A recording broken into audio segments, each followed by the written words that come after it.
A Journey into the Interior of the Earth by Jules Verne. Chapter 1. The Professor and His Family. On the 24th of May, 1863, my uncle, Professor Lidenbrock, rushed into his little house, number 19 Königstrasse, one of the oldest streets in the oldest portion of the city of Hamburg. Martha must have concluded that she was very much behindhand, for the dinner had only just been put into the oven. "Well now," said I to myself, "if that most impatient of men is hungry, what a disturbance he will make!" "Monsieur Lidenbrock so soon!" cried poor Martha in great alarm, half opening the dining-room door. "Yes, Martha, but very likely the dinner is not half cooked, for it is not yet 2. St. Michael's clock has only just struck 1:30. "Then why has the master come home so soon?" "Perhaps he will tell us that himself." "Here he is, Monsieur Axel. I will run and hide myself while you argue with him."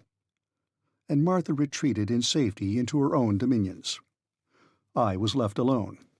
But how was it possible for a man of my undecided turn of mind to argue successfully with so irascible a person as the Professor?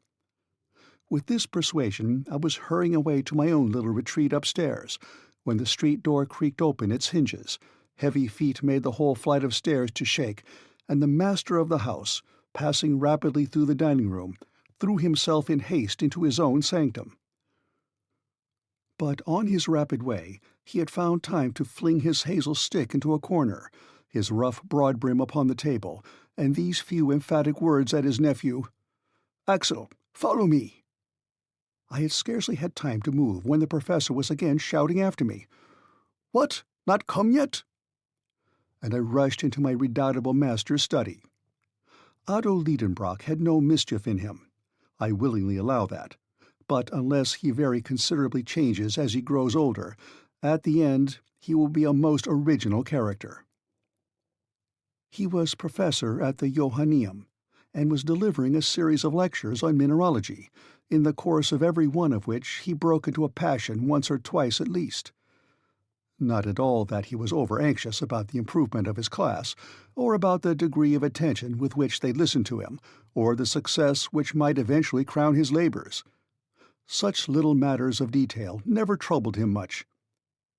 His teaching was, as the German philosophy calls it, subjective. It was to benefit himself, not others. He was a learned egotist. He was a well of science, and the pulleys worked uneasily when you wanted to draw anything out of it. In a word, he was a learned miser. Germany has not a few professors of this sort. To his misfortune, my uncle was not gifted with a sufficiently rapid utterance, not, to be sure, when he was talking at home, but certainly in his public delivery. This is a want much to be deplored in a speaker. The fact is that during the course of his lectures at the Johanneum, the Professor often came to a complete standstill. He fought with willful words that refused to pass his struggling lips, such words as resist and distend the cheeks, and at last break out into the unasked-for shape of a round and most unscientific oath. Then his fury would gradually abate. Now, in mineralogy, there are many half-Greek and half-Latin terms, very hard to articulate, and which would be most trying to a poet's measures. I don't wish to say a word against so respectable a science, far be that from me. True, in the august presence of rhombohedral crystals, retinasphaltic resins, galenites, fascites, molybdenites, tungstates of manganese, and titanate of zirconium, why, the most facile of tongues may make a slip now and then. It therefore happened that this venial fault of my uncle's came to be pretty well understood in time, and an unfair advantage was taken of it.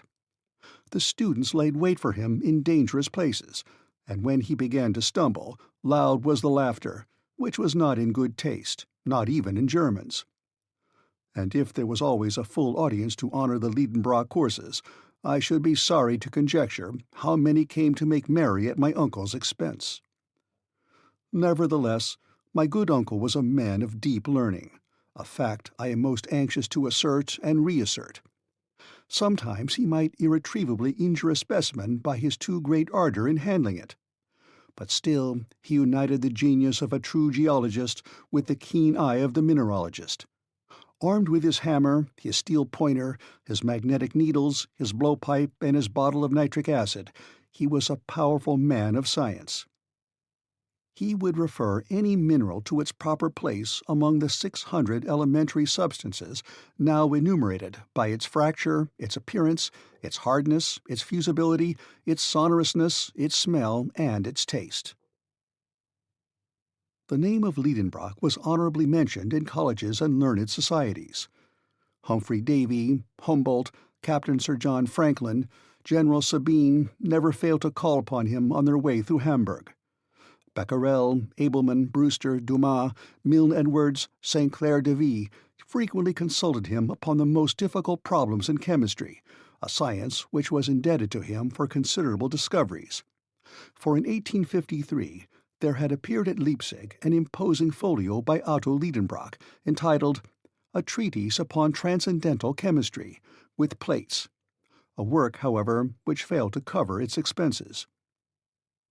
To all these titles to honor, let me add that my uncle was the curator of the Museum of Mineralogy formed by Monsieur Struve, the Russian ambassador, a most valuable collection, the fame of which is European. Such was the gentleman who addressed me in that impetuous manner. Fancy a tall, spare man, of an iron constitution, and with a fair complexion which took off a good 10 years from the 50 he must own to. His restless eyes were in incessant motion behind his full-sized spectacles. His long, thin nose was like a knife-blade. Boys have been heard to remark that that organ was magnetized and attracted iron filings. But this was merely a mischievous report. It had no attraction except for snuff, which it seemed to draw to itself in great quantities. When I have added, to complete my portrait, that my uncle walked by mathematical strides of 1.5 yards, and that in walking he kept his fists firmly closed, a sure sign of an irritable temperament, I think I shall have said enough to disenchant anyone who should by mistake have coveted much of his company. He lived in his own little house in Königstrasse, a structure half brick and half wood, with a gable cut into steps.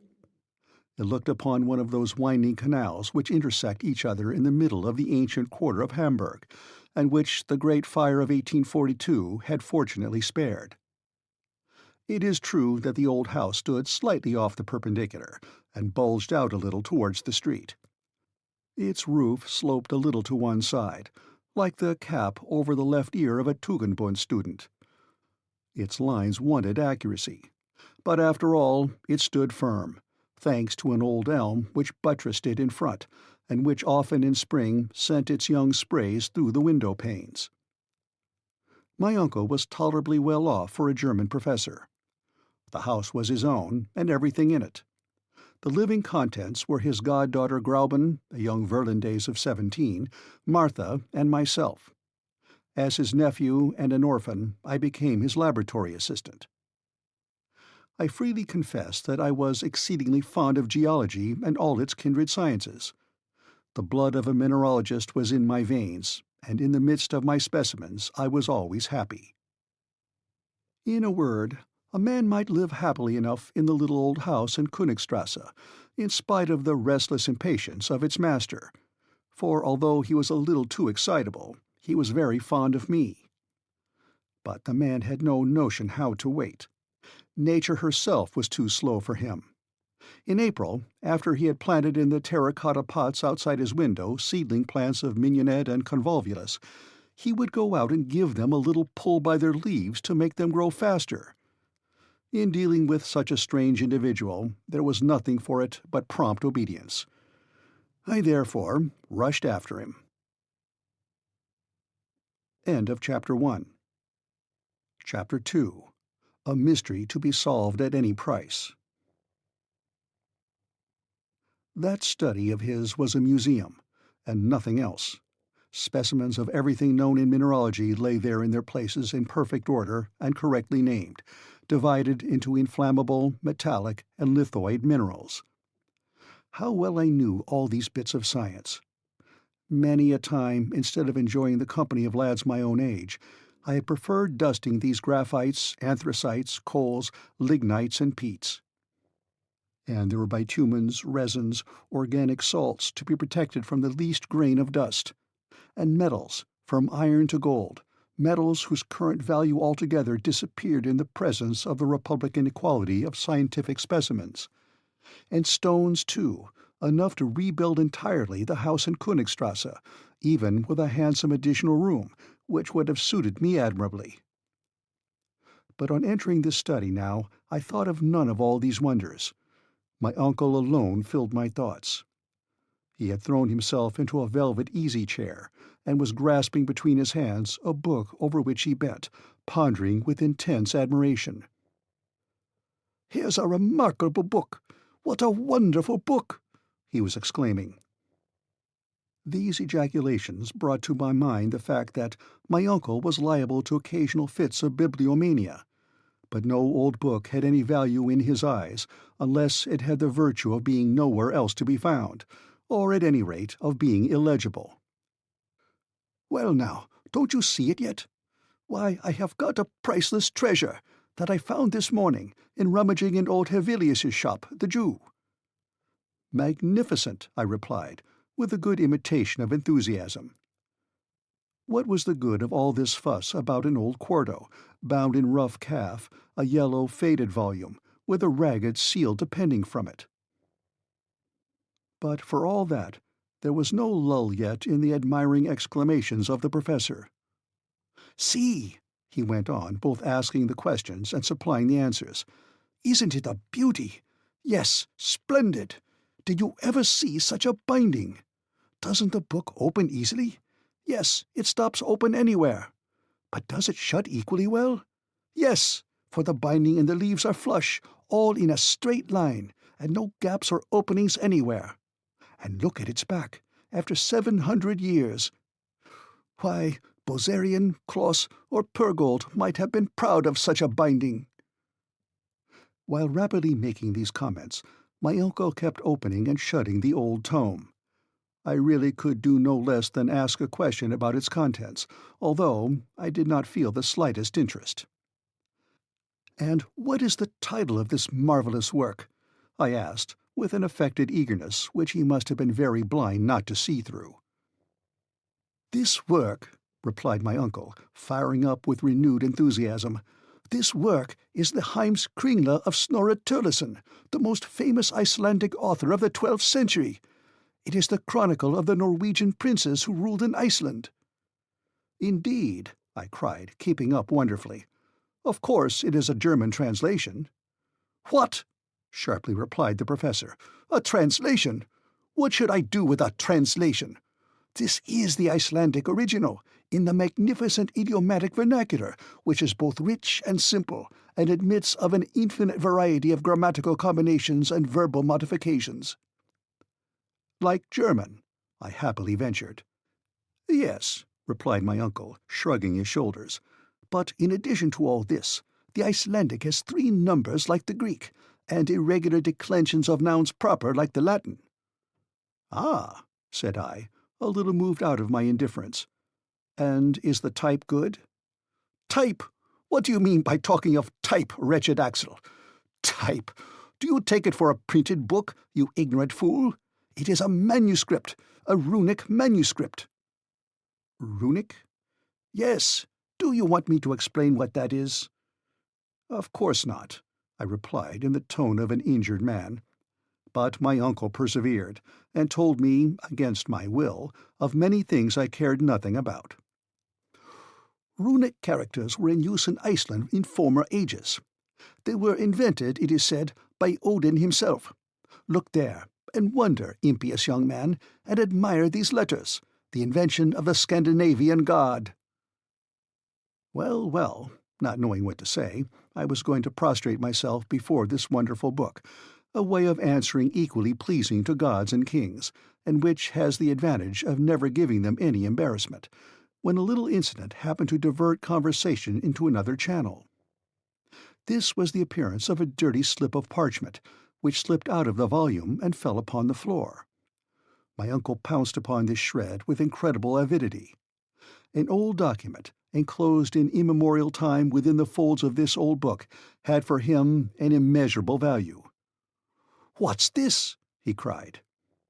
And he laid out upon the table a piece of parchment, 5 inches by 3, and along which were traced certain mysterious characters. Here is the exact facsimile.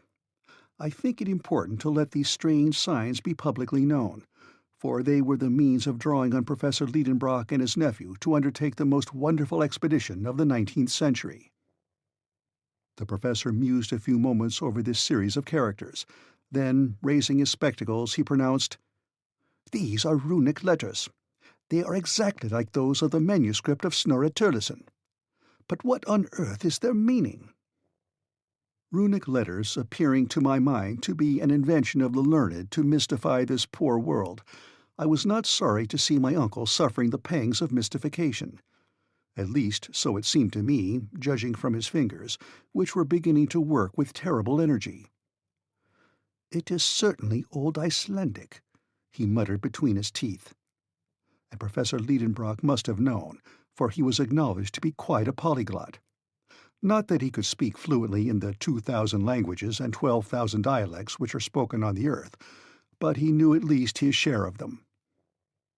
So he was going, in the presence of this difficulty, to give way to all the impetuosity of his character, and I was preparing for a violent outbreak, when 2 o'clock struck by the little timepiece over the fireplace. At that moment our good housekeeper Martha opened the study door, saying, "Dinner is ready." I am afraid he sent that soup to where it would boil away to nothing, and Martha took to her heels for safety. I followed her, and hardly knowing how I got there, I found myself seated in my usual place. I waited a few minutes. No professor came. Never, within my remembrance, had he missed the important ceremonial of dinner. And yet what a good dinner it was! There was parsley soup, an omelette of ham garnished with spiced sorrel, a fillet of veal with compote of prunes, for dessert crystallized fruit, the whole washed down with sweet Moselle. All this my uncle was going to sacrifice to a bit of old parchment. As an affectionate and attentive nephew, I considered it my duty to eat for him as well as for myself, which I did conscientiously. "I have never known such a thing," said Martha. "Monsieur Lidenbrock is not at table." "Who could have believed it?" I said, with my mouth full. "Something serious is going to happen," said the servant, shaking her head. My opinion was that nothing more serious would happen than an awful scene when my uncle should have discovered that his dinner was devoured. I had come to the last of the fruit when a very loud voice tore me away from the pleasures of my dessert. With one spring I bounded out of the dining room into the study. End of Chapter 2. Chapter 3. The runic writing exercises the professor. "Undoubtedly it is runic," said the professor, bending his brows. "But there is a secret in it, and I mean to discover the key." A violent gesture finished the sentence. "Sit there," he added, holding out his fist towards the table. "Sit there and write." I was seated in a trice. "Now I will dictate to you every letter of our alphabet which corresponds with each of these Icelandic characters. We will see what that will give us. But, by St. Michael, if you should dare to deceive me—" The dictation commenced. I did my best.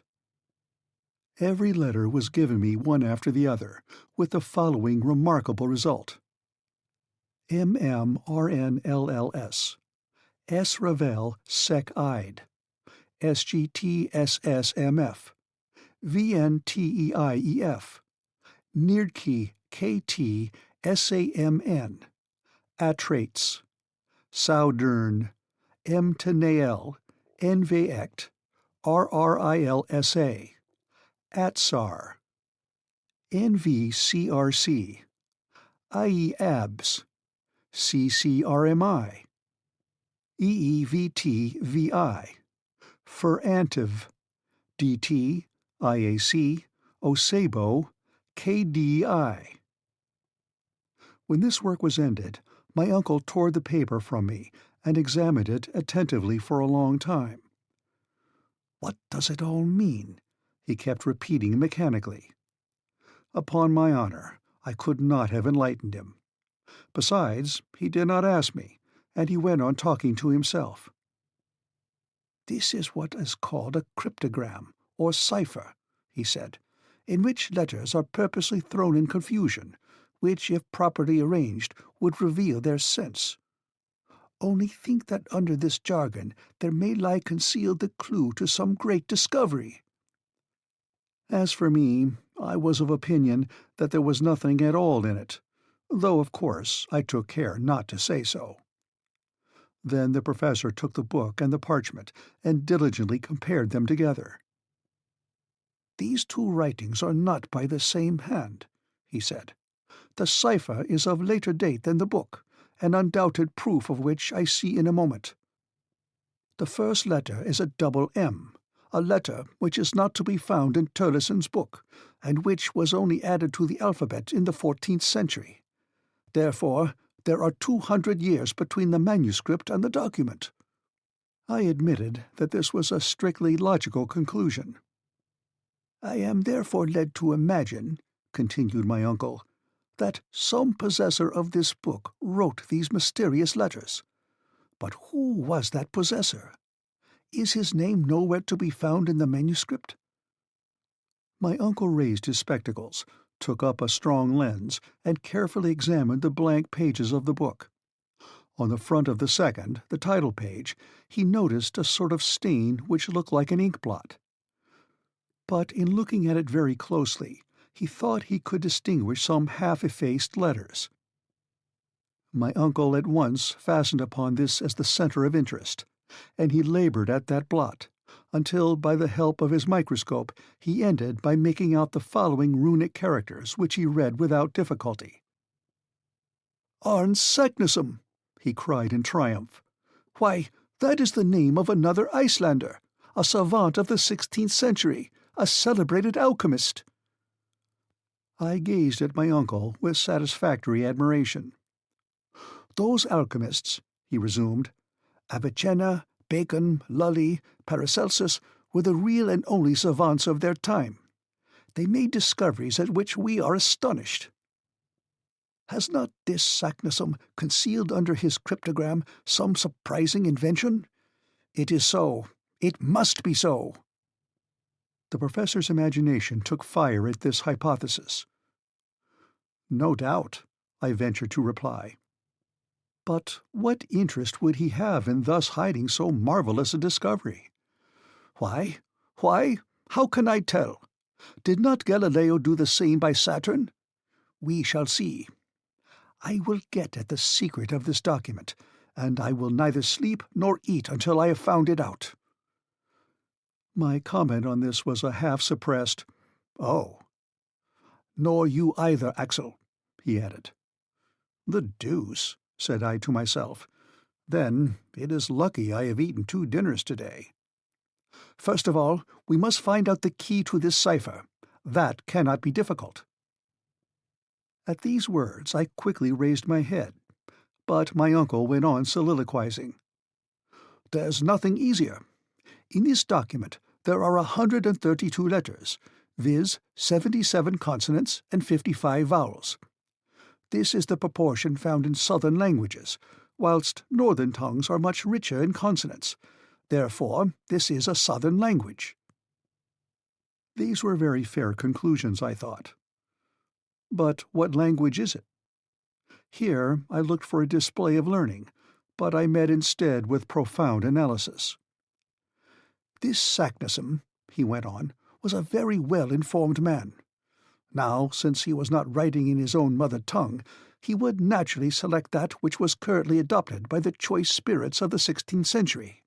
I mean Latin. If I am mistaken, I can but try Spanish, French, Italian, Greek, or Hebrew. But the savants of the 16th century generally wrote in Latin. I am therefore entitled to pronounce this a priori to be Latin. It is Latin. I jumped up in my chair. My Latin memories rose in revolt against the notion that these barbarous words could belong to the sweet language of Virgil. "Yes, it is Latin," my uncle went on, "but it is Latin confused and in disorder. Perturbata seu inordinata, as Euclid has it." Very well, thought I. If you can bring order out of that confusion, my dear uncle, you are a clever man. "Let us examine carefully," said he again, taking up the leaf upon which I had written. "Here is a series of 132 letters in apparent disorder. There are words consisting of consonants only, as knurls; others, on the other hand, in which vowels predominate, as, for instance, the fifth, uneef, or the last but one, usebo. Now, this arrangement has evidently not been premeditated. It has arisen mathematically in obedience to the unknown law which has ruled in the succession of these letters. It appears to me a certainty that the original sentence was written in a proper manner, and afterwards distorted by a law which we have yet to discover. Whoever possesses the key of this cipher will read it with fluency. What is that key? Axel, have you got it?" I answered not a word, and for a very good reason. My eyes had fallen upon a charming picture, suspended against the wall, the portrait of Grauben. My uncle's ward was at that time at Altona, staying with a relation, and in her absence I was very downhearted, for, I may confess it to you now, the pretty Virlandaise and the professor's nephew loved each other with a patience and a calmness entirely German. We had become engaged unknown to my uncle, who was too much taken up with geology to be able to enter into such feelings as ours. Grauben was a lovely blue-eyed blonde, rather given to gravity and seriousness, but that did not prevent her from loving me very sincerely. As for me, I adored her, if there is such a word in the German language. Thus it happened that the picture of my pretty Virlandaise threw me in a moment out of the world of realities into that of memory and fancy. There looked down upon me the faithful companion of my labours and my recreations. Every day she helped me to arrange my uncle's precious specimens. She and I labelled them together. Mademoiselle Grauben was an accomplished mineralogist. She could have taught a few things to a savant. She was fond of investigating abstruse scientific questions. What pleasant hours we have spent in study, and how often I envied the very stones which she handled with her charming fingers. Then, when our leisure hours came, we used to go out together and turn into the shady avenues by the Ulster, and went happily side by side up to the old windmill, which formed such an improvement to the landscape at the head of the lake. On the road we chatted hand in hand. I told her amusing tales at which she laughed heartily. Then we reached the banks of the Elbe, and after having bid good-bye to the Swan, sailing gracefully amidst the white water-lilies, we returned to the quay by the steamer. That is just where I was in my dream, when my uncle, with a vehement thump on the table, dragged me back to the realities of life. "Come," said he, "the very first thing which would come into anyone's head to confuse the letters of a sentence would be to write the words vertically instead of horizontally." "Indeed," said I. "Now we must see what would be the effect of that, Axel. Put down upon this paper any sentence you like, only, instead of arranging the letters in the usual way, one after the other, place them in succession in vertical columns, so as to group them together in 5 or 6 vertical lines." I caught his meaning, and immediately produced the following literary wonder: IYLOAU LOLWRBOU NGE VW. "Good," said the professor, without reading them. "Now set down those words in a horizontal line." I obeyed, and with this result: Iulau lalwerb au ng vermdern iya.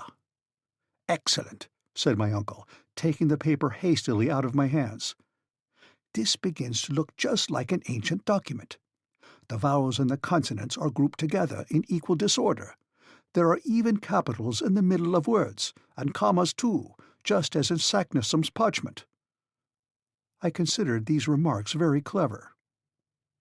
"Now," said my uncle, looking straight at me, "to read the sentence which you have just written, and with which I am wholly unacquainted, I shall only have to take the first letter of each word, then the second, the third, and so forth." And my uncle, to his great astonishment and my much greater, read, "I love you well, my own dear Gräuben." "Hullo!" cried the professor. Yes, indeed, without knowing what I was about, like an awkward and unlucky lover, I had compromised myself by writing this unfortunate sentence. "Aha! You are in love with Gräuben," he said, with the right look for a guardian. "Yes, no," I stammered. "You love Gräuben," he went on once or twice dreamily. "Well, let us apply the process I have suggested to the document in question." My uncle, falling back into his absorbing contemplations, had already forgotten my imprudent words. I merely say imprudent, for the great mind of so learned a man, of course, had no place for love affairs, and happily the grand business of the document gained me the victory. Just as the moment of the supreme experiment arrived, the professor's eyes flashed right through his spectacles. There was a quivering in his fingers as he grasped the old parchment. He was deeply moved. At last he gave a preliminary cough, and with profound gravity, naming in succession the first, then the second letter of each word, he dictated me the following: MMESSVNKA, capital SENR, capital A, period.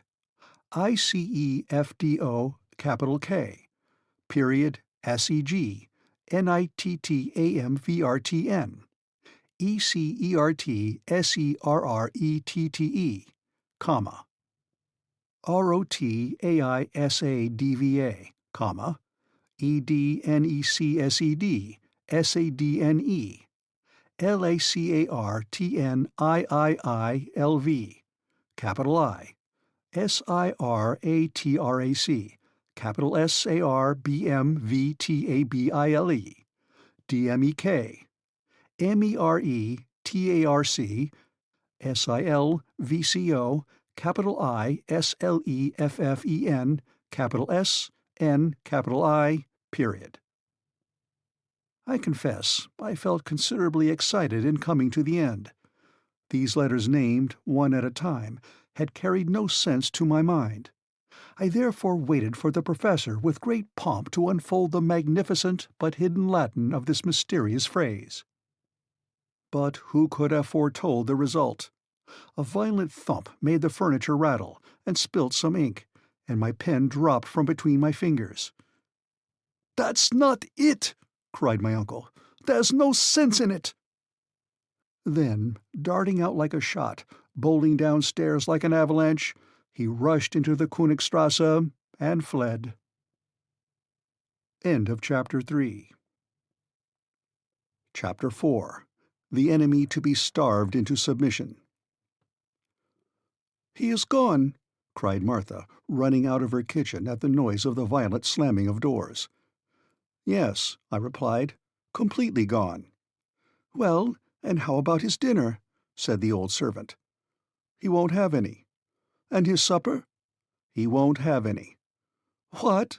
cried Martha, with clasped hands. "No, my dear Martha, he will eat no more. No one in the house is to eat anything at all.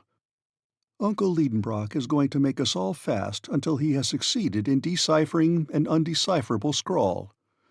"Oh, my dear, must we then all die of hunger?"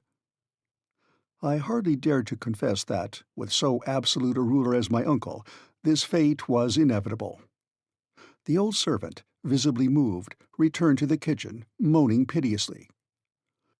When I was alone, I thought I would go and tell Gräuben all about it. But how should I be able to escape from the house? The professor might return at any moment. And suppose he called me?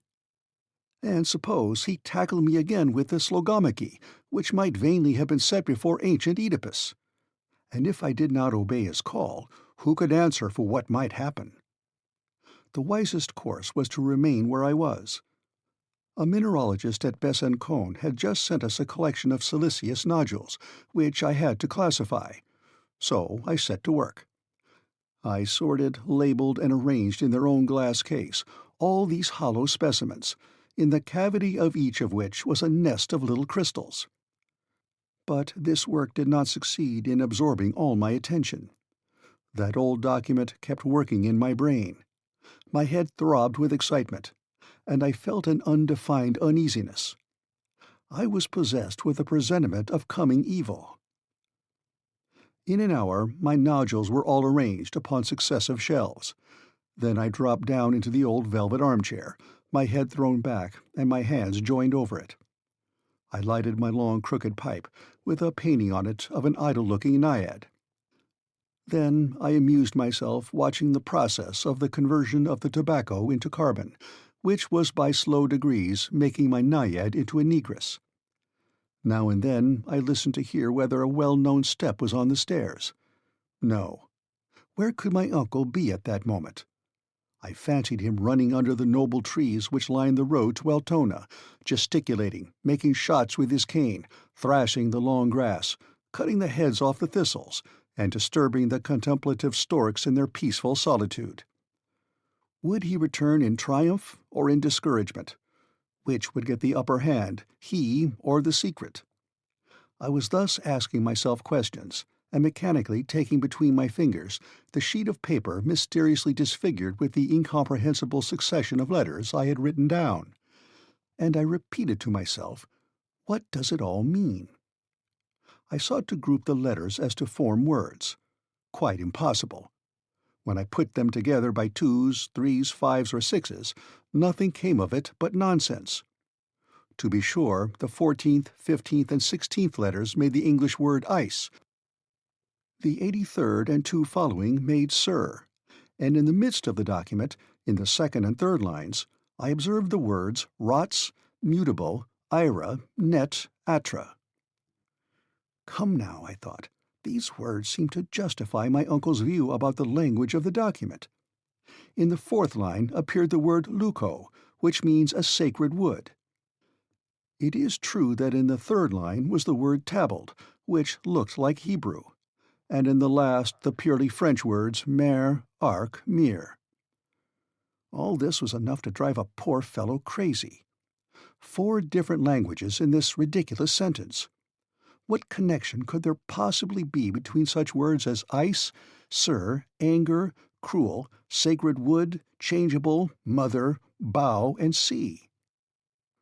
The first and the last might have something to do with each other. It was not at all surprising that in a document written in Iceland there should be mention of a sea of ice. But it was quite another thing to get to the end of this cryptogram with so small a clue. So I was struggling with an insurmountable difficulty. My brain got heated, my eyes watered over that sheet of paper. Its 132 letters seemed to flutter and fly around me, like those motes of mingled light and darkness which float in the air around the head when the blood is rushing upwards with undue violence. I was prey to a kind of hallucination. I was stifling. I wanted air. Unconsciously, I fanned myself with the bit of paper, the back and front of which successively came before my eyes. What was my surprise when, in one of those rapid revolutions, at the moment when the back was turned to me, I thought I caught sight of the Latin words craterum, terrestre, and others. A sudden light burst in upon me. These hints alone gave me the first glimpse of the truth. I had discovered the key to the cipher. To read the document, it would not even be necessary to read it through the paper. Such as it was, just such as it had been dictated to me, so it might be spelt out with ease. All those ingenious professorial combinations were coming right. He was right as to the arrangement of the letters. He was right as to the language.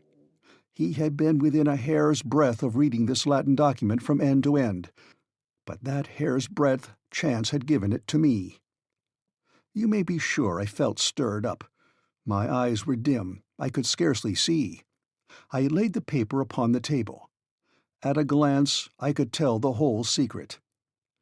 At last, I became more calm. I made a wise resolve to walk twice round the room quietly and settle my nerves, and then I returned into the deep gulf of the huge armchair. "Now I'll read it," I cried, after having well distended my lungs with air. I leaned over the table. I laid my fingers successively upon every letter, and, without a pause, without one moment's hesitation, I read off the whole sentence aloud. Stupefaction, terror. I sat overwhelmed as if with a sudden deadly blow. What? That which I read had actually, really been done. A mortal man had had the audacity to penetrate. "Ah!" I cried, springing up. But no, no, my uncle shall never know it. He would insist upon doing it too. He would want to know all about it. Ropes could not hold him, such a determined geologist as he is. He would start, he would, in spite of everything and everybody, and he would take me with him, and we should never get back. No, never, never.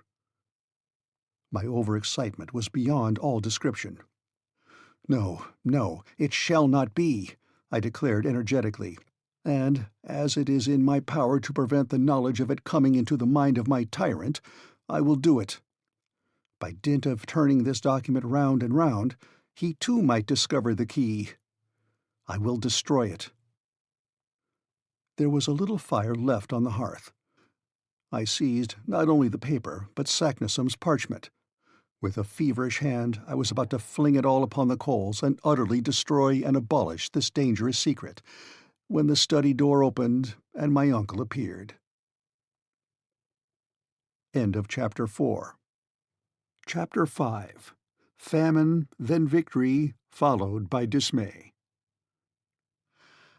I had only just time to replace the unfortunate document upon the table. Professor Lidenbrock seemed to be greatly abstracted. The ruling thought gave him no rest. Evidently, he had gone deeply into the matter, analytically and with profound scrutiny. He had brought all the resources of his mind to bear upon it during his walk, and he had come back to apply some new combination. He sat in his armchair, and pen in hand he began what looked very much like algebraic formula. I followed with my eyes his trembling hands. I took count of every movement. Might not some unhoped-for result come of it? I trembled, too, very unnecessarily, since the true key was in my hands, and no other would open the secret. For 3 long hours my uncle worked on without a word, without lifting his head. Rubbing out, beginning again, then rubbing out again, and so on 100 times. I knew very well that if he succeeded in setting down these letters in every possible relative position, the sentence would come out. But I knew also that 20 letters alone could form 2 quintillions, 432 quadrillions, 902 trillions, 8 billions, 176 millions, 640,000 combinations. Now here were 132 letters in this sentence, and these 132 letters would give a number of different sentences, each made up of at least 133 figures, a number which passed far beyond all calculation or conception. So I felt reassured as far as regarded this heroic method of solving the difficulty. But time was passing away. Night came on. The street noises ceased. My uncle, bending over his task, noticed nothing, not even Martha half opening the door. He heard not a sound, not even that excellent woman saying, "Will not monsieur take any supper tonight?" And poor Martha had to go away unanswered. As for me, after long resistance, I was overcome by sleep, and fell off at the end of the sofa, while Uncle Lidenbrock went on calculating and rubbing out his calculations. When I awoke next morning, that indefatigable worker was still at his post. His red eyes, his pale complexion, his hair tangled between his feverish fingers, the red spots on his cheeks, revealed his desperate struggle with impossibilities, and the weariness of spirit, the mental wrestlings he must have undergone all through that unhappy night. To tell the plain truth, I pitied him. In spite of the reproaches which I considered I had a right to lay upon him, a certain feeling of compassion was beginning to gain upon me. The poor man was so entirely taken up with his one idea that he had even forgotten how to get angry. All the strength of his feelings was concentrated upon one point alone, and as their usual vent was closed, it was to be feared lest extreme tension should give rise to an explosion sooner or later. I might with a word have loosened the screw of the steel vice that was crushing his brain, but that word I would not speak. Yet I was not an ill-natured fellow. Why was I dumb at such a crisis? Why so insensible to my uncle's interests? No, no, I repeated, I shall not speak. He would insist upon going. Nothing on earth could stop him. His imagination is a volcano, and to do that which other geologists have never done, he would risk his life. I will preserve silence. I will keep the secret which mere chance has revealed to me. To discover it would be to kill Professor Lidenbrock. Let him find it out himself if he can. I will never have it laid to my door that I led him to his destruction. Having formed this resolution, I folded my arms and waited. But I had not reckoned upon one little incident which turned up a few hours after. When our good Martha wanted to go to market, she found the door locked. The big key was gone. Who could have taken it out? Assuredly, it was my uncle, when he returned the night before from his hurried walk. Was this done on purpose, or was it a mistake? Did he want to reduce us by famine? This seemed like going rather too far. What, should Martha and I be victims of a position of things in which we had not the smallest interest? It was a fact that, a few years before this, whilst my uncle was working at his great classification of minerals, he was 48 hours without eating, and all his household were obliged to share in this scientific fast.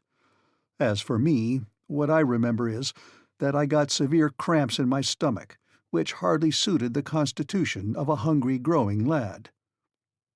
Now it appeared to me as if breakfast was going to be wanting, just as supper had been the night before. Yet I resolved to be a hero, and not to be conquered by the pangs of hunger. Martha took it very seriously, and, poor woman, was very much distressed. As for me, the impossibility of leaving the house distressed me a good deal more, and for a very good reason. A caged lover's feelings may easily be imagined. My uncle went on working. His imagination went off rambling into the ideal world of combinations. He was far away from the earth, and really far away from earthly wants. About noon, hunger began to stimulate me severely. Martha had, without thinking any harm, cleared out the larder the night before, so that now there was nothing left in the house. Still, I held out. I made it a point of honor. 2 o'clock struck. This was becoming ridiculous. Worse than that, unbearable. I began to say to myself that I was exaggerating the importance of the document, that my uncle would surely not believe in it, that he would set it down as a mere puzzle, that if it came to the worst, we should lay violent hands on him and keep him home if he thought on venturing on the expedition, that, after all, he might himself discover the key of the cipher, and that then I should be clear at the mere expense of my involuntary abstinence. These reasons seemed excellent to me, though on the night before I should have rejected them with indignation. I even went so far as to condemn myself for my absurdity in having waited so long, and I finally resolved to let it all out. I was, therefore, meditating a proper introduction to the matter, so as not to seem too abrupt, when the professor jumped up, clapped on his hat, and prepared to go out. Surely he was not going out to shut us in again. No, never. "Uncle!" I cried. He seemed not to hear me. "Uncle Lidenbrock!" I cried, lifting up my voice. "Eh," he answered like a man suddenly waking. "Uncle, that key!" "What key? The door key?" "No, no," I cried, "the key of the document." The professor stared at me over his spectacles. No doubt he saw something unusual in the expression of my countenance, for he laid hold of my arm and speechlessly questioned me with his eyes.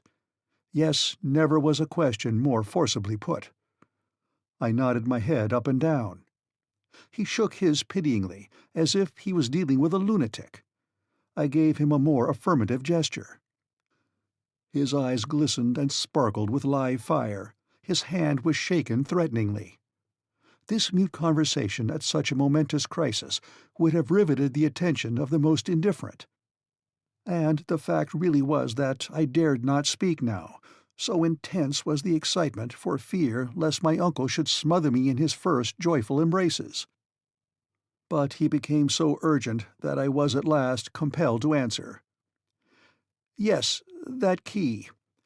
Chance—" "What is it that you are saying?" he shouted with indescribable emotion. "There, read that," I said, presenting a sheet of paper on which I had written. "But there is nothing in this," he answered, crumpling up the paper.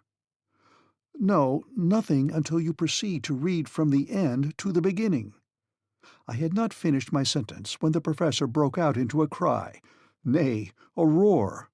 A new revelation burst in upon him. He was transformed. "Aha, clever Saknussemm!" he cried. "You had first written out your sentence the wrong way." And darting upon the paper, with eyes bedimmed and voice choked with emotion, he read the whole document from the last letter to the first.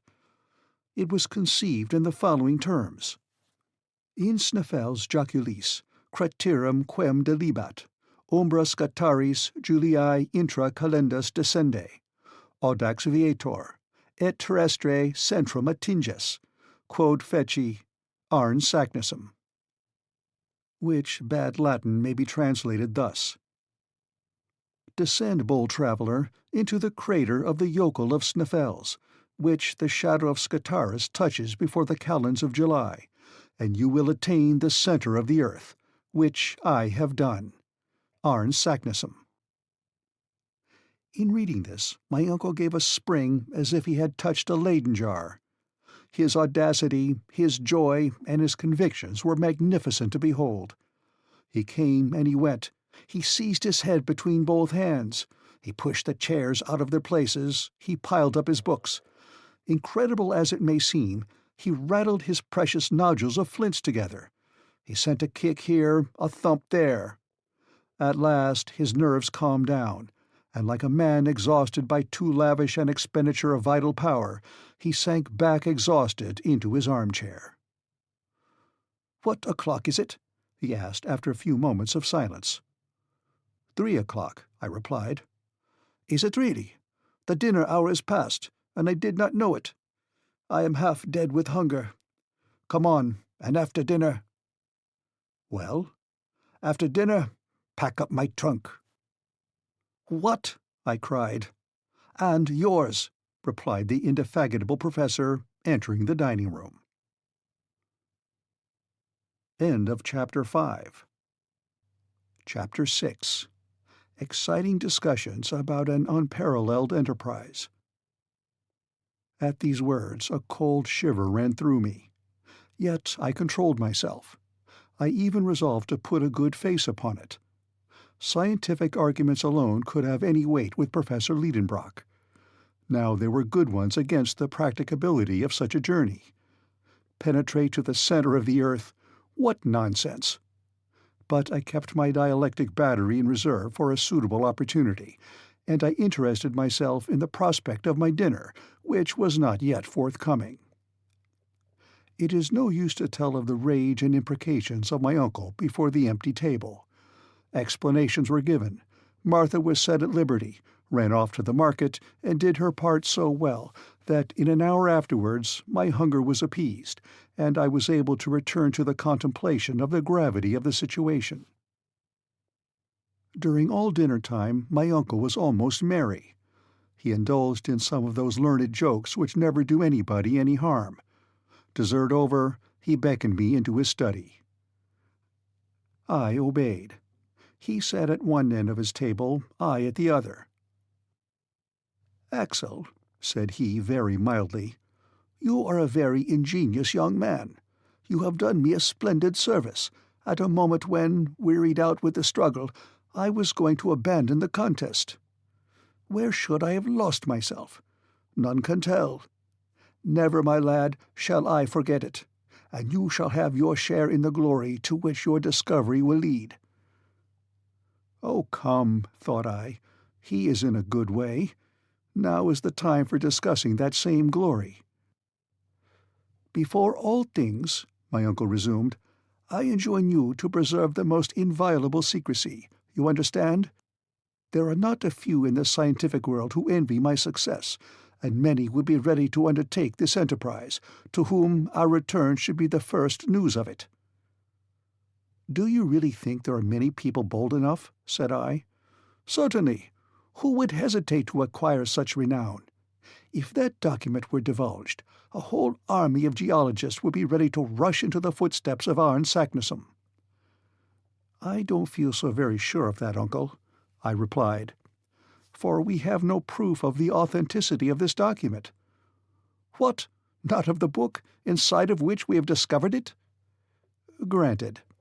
I admit that Saknussemm may have written these lines, but does it follow that he has really accomplished such a journey?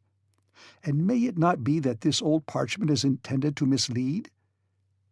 I almost regretted having uttered this last word, which dropped from me in an unguarded moment. The professor bent his shaggy brows, and I feared I had seriously compromised my own safety. Happily, no great harm came of it. A smile flitted across the lip of my severe companion, and he answered, "That is what we shall see." "Ah," said I, rather put out. "But do let me exhaust all the possible objections against this document." "Speak, my boy. Don't be afraid. You are quite at liberty to express your opinions. You are no longer my nephew only, but my colleague. Pray, go on." "Well, in the first place, I wish to ask what are this Jökull, this Snæfellsjökull, and this Scartaris, names which I have never heard before?" "Nothing easier. I received not long ago a map from my friend Augustus Petermann at Leipzig. Nothing could be more apropos. Take down the third atlas in the second shelf in the large bookcase, Series Z, Plate 4. I rose, and with the help of such precise instructions could not fail to find the required atlas. My uncle opened it and said, "Here is one of the best maps of Iceland, that of Henderson, and I believe this will solve the worst of our difficulties." I bent over the map. "You see this volcanic island?" said the professor. "Observe that all the volcanoes are called jökulls, a word which means glacier in Icelandic. And under the high latitude of Iceland, nearly all the active volcanoes discharge through beds of ice. Hence, this term of jökull is applied to all the eruptive mountains in Iceland." "Very good," said I. "But what of Snæfellsjökull?" I was hoping that this question would be unanswerable, but I was mistaken. My uncle replied, "Follow my finger along the west coast of Iceland. Do you see Reykjavik, the capital? You do. Well, ascend the innumerable fjords that indent those sea-beaten shores, and stop at the 65th degree of latitude. What do you see there?"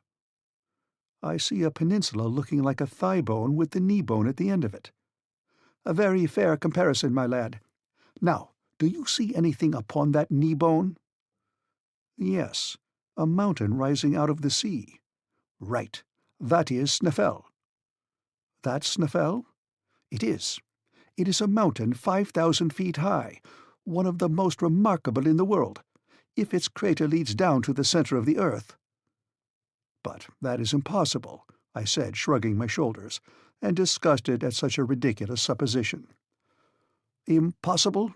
said the professor severely. "And why, pray?" "Because this crater is evidently filled with lava and burning rocks, and therefore—" "But suppose it is an extinct volcano?"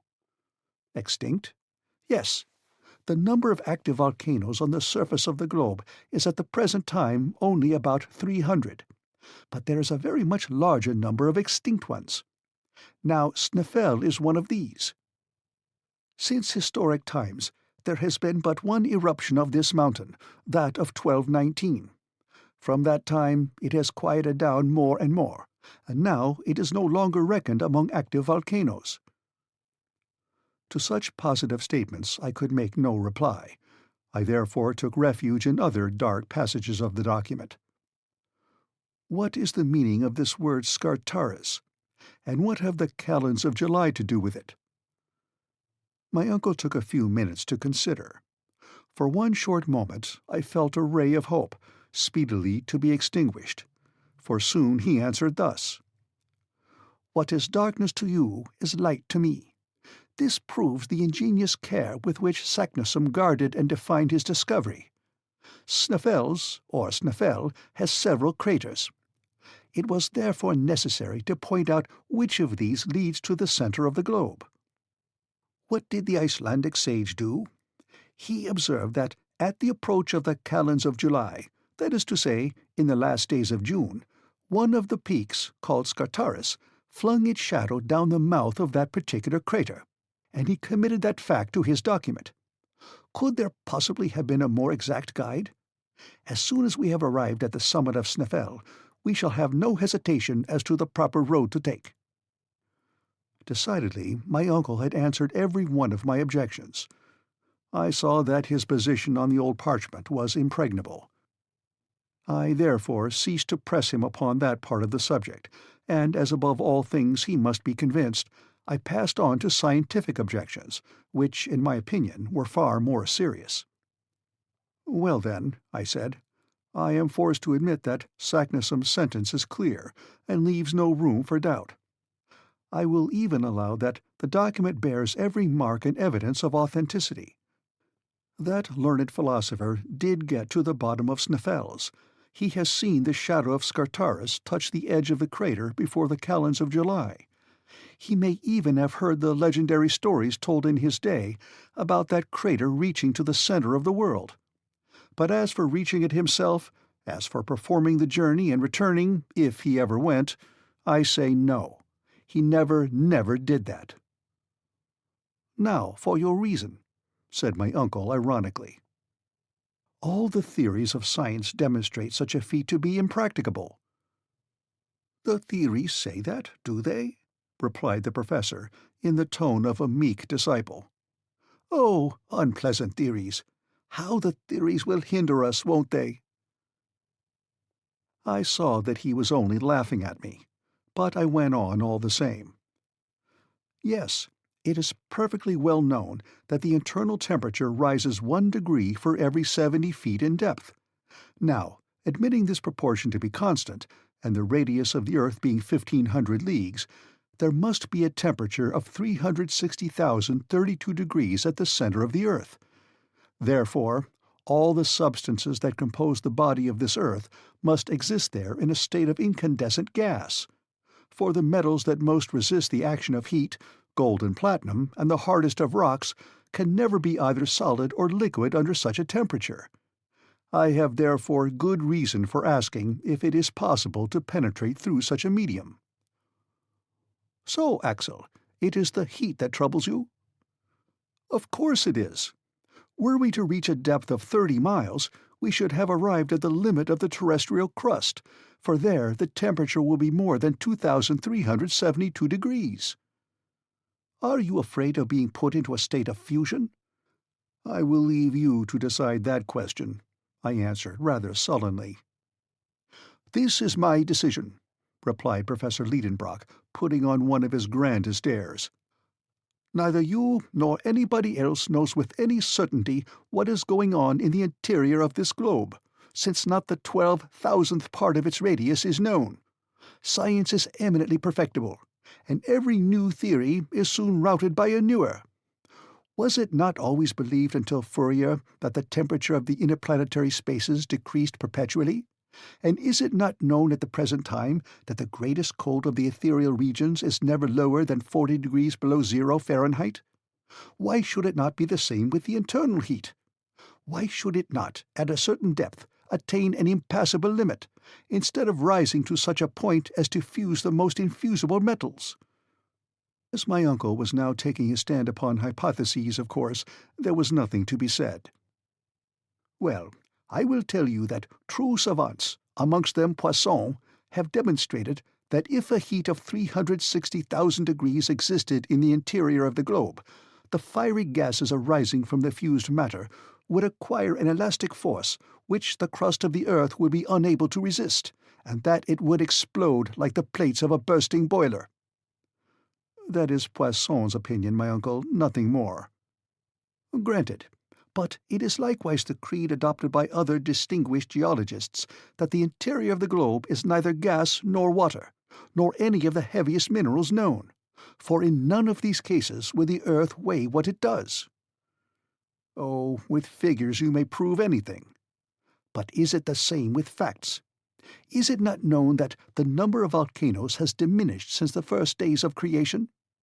And if there is central heat, may we not thence conclude that it is in the process of diminution?" "My good uncle, if you will enter into the legion of speculation, I can discuss the matter no longer." "But I have to tell you that the highest names have come to the support of my views. Do you remember a visit paid to me by the celebrated chemist Humphrey Davy in 1825? "Not at all, for I was not born until 19 years afterwards." "Well, Humphrey Davy did call upon me on his way through Hamburg. We were long engaged in discussing, amongst other problems, the hypothesis of the liquid structure of the terrestrial nucleus. We were agreed that it could not be in a liquid state, for a reason which science has never been able to confute." "What is that reason?" I said, rather astonished. "Because this liquid mass would be subject, like the ocean, to the lunar attraction, and therefore twice every day there would be internal tides, which, upheaving the terrestrial crust, would cause periodical earthquakes." "Yet it is evident that the surface of the globe has been subject to the action of fire," I replied, "and it is quite reasonable to suppose that the external crust cooled down first, whilst the heat took refuge down to the centre." "Quite a mistake," my uncle answered. "The earth has been heated by combustion on its surface, that is all. Its surface was composed of a great number of metals, such as potassium and sodium, which have the peculiar property of igniting at the mere contact with air and water. These metals kindled when the atmospheric vapours fell in rain upon the soil, and by, when the waters penetrated into the fissures of the crust of the earth, they broke out into fresh combustion with explosions and eruptions. Such was the cause of the numerous volcanoes at the origin of the earth." "Upon my word, this is a very clever hypothesis," I exclaimed, in spite rather of myself. "And which Humphrey Davy demonstrated to me by a simple experiment. He formed a small ball of the metals which I have named, and which was a very fair representation of our globe. Whenever he caused a fine dew of rain to fall upon its surface, it heaved up into little monticules. It became oxidized and formed miniature mountains. A crater broke open at one of its summits. The eruption took place, and communicated to the whole of the ball such a heat that it could not be held in the hand." In truth, I was beginning to be shaken by the professor's arguments, besides which he gave additional weight to them by his usual ardour and fervent enthusiasm. "You see, Axel," he added, "the condition of the terrestrial nucleus has given rise to various hypotheses among geologists. There is no proof at all for this internal heat. My opinion is that there is no such thing. It cannot be. Besides, we shall see for ourselves, and like Arne Saknussemm, we shall know exactly what to hold as truth concerning this grand question." "Very well, we shall see," I replied, feeling myself carried off by his contagious enthusiasm. "Yes, we shall see. That is, if it is possible to see anything there. And why not? May we not depend upon electric phenomena to give us light? May we not even expect light from the atmosphere, the pressure of which may render it luminous as we approach the centre?" "Yes, yes," said I. "That is possible too." "It is certain," exclaimed my uncle in a tone of triumph. "But silence, do you hear me? Silence upon the whole subject, and let no one get before us in this design of discovering the centre of the earth." End of Chapter 6. Chapter 7. A Woman's Courage. Thus ended this memorable séance. That conversation threw me into a fever. I came out of my uncle's study as if I had been stunned, and as if there was not air enough in all the streets of Hamburg to put me right again. I therefore made for the banks of the Elbe, where the steamer lands her passengers, which forms the communication between the city and the Hamburg railway. Was I convinced of the truth of what I had heard? Had I not bent under the iron rule of the Professor Lidenbrock? Was I to believe him in earnest in his intention to penetrate to the center of this massive globe? Had I been listening to the mad speculations of a lunatic, or to the scientific conclusions of a lofty genius? Where did the truth stop? Where did error begin? I was all adrift amongst 1,000 contradictory hypotheses, but I could not lay hold of one. Yet I remembered that I had been convinced, although now my enthusiasm was beginning to cool down. But I felt a desire to start at once, and not to lose time and courage by calm reflection. I had at that moment quite courage enough to strap my knapsack to my shoulders and start. But I must confess that in another hour this unnatural excitement abated, my nerves became unstrung, and from the depths of the abysses of this earth I ascended to its surface again. "It is quite absurd," I cried. "There is no sense about it. No sensible young man should for a moment entertain such a proposal. The whole thing is non-existent. I have had a bad night. I have been dreaming of horrors." But I had followed the banks of the Elbe and passed the town. After passing the port, too, I had reached the Altona road. I was led by a presentiment, soon to be realized, for shortly I espied my little Grauben bravely returning with her light step to Hamburg. "Grauben!" I cried from afar off. The young girl stopped, rather frightened perhaps to hear her name called after her on the high road. 10 yards more, and I had joined her. "Axel!" she cried, surprised. "What, have you come to meet me? Is this why you are here, sir?" But when she had looked upon me, Grauben could not fail to see the uneasiness and distress of my mind. "What is the matter?" she said, holding out her hand. "What is the matter, Grauben?" I cried. In a couple of minutes my pretty Virlandaise was fully informed of the position of affairs. For a time she was silent. Did her heart palpitate as mine did? I don't know about that, but I know that her hand did not tremble in mine. We went on 100 yards without speaking. At last she said, "Axel." "My dear Grauben." "That will be a splendid journey." I gave a bound at these words. "Yes, Axel, a journey worthy of the nephew of a savant. It is a good thing for a man to be distinguished by some great enterprise." "What, Grauben? Won't you dissuade me from such an undertaking?" "No, my dear Axel, and I would willingly go with you, but that a poor girl would only be in your way." "Is that quite true?" "It is true." Ah, women and young girls, how incomprehensible are your feminine hearts! When you are not the timidest, you are the bravest of creatures. Reason has nothing to do with your actions. What, did this child encourage me in such an expedition? Would she not be afraid to join it herself? And she was driving me to do it, one whom she loved. I was disconcerted, and, if I must tell the whole truth, I was ashamed. "Grauben, we will see whether you will say the same thing tomorrow." "Tomorrow, dear Axel, I will say what I say today." Grauben and I, hand in hand, but in silence, pursued our way. The emotions of that day were breaking my heart. After all, I thought, the calends of July are a long way off, and between this and then many things may take place which will cure my uncle of his desire to travel underground. It was night when we arrived at the house in Königstrasse.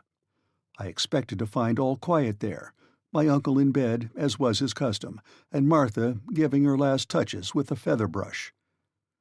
But I had not taken into account the professor's impatience. I found him shouting, and working himself up amidst a crowd of porters and messengers, who were all depositing various loads in the passage. Our old servant was at her wit's end. "Come, Axel, come, you miserable wretch!" my uncle cried from as far off as we could see. "Your boxes are not packed, and my papers are not arranged. Where's the key of my carpet-bag, and what have you done with my gaiters?"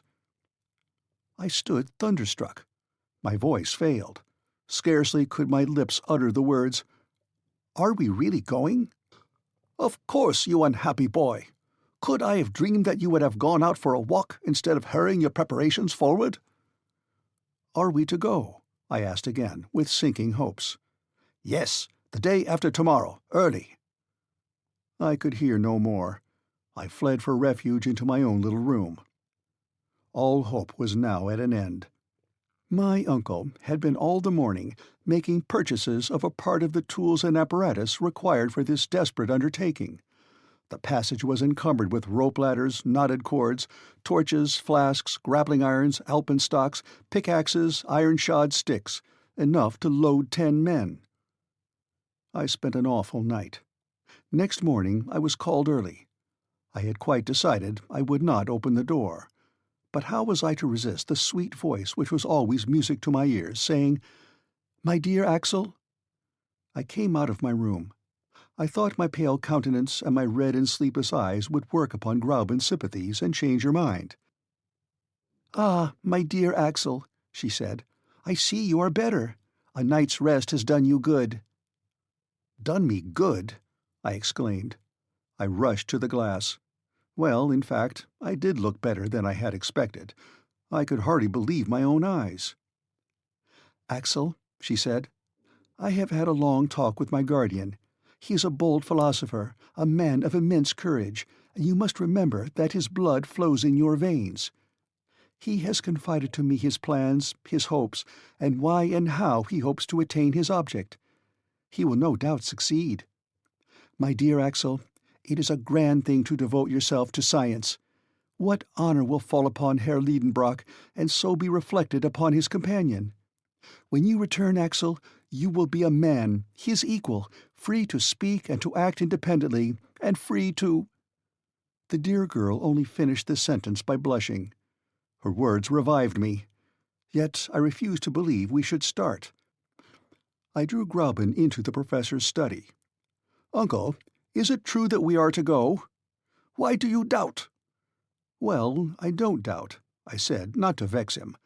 "But I ask, what need is there to hurry?" "Time, time, flying with irreparable rapidity." "But it is only the 16th May, and until the end of June." "What, you monument of ignorance! Do you think you can get to Iceland in a couple of days? If you had not deserted me like a fool, I should have taken you to the Copenhagen office, to Liffender and Company, and you would have learned then that there is only one trip every month from Copenhagen to Reykjavik, on the 22nd. "Well?"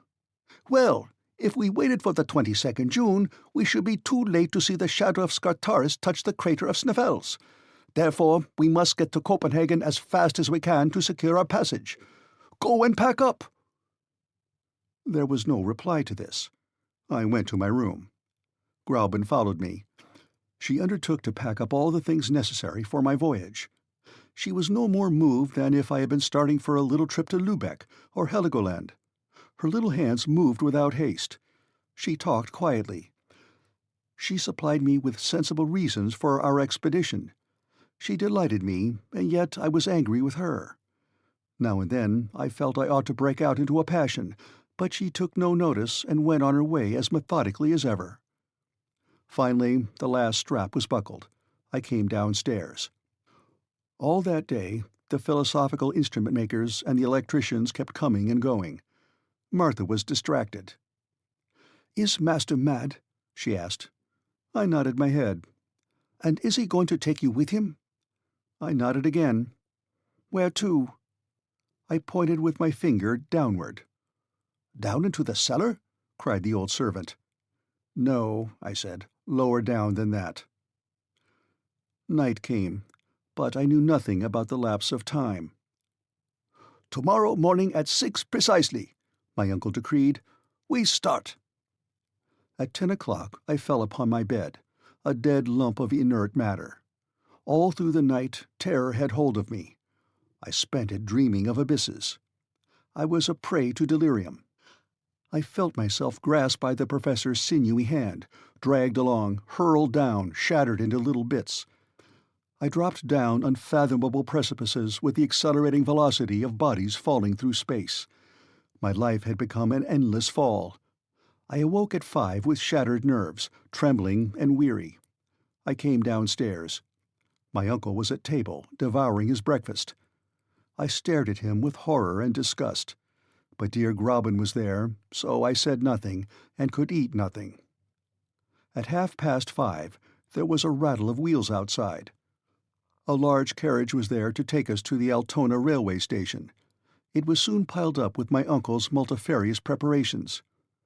"Where's your box?" he cried. "It is ready," I replied with faltering voice. "Then make haste down, or we shall lose the train." It was now manifestly impossible to maintain the struggle against destiny. I went up again to my room, and rolling my portmanteaus downstairs, I darted after him. At that moment my uncle was solemnly investing Gräuben with the reins of government. My pretty Virlandaise was as calm and collected as was her wont. She kissed her guardian, but could not restrain a tear in touching my cheek with her gentle lips. "Gräuben," I murmured. "Go, my dear Axel, go. I am now your betrothed, and when you come back, I will be your wife." I pressed her in my arms and took my place in the carriage. Martha and the young girl, standing at the door, waved their last farewell. Then the horses, roused by the driver's whistling, darted off at a gallop on the road to Altona. End of Chapter 7. Chapter 8. Serious Preparations for a Vertical Descent.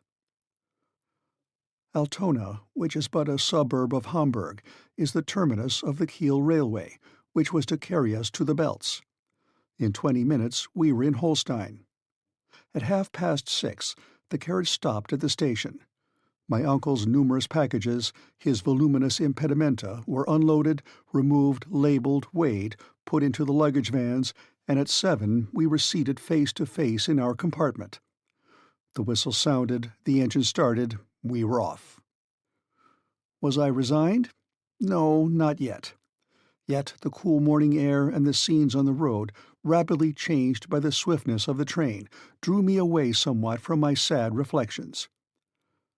As for the professor's reflections, they went far in advance of the swiftest express.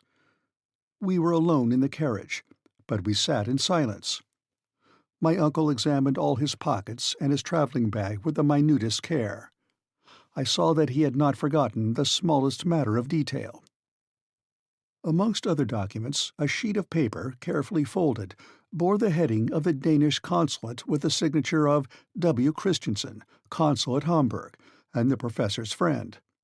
With this we possessed the proper introductions to the governor of Iceland. I also observed the famous document most carefully laid up in a secret pocket in his portfolio.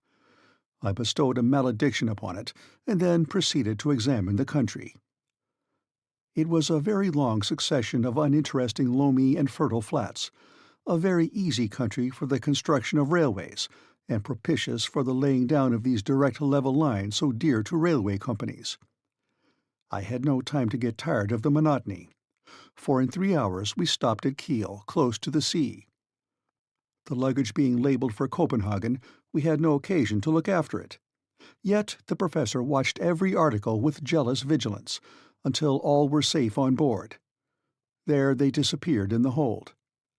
My uncle, notwithstanding his hurry, had so well calculated the relations between the train and the steamer that we had a whole day to spare. The steamer Eleonora did not start until night. Thence sprang a feverish state of excitement, in which the impatient, irascible traveller devoted to perdition the railway directors and the steamboat companies and the governments which allowed such intolerable slowness. I was obliged to act chorus to him when he attacked the captain of the Eleonora upon this subject. The captain disposed of us summarily. At Kiel, as elsewhere, we must do something to while away the time.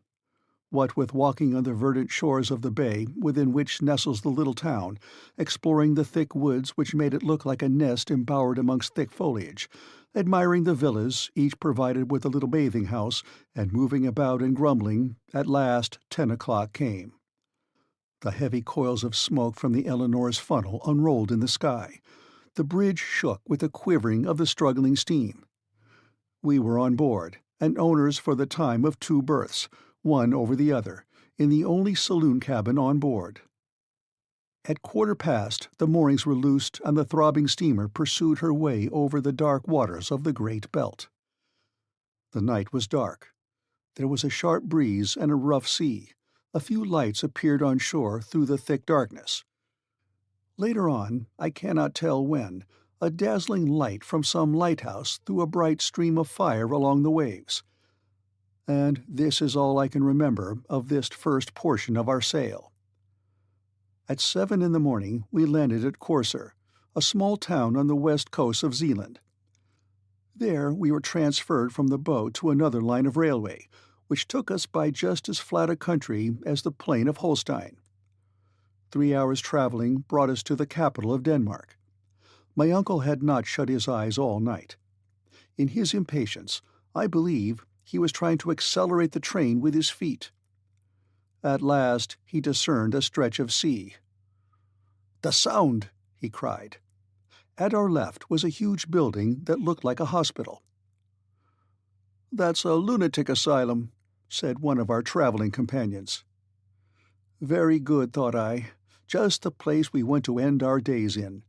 And great as it is, that asylum is not big enough to contain all Professor Lidenbrock's madness. At 10 in the morning, at last, we set our feet in Copenhagen. The luggage was put upon a carriage and taken with ourselves to the Phoenix Hotel in Breda Gate. This took half an hour, for the station is out of the town. Then my uncle, after a hasty toilet, dragged me after him. The porter at the hotel could speak German and English, but the professor, as a polyglot, questioned him in good Danish, and it was in the same language that personage directed him to the Museum of Northern Antiquities. The curator of this curious establishment, in which wonders are gathered together, out of which the ancient history of the country might be reconstructed by means of its stone weapons, its cups, and its jewels, was a learned savant, the friend of the Danish consul at Hamburg, Professor Thomsen. My uncle had a cordial letter of introduction to him. As a general rule, one savant greets another with coolness. But here the case was different. Monsieur Thomsen, like a good friend, gave the Professor Lidenbrock a cordial greeting, and he even vouchsafed the same kindness to his nephew. It is hardly necessary to say the secret was sacredly kept from the excellent curator. We were simply disinterested travelers visiting Iceland out of harmless curiosity. Monsieur Thomsen placed his services at our disposal, and we visited the quays with the object of finding out the next vessel to sail. I was yet in hopes that there would be no means of getting to Iceland, but there was no such luck. A small Danish schooner, the Valkyria, was set to sail for Reykjavik on the 2nd of June. The captain, Monsieur Bjarne, was on board. His intending passenger was so joyful that he almost squeezed his hands till they ached. That good man was rather surprised at his energy. To him it seemed a very simple thing to go to Iceland, as that was his business. But to my uncle it was sublime. The worthy captain took advantage of his enthusiasm to charge double fares, but we did not trouble ourselves about mere trifles. "You must be on board on Tuesday, at 7 in the morning," said Captain Bjarne, after having pocketed more dollars than were his due. Then we thanked Monsieur Thomsen for his kindness, and we returned to the Phoenix Hotel. "It's all right, it's all right," my uncle repeated.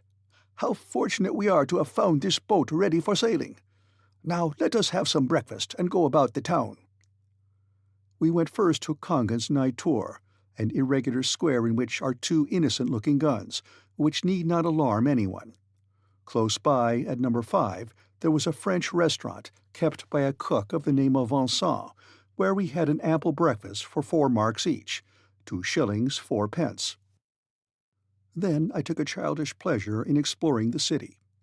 My uncle let me take him with me, but he took notice of nothing, neither the insignificant king's palace nor the pretty 17th-century bridge, which spans the canal before the museum, nor that immense cenotaph of Thorvaldson's, adorned with horrible mural painting, and containing within it a collection of the sculptor's works, nor, in a fine park, the toy-like chateau of Rosenberg, nor the beautiful Renaissance edifice of the Exchange, nor its spire composed of the twisted tails of 4 bronze dragons, nor the great windmill on the ramparts, whose huge arms dilated in the sea breeze like the sails of a ship. What delicious walks we should have had together, my pretty Verlandaise and I, along the harbour where the 2-deckers and the frigate slept peaceably by the red roofing of the warehouse, by the green banks of the strait, through the deep shades of the trees amongst which the fort is half concealed, where the guns are thrusting out their black throats between branches of alder and willow.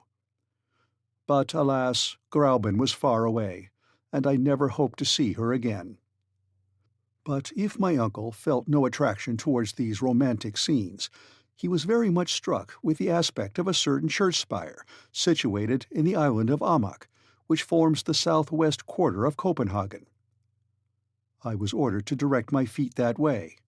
I embarked on a small steamer which plies on the canals, and in a few minutes she touched the quay of the dockyard. After crossing a few narrow streets where some convicts, in trousers half yellow and half grey, were at work under the orders of the gangers, we arrived at the Four Frelsers Kirk.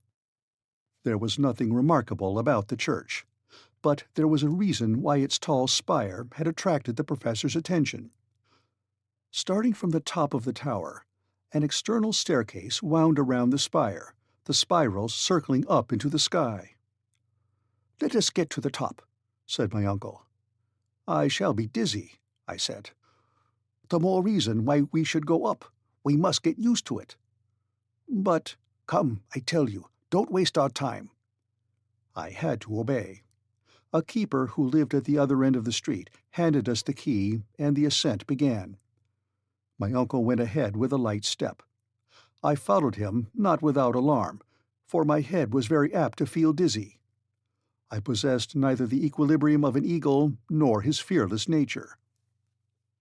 As long as we were protected on the inside of the winding staircase up the tower, all was well enough. But after toiling up 150 steps, the fresh air came to salute my face, and we were on the leads of the tower. There the aerial staircase began its gyrations, only guarded by a thin iron rail, and the narrowing steps seemed to ascend into infinite space.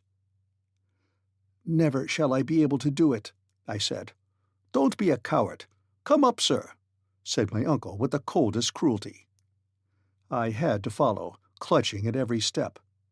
The keen air made me giddy. I felt the spire rocking with every gust of wind. My knees began to fail. Soon I was crawling on my knees, then creeping on my stomach. I closed my eyes. I seemed to be lost in space. At last I reached the apex, with the assistance of my uncle dragging me up by the collar. "Look down," he cried. "Look down well. You must take a lesson in abysses." I opened my eyes. I saw houses squashed flat as if they had all fallen down from the skies. A smoke fog seemed to drown them. Over my head, ragged clouds were drifting past, and by an optical inversion they seemed stationary, while the steeple, the ball, and I were all spinning along with fantastic speed. Far away on one side was the green country, on the other the sea sparkled, bathed in sunlight. The Sound stretched away to Elsinore, dotted with a few white sails, like seagulls' wings. And in the misty east and away to the northeast lay outstretched the faintly shadowed shores of Sweden. All this immensity of space whirled and wavered, fluctuating beneath my eyes. But I was compelled to rise, to stand up, to look. My first lesson in dizziness lasted an hour. When I got permission to come down and feel the solid street pavements, I was afflicted with severe lumbago. "Tomorrow we will do it again," said the professor. And it was so. For 5 days in succession, I was obliged to undergo this anti-vertiginous exercise, and whether I would or not, I made some improvement in the art of lofty contemplations. End of Chapter 8. Chapter 9. Iceland. But what next? The day for our departure arrived. The day before it, our kind friend Monsieur Thomson brought us letters of introduction to Count Trampe, the governor of Iceland, Monsieur Picterson, the bishop suffragan, and Monsieur Finsen, mayor of Reykjavik. My uncle expressed his gratitude by tremendous compressions of both his hands. On the 2nd, at 6 in the evening, all our precious baggage being safely on board the Valkyria, the captain took us into a very narrow cabin. "Is the wind favourable?" my uncle asked. "Excellent," replied Captain Bjarne. "A southeaster. We shall pass down the Sound full speed, with all sails set." In a few minutes, the schooner, under her mizzen, brigantine, topsail, and topgallant sail, loosed from her moorings and made full sail through the straits. In an hour the captain of Denmark seemed to sink below the distant waves, and the Valkyria was skirting the coast by Elsinore. In my nervous frame of mind, I expected to see the ghost of Hamlet wandering on the legendary castle terrace. "Sublime madman," I said, "no doubt you would approve of our expedition. Perhaps you would keep us company to the center of the globe to find the solution of your eternal doubts." But there was no ghostly shape upon the ancient walls. Indeed, the castle is much younger than the heroic Prince of Denmark. It now answers the purpose of a sumptuous lodge for the doorkeeper of the Straits of the Sound, before which every year there pass 15,000 ships of all nations. The castle of Kronsberg soon disappeared in the mist, as well as the tower of Helsingborg, built on the Swedish coast, and the schooner passed lightly on her way, urged by the breezes of the Kattegat. The Valkyria was a splendid sailor, but on a sailing vessel you can place no dependence. She was taking to Reykjavik coal, household goods, earthenware, woolen clothing, and a cargo of wheat. The crew consisted of 5 men, all Danes. "How long would the passage take?" my uncle asked. 10 days, the captain replied, "if we don't meet a nor'wester in passing the Faroes." "But are you not subject to considerable delays?" "No, Monsieur Lidenbrock, don't be uneasy. We shall get there in very good time." At evening the schooner doubled the Skaw at the northern point of Denmark, in the night passed the Skager Rack, skirted Norway by Cape Lindness, and entered the North Sea. In 2 days more we sighted the coast of Scotland near Peterhead, and the Valkyria turned her lead towards the Faroe Islands, passing between the Orkneys and Shetlands. Soon the schooner encountered the great Atlantic swell. She had to tack against the north wind, and reached the Faroes only with some difficulty. On the 8th, the captain made out Magennis, the southernmost of these islands, and from that moment took a straight course for Cape Portland, the most southerly point of Iceland. The passage was marked by nothing unusual. I bore the troubles of the sea pretty well. My uncle, to his own intense disgust and his greater shame, was ill all through the voyage. He therefore was unable to converse with the captain about Snæfell, the way to get to it, the facilities for transport. He was obliged to put off these inquiries until his arrival, and spent all his time at full length in his cabin, of which the timbers creaked and shook with every pitch he took. It must be confessed he was not undeserving of his punishment. On the 11th we reached Cape Portland. The clear open weather gave us a good view of Snæfellsjökull, which overhangs it. The cape is merely a low hill with steep sides, standing lonely by the beach. The Valkyria kept at some distance from the coast, taking a westerly course amidst great shoals of whales and sharks. Soon we came in sight of an enormous perforated rock, through which the sea dashed furiously. The Westman Islet seemed to rise out of the ocean like a group of rocks in a liquid plain. From that time the schooner took a wide berth and swept at a great distance round Cape Reykjanes, which forms the western point of Iceland.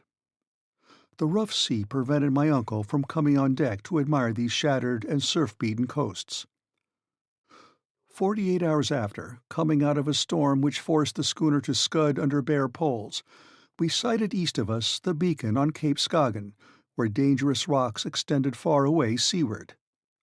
An Icelandic pilot came on board, and in 3 hours the Valkyria dropped her anchor before Reykjavik in Faxa Bay. The professor at last emerged from his cabin, rather pale and wretched-looking, but still full of enthusiasm, and with ardent satisfaction shining in his eyes. The population of the town, wonderfully interested in the arrival of a vessel from which everyone expected something, formed in groups upon the quay. My uncle left in haste his floating prison, or rather hospital. But before quitting the deck of the schooner he dragged me forward, and, pointing with outstretched finger north of the bay at a distant mountain terminating in a double peak, a pair of cones covered with perpetual snow, he cried, "Snæfell! Snæfell!" Then, recommending me by an impressive gesture to keep silence, he went into the boat which awaited him. I followed, and presently we were treading the soil of Iceland. The first man we saw was a good-looking fellow enough in a general's uniform. Yet he was not a general, but a magistrate, the governor of the island, Monsieur le Baron Trampa himself. The professor was soon aware of the presence he was in. He delivered him his letters from Copenhagen, and then followed a short conversation in the Danish language, the purport of which I was quite ignorant of, and for a very good reason. But the result of this first conversation was that Baron Trampa placed himself entirely at the service of Professor Lidenbrock. My uncle was just as courteously received by the mayor, Monsieur Finson, whose appearance was as military and disposition and office as pacific as the governor's. As for the bishop's suffragan, Monsieur Picterson, he was at that moment engaged on an episcopal visitation in the north. For the time we must be resigned to wait for the honor of being presented to him. But Monsieur Fridriksson, professor of natural sciences at the school of Reykjavik, was a delightful man, and his friendship became very precious to me. This modest philosopher spoke only Danish and Latin.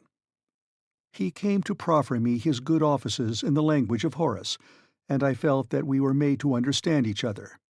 In fact, he was the only person in Iceland with whom I could converse at all. This good-natured gentleman made over to us 2 of the 3 rooms which his house contained, and we were soon installed in it with all our luggage, the abundance of which rather astonished the good people of Reykjavik. "Well, Axel," said my uncle, "we are getting on, and now the worst is over." "The worst?" I said, astonished. "To be sure. Now we have nothing to do but go down."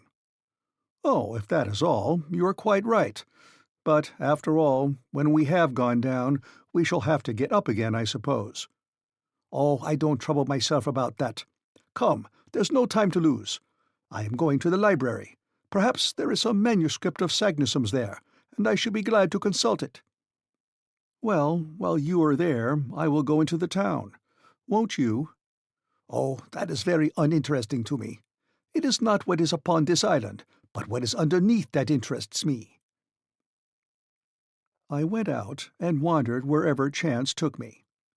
It would not be easy to lose your way in Reykjavik. I was therefore under no necessity to inquire the road, which exposes one to mistakes when the only medium of intercourse is gesture. The town extends along a low and marshy level, between 2 hills. An immense bed of lava bounds it on one side, and falls gently towards the sea. On the other extends the vast bay of Faxa, shut in at the north by the enormous glacier of the Snæfell, and of which the Valkyria was for the time the only occupant. Usually the English and French conservators of fisheries moor in this bay, but just then they were cruising about the western coasts of the island. The longest of the only 2 streets that Reykjavik possesses was parallel with the beach. Here live the merchants and traders, in wooden cabins made of red planks set horizontally. The other street, running west, ends at the little lake between the house of the bishop and other non-commercial people. I had soon explored these melancholy ways. Here and there I got a glimpse of faded turf, looking like a worn-out bit of carpet, or some appearance of kitchen garden, the sparse vegetables of which, potatoes, cabbages, and lettuces, would have figured appropriately upon a Lilliputian table. A few sickly wallflowers were trying to enjoy the air and sunshine. About the middle of the tin commercial street I found the public cemetery, enclosed in a mud wall, and where there seemed plenty of room. Then a few steps brought me to the governor's house, a butt compared with the town of Hamburg, a palace in comparison with the cabins of the Icelandic population.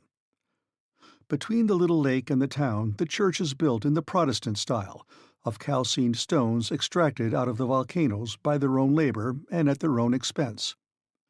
In high westerly winds it was manifest that the red tiles of the roof would be scattered in the air, to the great danger of the faithful worshippers. On a neighboring hill I perceived the National School, where, as I was informed later by our host, were taught Hebrew, English, French, and Danish, 4 languages of which, with shame I confess it, I don't know a single word. After an examination, I should have to stand last of the 40 scholars educated at this little college, and I should have been held unworthy to sleep along with them in one of those little double closets, where more delicate use would have died of suffocation the very first night. In 3 hours I had seen not only the town but its environs. The general aspect was wonderfully dull. No trees and scarcely any vegetation. Everywhere bare rocks, signs of volcanic action. The Icelandic huts are made of earth and turf, and the walls slope inward. They rather resemble roofs placed on the ground. But then these roofs are meadows of comparative fertility. Thanks to the internal heat, the grass grows in them to some degree of perfection. It is carefully mown in the hay season. If it were not, the horses would come to pasture on these green abodes. In my excursion I met but few people. On returning to the main street, I found the greater part of the population busied in drying, salting, and putting on board codfish, their chief export. The men looked like robust but heavy blond Germans with pensive eyes, conscious of being far removed from their fellow creatures, poor exiles relegated to this land of ice, poor creatures who should have been Eskimo, since nature had condemned them to live only just outside the Arctic Circle. In vain did I try to detect a smile upon their lips. Sometimes, by a spasmodic and involuntary contraction of the muscles, they seemed to laugh, but they never smiled. Their costume consisted of a coarse jacket of black woolen cloth called in Scandinavian lands a vadmo, a hat with a very broad brim, trousers with a narrow edge of red, and a bit of leather rolled round the foot for shoes. The women looked as sad and as resigned as the men. Their faces were agreeable but expressionless, and they wore gowns and petticoats of dark vadmo. As maidens they wore over their braided hair a little knitted brown cap. When married, they put around their heads a colored handkerchief, crowned with a peak of white linen. After a good walk, I returned to Monsieur Fridrikssen's house, where I found my uncle already in his host's company. End of Chapter 9. Chapter 10. Interesting Conversations with Icelandic Savants. Dinner was ready. Professor Lidenbrock devoured his portion voraciously, for his compulsory fast on board had converted his stomach into a vast, unfathomable gulf. There was nothing remarkable in the meal itself, but the hospitality of our host, more Danish than Icelandic, reminded me of the heroes of old. It was evident that we were more at home than he was himself. The conversation was carried on in the vernacular tongue, which my uncle mixed with German, and Monsieur Fridriksson with Latin for my benefit. It turned upon scientific questions, as befits philosophers, but Professor Lidenbrock was excessively reserved, and at every sentence spoke to me with his eyes, enjoining the most absolute silence upon our plans. In the first place, Monsieur Fridriksson wanted to know what success my uncle had had at the library. "Your library? Why, there is nothing but a few tattered books upon almost deserted shelves." "Indeed," replied Monsieur Fridriksson. "Why, we possess 8,000 volumes, many of them valuable and scarce. works in the old Scandinavian language, and we have all the novelties that Copenhagen sends us every year. Where do you keep your 8,000 volumes? For my part— Oh, Monsieur Lidenbrock, they are all over the country. In this icy region we are fond of study. There is not a farmer nor a fisherman that cannot read and does not read. Our principle is that books, instead of growing mouldy behind an iron grating, should be worn out under the eyes of many readers. Therefore, these volumes are passed from one to another, read over and over, referred to again and again, and it often happens that they find their way back to their shelves only after an absence of a year or two. And in the meantime, said my uncle rather spitefully, strangers— Well, what would you have? Foreigners have their libraries at home, and the first essential for labouring people is that they should be educated. I repeat to you the love of reading runs in Icelandic blood. In 1816 we founded a prosperous literary society. Learned strangers think themselves honoured in becoming members of it. It publishes books which educate our fellow countrymen, and do the country great service. If you will consent to be a corresponding member, Herr Lidenbrock, you will be giving us great pleasure." My uncle, who had already joined about 100 learned societies, accepted with grace, which evidently touched Monsieur Fridriksson. "Now," said he, "will you be kind enough to tell me what books you hope to find in our library, and I may perhaps enable you to consult them?" My uncle's eyes and mine met. He hesitated. This direct question went to the root of the matter. But after a moment's reflection, he decided on speaking. "Monsieur Fridriksson, I wish to know if amongst your ancient books you possessed any of the works of Arne Sagnason." "Arne Sagnason," replied the Reykjavik professor. "You mean that learned 16th-century savant, a naturalist, a chemist, and a traveller?" "Just so." "One of the glories of Icelandic literature and science?" "That's the man." "An illustrious man anywhere?" "Quite so." "And whose courage was equal to his genius?" "I see that you know him well." My uncle was bathed in delight at hearing his hero thus described. He feasted his eyes upon Monsieur Fridriksson's face. "Well," he cried, "where are his works?" "His works, we have them not." "What, not in Iceland?" "They are neither in Iceland nor anywhere else." "Why is that?" "Because Arne Sagnason was persecuted for heresy, and in 1573 his books were burned by the hands of the common hangman." "Very good! Excellent!" cried my uncle, to the great scandal of the professor of natural history. "What?" he cried. "Yes, yes.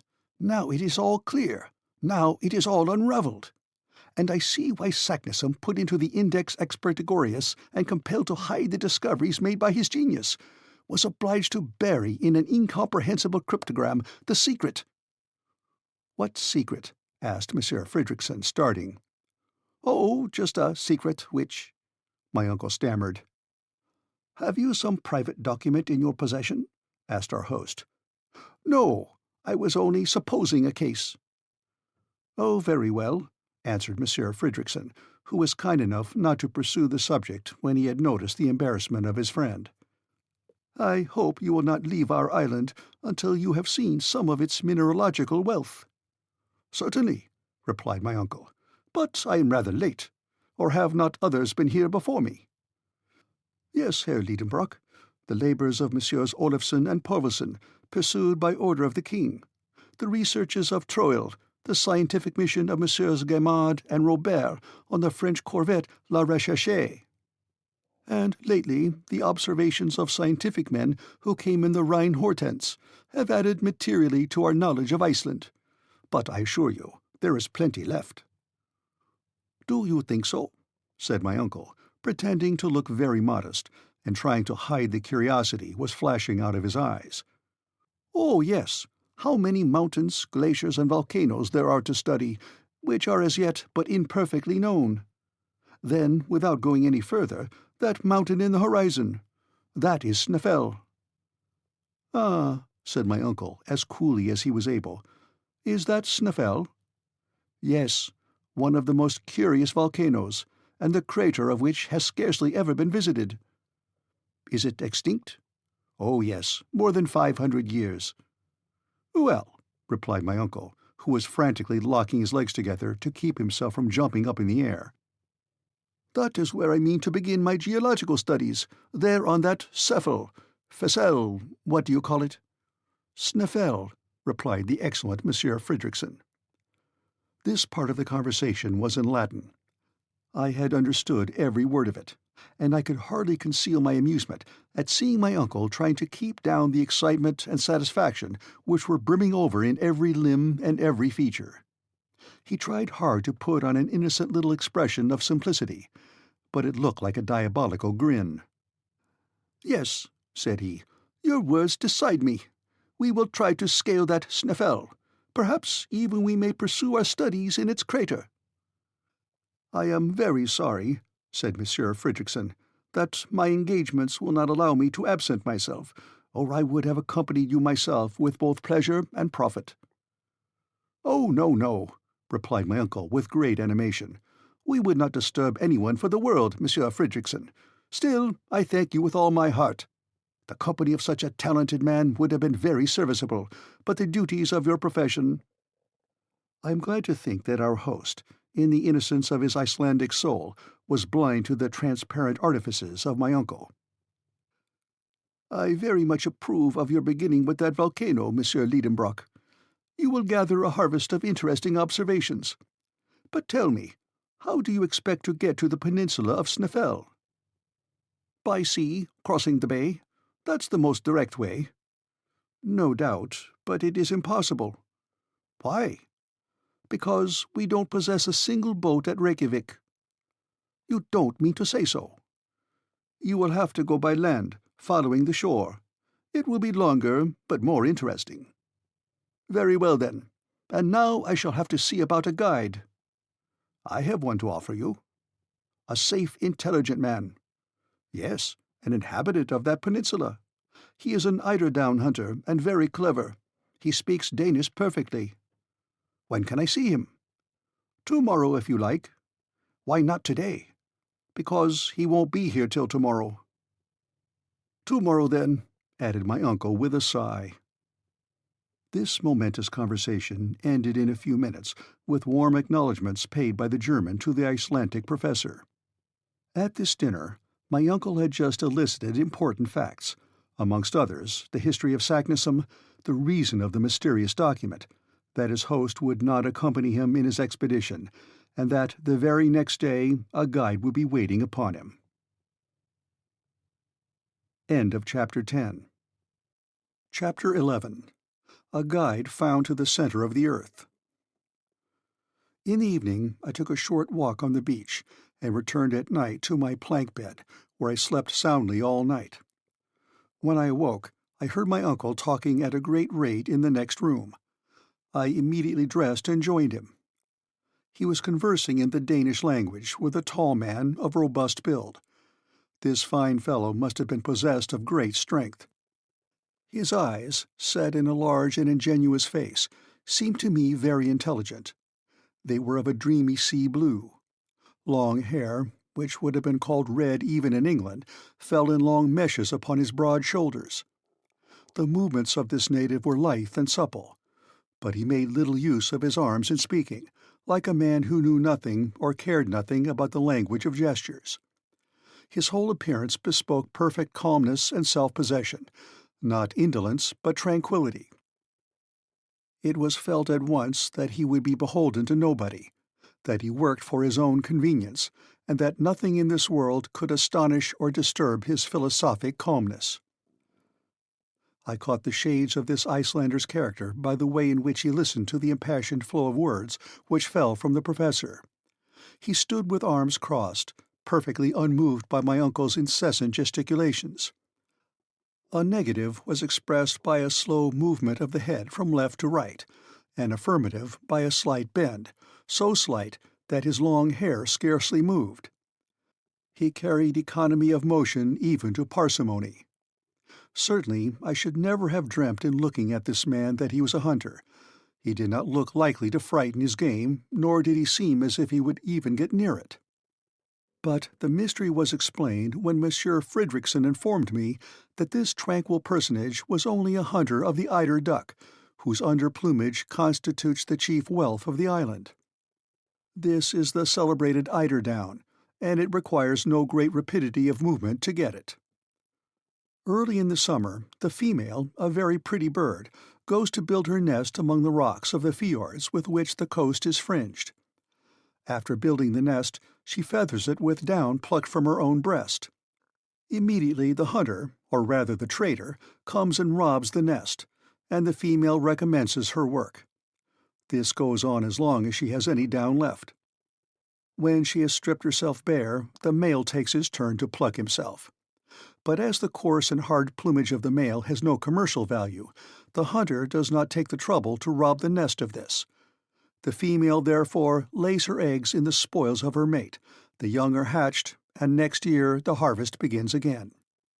Now, as the eiderduck does not select steep cliffs for her nest, but rather the smooth terraced rocks which slope to the sea, the Icelandic hunter might exercise his calling without any inconvenient exertion. He was a farmer who was not obliged either to sow or reap his harvest, but merely to gather it in. This grave, phlegmatic, and silent individual was called Hans Bjelke, and he came recommended by Monsieur Fridriksson. He was our future guide. His manners were a singular contrast with my uncle's. Nevertheless, they soon came to understand each other. Neither looked at the amount of the payment. The one was ready to accept whatever was offered. The other was ready to give whatever was demanded. Never was bargain more readily concluded. The result of the treaty was that Hans engaged on his part to conduct us to the village of Stapi, on the south shore of the Snæfell Peninsula, at the very foot of the volcano. By land this would be about 22 miles, to be done, said my uncle, in 2 days. But when he learnt that the Danish mile was 24,000 feet long, he was obliged to modify his calculations and allow 7 or 8 days for the march. 4 horses were to be placed at our disposal, 2 to carry him and me, 2 for the baggage. Hans, as was his custom, would go on foot. He knew all that part of the coast perfectly, and promised to take us the shortest way. His engagement was not to terminate with our arrival at Stapi.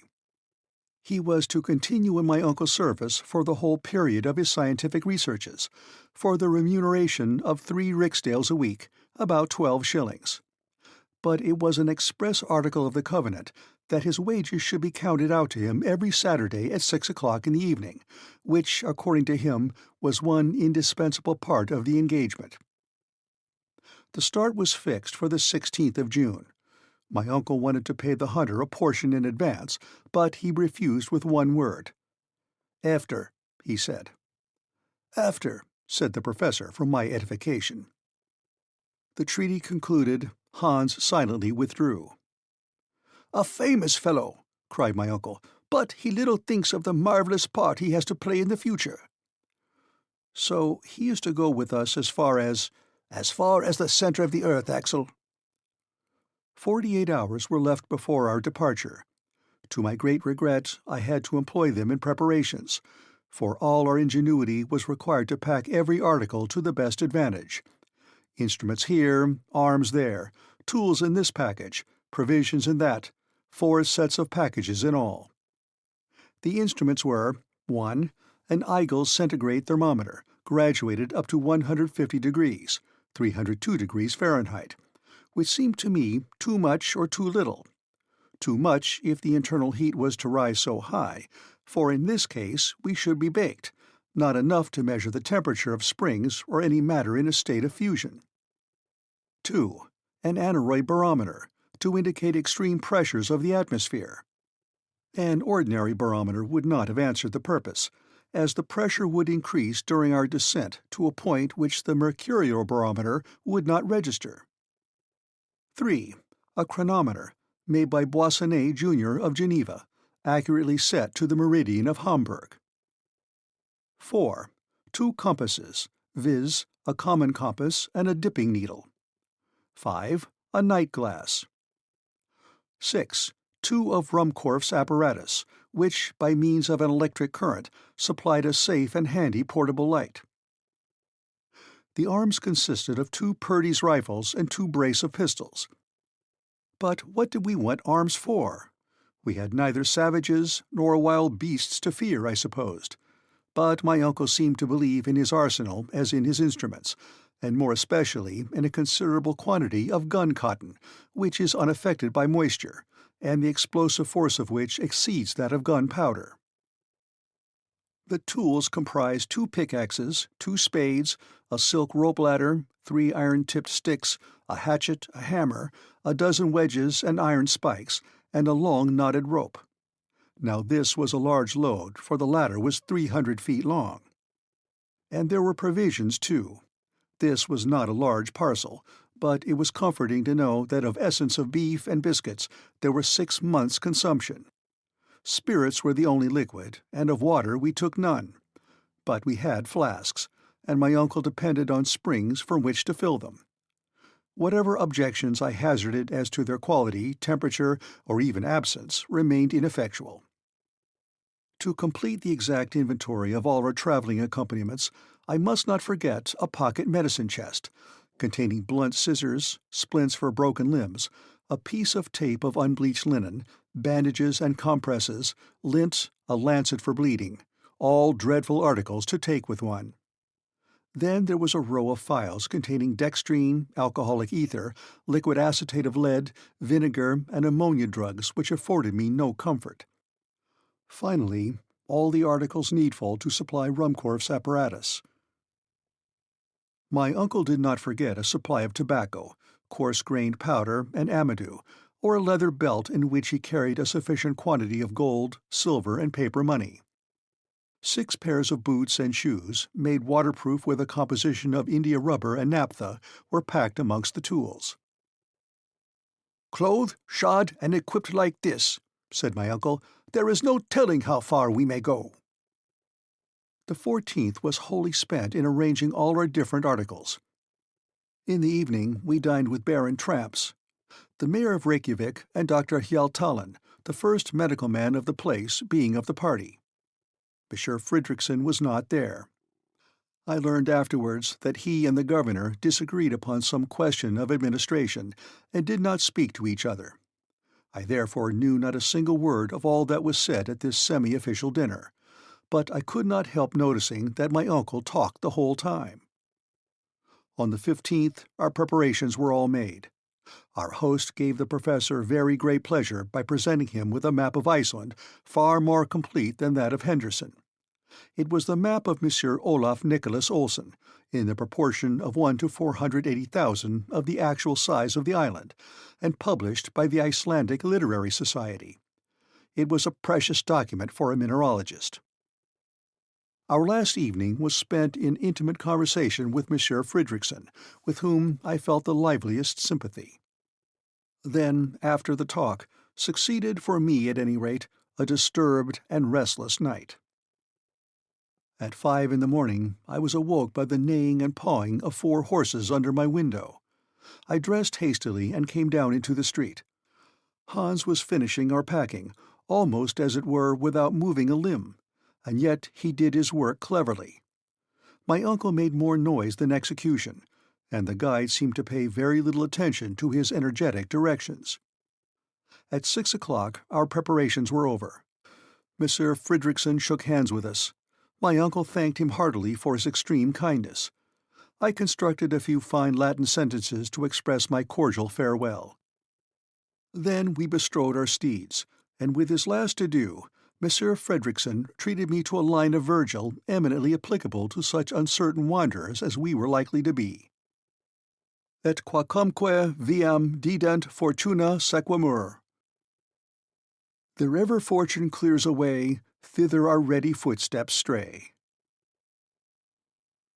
End of Chapter 11. Chapter 12. A Barren Land. We had started under a sky overcast but calm. There was no fear of heat, none of disastrous rain. It was just the weather for tourists. The pleasure of riding on horseback over an unknown country made me easy to be pleased at our first start. I threw myself wholly into the pleasure of the trip, and enjoyed the feeling of freedom and satisfied desire. I was beginning to take a real share in the enterprise. Besides, I said to myself, where's the risk? Here we are traveling all through a most interesting country. We are about to climb a very remarkable mountain. At the worst, we are going to scramble down an extinct crater. It is evident that Saknussemm did nothing more than this. As for a passage leading to the center of the globe, it is mere rubbish, perfectly impossible. Very well, then. Let us get all the good we can out of this expedition, and don't let us haggle about the chances. This reasoning having settled my mind, we got out of Reykjavik. Hans moved steadily on, keeping ahead of us at an even, smooth, and rapid pace. The baggage horses followed him without giving any trouble. Then came my uncle and myself, looking not so very ill-mounted on our small but hardy animals. Iceland is one of the largest islands in Europe. Its surface is 14,000 square miles, and it contains but 16,000 inhabitants. Geographers have divided it into 4 quarters, and we were crossing diagonally the southwest quarter, called the Sudvestur-fjordung. On leaving Reykjavik, Hans took us by the seashore. We passed lean pastures which were trying very hard, but in vain, to look green. The yellow came out best. The rugged peaks of the trachyte rocks presented faint outlines on the eastern horizon. At times a few patches of snow, concentrating the vague light, glittered upon the slopes of the distant mountains. Certain peaks, boldly uprising, passed through the grey clouds and reappeared above the moving mists, like breakers emerging in the heavens. Often these chains of barren rocks made a dip towards the sea, and encroached upon the scanty pasturage. But there was always enough room to pass. Besides, our horses instinctively chose the easiest places without ever slackening their pace. My uncle was refused even the satisfaction of stirring up his beast with whip or voice. He had no excuse for being impatient. I could not help smiling to see so tall a man on so small a pony, and as his long legs nearly touched the ground, he looked like a 6-legged centaur. "Good horse, good horse," he kept saying. "You will see, Axel, that there is no more sagacious animal than the Icelandic horse. He is stopped by neither snow nor storm, nor impassable roads, nor rocks, glaciers, or anything. He is courageous, sober, and sure-footed. He never makes a false step, never shies. If there is a river or fjord to cross, and we shall meet with many, you will see him plunge in at once, just as if he were amphibious, and gain the opposite bank. But we must not hurry him. We must let him have his way, and we shall get on at the rate of 30 miles a day." "We may, but how about our guide?" "Oh, never mind him. People like him get over the ground without a thought. There is so little action in this man that he will never get tired. And besides, if he wants it, he shall have my horse. I shall get cramped if I don't have a little action. The arms are all right, but the legs want exercise." We were advancing at a rapid pace. The country was already almost a desert. Here and there was a lonely farm, called a boer, built either of wood or of sods or of pieces of lava, looking like a poor beggar by the wayside. These ruinous huts seemed to solicit charity from passers-by, and on very small provocation we should have given alms for the relief of the poor inmates. In this country there were no roads and paths, and the poor vegetation, however slow, would soon efface the rare traveller's footsteps. Yet this part of the province, at a very small distance from the capital, is reckoned among the inhabited and cultivated portions of Iceland. What, then, must other tracts be, more desert than this desert? In the first half-mile we had not seen one farmer standing before his cabin door, nor one shepherd tending a flock less wild than himself, nothing but a few cows and sheep left to themselves. What, then, would be those convulsed regions upon which we were advancing, regions subject to the dire phenomena of eruptions, the offspring of volcanic explosions and subterranean convulsions? We were to know them before long, but on consulting Olsen's map, I saw that they would be avoided by winding along the seashore. In fact, The great plutonic action is confined to the central portion of the island. There, rocks of the trappean and volcanic class, including trachyte, basalt, and tuffs, and agglomerates associated with streams of lava, have made this a land of supernatural horrors. I had no idea of the spectacle which was awaiting us in the peninsula of Snæfell, where these ruins of a fiery nature have formed a frightful chaos. In 2 hours from Reykjavik, we arrived at the burgh of Gufunes, called Alkirkja, or principal church. There was nothing remarkable here but a few houses, scarcely enough for a German hamlet. Hans stopped here half an hour. He shared with us our frugal breakfast, answering my uncle's questions about the road and our resting place that night with merely yes or no, except when he said Gardar. I consulted the map to see where Gardar was. I saw there was a small town of that name on the banks of the Hjalfjord, 4 miles from Reykjavik. I showed it to my uncle. 4 miles only? He exclaimed. 4 miles out of 28! What a nice little walk! He was about to make an observation to the guide, who, without answering, resumed his place at the head, and went on his way. 3 hours later, still treading on the colourless grass of the pasture land, we had to work round the Kalla Fjord, a longer way, but an easier one than crossing that inlet. We soon entered into a Pingstower, or parish, called Eyjolfberg, from whose steeple 12 o'clock would have struck, if Icelandic churches were rich enough to possess clocks. But they are like the parishioners who have no watches, and do without. There our horses were baited. Then, taking the narrow path to left between a chain of hills and the sea, they carried us to our next stage, the Alkirkja of Brantar, and 1 mile farther on to Saurbor Annexia, a chapel of ease built on the south shore of the Hvalfjord. It was now 4 o'clock, and we had gone 4 Icelandic miles, or 24 English miles. In that place the fjord was at least 3 English miles wide. The waves rolled with a rushing din upon the sharp-pointed rocks. This inlet was confined between walls of rock, precipices crowned by sharp peaks 2,000 feet high, and remarkable for the brown strata which separated the beds of reddish tuff. However much I might respect the intelligence of our quadrupeds, I hardly cared to put it to the test by trusting myself to it on horseback across an arm of the sea. If they are as intelligent as they are said to be, I thought, they won't try it. In any case, I will tax my intelligence to direct theirs. But my uncle would not wait. He spurred on to the edge. His steed lowered his head to examine the nearest waves and stopped. My uncle, who had an instinct of his own too, applied pressure, and was again refused by the animal significantly shaking his head. Then followed strong language and the whip, but the brute answered these arguments with kicks and endeavours to throw his rider. At last the clever little pony, with a bend of his knees, started from under the professor's legs, and left him standing upon 2 boulders on the shore, just like the Colossus of Rhodes. "Confounded brute!" cried the unhorsed horseman, suddenly degraded into a pedestrian, just as ashamed as a cavalry officer degraded to a foot soldier. "Farja," said the guide, touching his shoulder. "What? A boat?" "Dare," replied Hans, pointing to one. "Yes," I cried, "there is a boat." "Why did you not say so, then? Well, let us go on." "Tidvatten," said the guide. "What is he saying?" "He says tide," said my uncle, translating the Danish word. "No doubt we must wait for the tide." "Forbida," said my uncle. "Ja," replied Hans. My uncle stamped with his foot, while the horses went on to the boat. I perfectly understood the necessity of abiding a particular moment of the tide to undertake the crossing of the fjord, when, the sea having reached its greatest height, it should be slack water.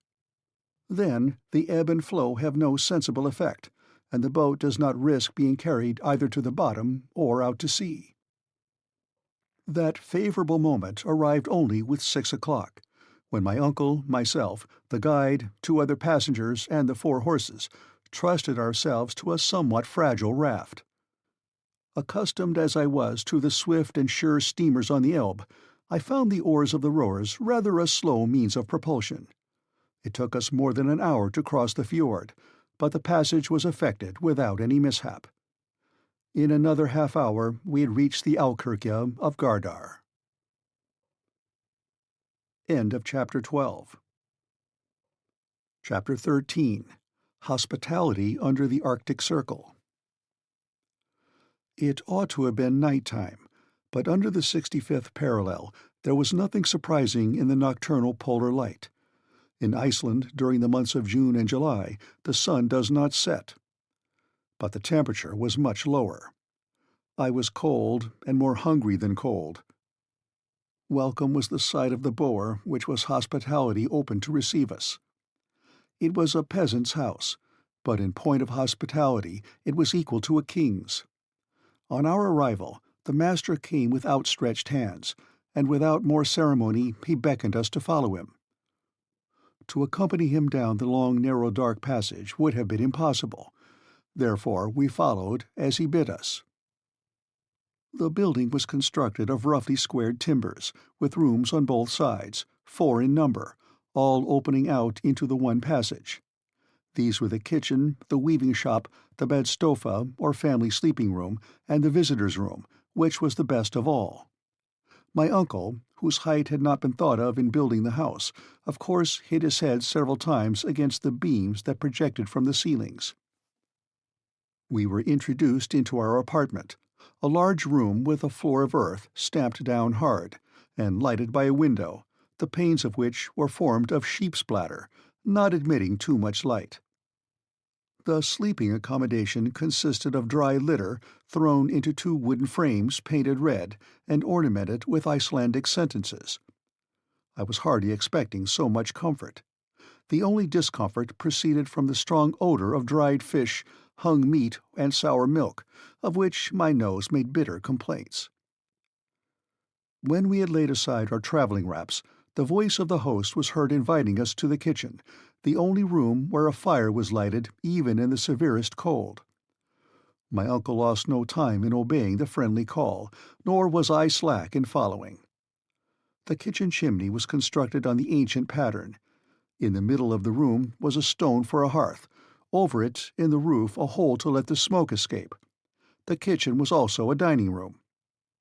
At our entrance, the host, as if he had never seen us, greeted us with the word "Selvertu," which means "be happy," and came and kissed us on the cheek. After him, his wife pronounced the same words, accompanied with the same ceremonial. Then the two, placing their hands upon their hearts, inclined profoundly before us. I hasten to inform the reader that this Icelandic lady was the mother of 19 children, all, big and little, swarming in the midst of the dense wreaths of smoke with which the fire on the hearth filled the chamber. Every moment I noticed a fair-haired and rather melancholy face peeping out of the rolling volumes of smoke. They were a perfect cluster of unwashed angels. My uncle and I treated this little tribe with kindness, and in a very short time we each had 3 or 4 of these brats on our shoulders, as many on our laps, and the rest between our knees. Those who could speak kept repeating "Selvertu" in every conceivable tone. Those that could not speak made up for that want by shrill cries. This concert was brought to a close by the announcement of dinner. At that moment our hunter returned, who had been seeing his horses provided for. That is to say, he had economically let them loose in the fields, where the poor beasts had to content themselves with the scanty moss they could pull off the rocks, and a few meagre seaweeds, and the next day they would not fail to come of themselves and resume the labors of the previous day. "Selvertu," said Hans. Then calmly, automatically, and dispassionately he kissed the host, the hostess, and their 19 children. This ceremony over, we sat at table, 24 in number, and therefore one upon another. The luckiest had only 2 urchins upon their knees. But silence reigned in all this little world at the arrival of the soup, and the national taciturnity resumed its empire even over the children. The host served out to us a soup made of lichen, and by no means unpleasant. then an immense piece of dried fish floating in butter rancid with 20 years' keeping, and therefore, according to Icelandic gastronomy, much preferable to fresh butter. Along with this we had sky, a sort of clotted milk, with biscuits and a liquid prepared from juniper berries. For beverage we had a thin milk mixed with water, called in this country blanda. It is not for me to decide whether this diet is wholesome or not. All I can say is that I was desperately hungry, and that at dessert I swallowed to the very last gulp of a thick broth made from buckwheat. As soon as the meal was over, the children disappeared, and their elders gathered round the peat fire, which also burnt such miscellaneous fuel as briars, cow dung, and fish bones. After this little pinch of warmth, the different groups retired to their respective rooms. Our hostess hospitably offered us her assistance in undressing, according to Icelandic usage. But on our gracefully declining, she insisted no longer, and I was able at last to curl myself up in my mossy bed. At 5 next morning, we bade our host farewell, my uncle with difficulty persuading him to accept a proper remuneration, and Hans signaled the start. At 100 yards from J.R.R., the soil began to change its aspect. It became boggy and less favorable to progress. On our right, the chain of mountains was indefinitely prolonged, like an immense system of natural fortifications, of which we were following the counterscarp or lesser steep. Often we were met by streams, which we had to ford with great care, not to wet our packages. The desert became wider and more hideous, yet from time to time we seemed to descry a human figure that fled at our approach. Sometimes a sharp turn would bring us suddenly within a short distance of one of these spectres, and I was filled with loathing at the sight of a huge deformed head, the skin shining and hairless, and repulsive sores visible through the gaps in the poor creature's wretched rags. The unhappy being forbore to approach us and offer his misshapen hand. He fled away, but not before Hans had saluted him with the customary selvertu. "Spatelsk," said he. "A leper," my uncle repeated. This word produced a repulsive effect. The horrible disease of leprosy is too common in Iceland. It is not contagious, but hereditary, and lepers are forbidden to marry. These apparitions were not cheerful, and did not throw any charm over the less and less attractive landscapes. The last tufts of grass had disappeared from beneath our feet. Not a tree was to be seen, unless we except a few dwarf birches as low as brushwood. Not an animal, but a few wandering ponies that their owners would not feed. Sometimes we could see a hawk balancing himself on his wings under the grey cloud, and then darting away south with rapid flight. I felt melancholy under this savage aspect of nature, and my thoughts went away to the cheerful scenes I had left in the far south. We had to cross a few narrow fjords, and at last quite a wide gulf. The tide, then high, allowed us to pass over without delay, and to reach the hamlet of Aftanes 1 mile beyond. That evening, after having forded 2 rivers full of trout and pike, called Alpha and Hedda, we were obliged to spend the night in a deserted building worthy to be haunted by all the elfins of Scandinavia. The Ice King certainly held court here, and gave us all night long samples of what he could do. No particular event marked the next day. Bogs, dead levels, melancholy desert tracks wherever we travelled. By nightfall we had accomplished half our journey, and we lay at Krosopt. On the 19th of June, for about a mile, that is, an Icelandic mile, we walked upon hardened lava. This ground is called in the country Ron. The writhen surface presented the appearance of distorted, twisted cables, sometimes stretched in length, sometimes contorted together. An immense torrent, once liquid, now solid, ran from the nearest mountains, now extinct volcanoes, but the ruins around revealed the violence of the past eruptions. Yet here and there were a few jets of steam from hot springs. We had no time to watch these phenomena. We had to proceed on our way. Soon at the foot of the mountains the boggy land reappeared, intersected by little lakes. Our route now lay westward. We had turned the great bay of Faxa, and the twin peaks of Snæfell rose white into the cloudy sky at the distance of at least 5 miles. The horses did their duty well. No difficulty stopped them in their steady career. I was getting tired, but my uncle was as firm and straight as he was at our first start. I could not help admiring his persistency, as well as the hunters, who treated our expedition like a mere promenade. June 20. At 6 p.m. we reached Budir, a village on the seashore, and the guide there claiming his due, my uncle settled with him. It was Hans' own family, that is, his uncles and cousins, who gave us hospitality. We were kindly received, and without taxing too much the goodness of these folks, I would willingly have tarried here to recruit after my fatigues. But my uncle, who wanted no recruiting, would not hear of it, and the next morning we had to bestride our beasts again. The soil told of the neighborhood of the mountain, whose granite foundations rose from the earth like the knotted roots of some huge oak. We were rounding the immense base of the volcano. The professor hardly took his eyes off it. He tossed up his arms and seemed to defy it, and to declare, "There stands the giant that I shall conquer."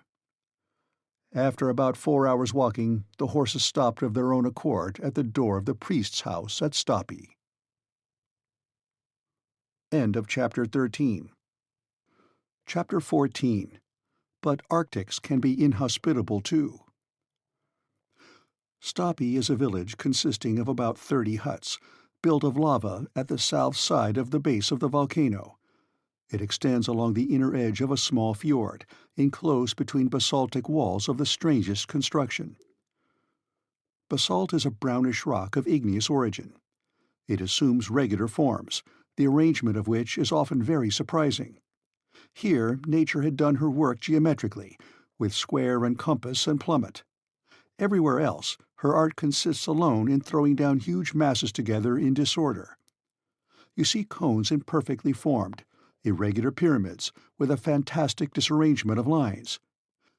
But here, as if to exhibit an example of regularity, though in advance of the very earliest architects, she has created a severely simple order of architecture, never surpassed either by the splendors of Babylon or the wonders of Greece. I had heard of the Giant's Causeway in Ireland, and Fingal's Cave in Staffa, one of the Hebrides, but I had never yet seen a basaltic formation. At Stapi I beheld this phenomenon in all its beauty. The wall that confined the fjord, like all the coast of the peninsula, was composed of a series of vertical columns 30 feet high. These straight shafts, of fair proportions, supported an architrave of horizontal slabs, the overhanging portion of which formed a semi-arch over the sea. At intervals, under this natural shelter, there spread out vaulted entrances in beautiful curves, into which the waves came dashing with foam and spray. A few shafts of basalt, torn from their hold by the fury of tempests, lay along the soil like remains of an ancient temple, in ruins forever fresh, and over which centuries passed without leaving a trace of age upon them. This was our last stage upon the earth. Hans had exhibited great intelligence, and it gave me some little comfort to think then that he was not going to leave us. On arriving at the door of the rector's house, which was not different from the others, I saw a man shoeing a horse, hammer in hand, with a leathern apron on. "Selvertu," said the hunter. "Goddag," said the blacksmith in good Danish. "Kirkeherde," said Hans, turning around to my uncle. "The rector," repeated the professor. "It seems, Axel, that this good man is the rector." Our guide in the meanwhile was making the Kirkeherde aware of the position of things. When the latter, suspending his labours for a moment, uttered a sound no doubt understood between horses and farriers, and immediately a tall and ugly hag appeared from the hut. She must have been 6 feet at the least. I was in great alarm lest she should treat me to the Icelandic kiss, but there was no occasion to fear, nor did she do the honours at all too gracefully. The visitor's room seemed to me the worst in the whole cabin. It was close, dirty, and evil-smelling. But we had to be content. The rector did not go in for antique hospitality. Very far from it. Before the day was over, I saw that we had to do with a blacksmith, a fisherman, a hunter, a joiner, but not at all with a minister of the gospel. To be sure, it was a weekday. Perhaps on a Sunday he made amends. I don't mean to say anything against these poor priests, who, after all, are very wretched. They receive from the Danish government a ridiculously small pittance, and they get from the parish the fourth part of the tithe, which does not come to 60 marks a year, about £4. Hence the necessity to work for their livelihood. But after fishing, hunting, and shoeing horses for any length of time, one soon gets into the ways and manners of fishermen, hunters, and farriers, and other rather crude and uncultivated people. And that evening I found out that temperance was not among the virtues that distinguished my host. My uncle soon discovered what sort of a man he had to do with. Instead of a good and learned man, he found a rude and coarse peasant. He therefore resolved to commence the grand expedition at once, and to leave this inhospitable parsonage. He cared nothing about fatigue, and resolved to spend some days upon the mountain. The preparations for our departure were therefore made the very day after our arrival at Stapi. Hans hired the services of 3 Icelanders to do the duty of the horses in the transport of the burdens, but as soon as we had arrived at the crater, these natives were to turn back and leave us to our own devices. This was to be clearly understood. My uncle now took the opportunity to explain to Hans that it was his intention to explore the interior of the volcano to its farthest limits. Hans merely nodded. There or elsewhere, down in the bowels of the earth, or anywhere on the surface, all was alike to him. For my own part, the incidents of the journey had hitherto kept me amused, and made me forgetful of coming evils. But now my fears again were beginning to get the better of me. But what could I do? The place to resist the professor would have been Hamburg, not the foot of Snæfell. One thought, above all others, harassed and alarmed me. It was one calculated to shake firmer nerves than mine. Now, thought I, here we are, about to climb Snæfell. Very good. We will explore the crater. Very good, too. Others have done as much without dying for it. But that is not all. If there is a way to penetrate into the very bowels of the island, if that ill-advised Saknussemm has told a true tale, we shall lose our way amidst the deep subterranean passages of this volcano. Now there is no proof that Snæfell is extinct. Who can assure us that an eruption is not brewing at this very moment? Does it follow that because the monster has slept since 1229, he must therefore never awake again? And if he wakes up presently, where shall we be? It was worthwhile debating this question, and I did debate it. I could not sleep for dreaming about eruptions. Now, the part of the ejected scoriae and ashes seemed to my mind a very rough one to act. So at last, when I could hold out no longer, I resolved to lay the case before my uncle, as prudently and as cautiously as possible, just under the form of an almost impossible hypothesis. I went to him. I communicated my fears to him, and drew back a step to give him room for the explosion which I knew must follow. But I was mistaken. "I was thinking of that," he replied with great simplicity. What could those words mean? Was he actually going to listen to reason? Was he contemplating the abandonment of his plans? This was too good to be true. After a few moments' silence, during which I dared not question him, he resumed. "I was thinking of that. Ever since we arrived at Stapi, I have been occupied with the important question you have just opened, for we must not be guilty of imprudence." "No, indeed," I replied with forcible emphasis. "For 600 years, Snæfell has been dumb, but he may speak again. Now, eruptions are always preceded by certain well-known phenomena. I have therefore examined the natives. I have studied external appearances, and I can assure you, Axel, that there will be no eruption." At this positive affirmation I stood amazed and speechless. "You don't doubt my word?" said my uncle. "Well, follow me."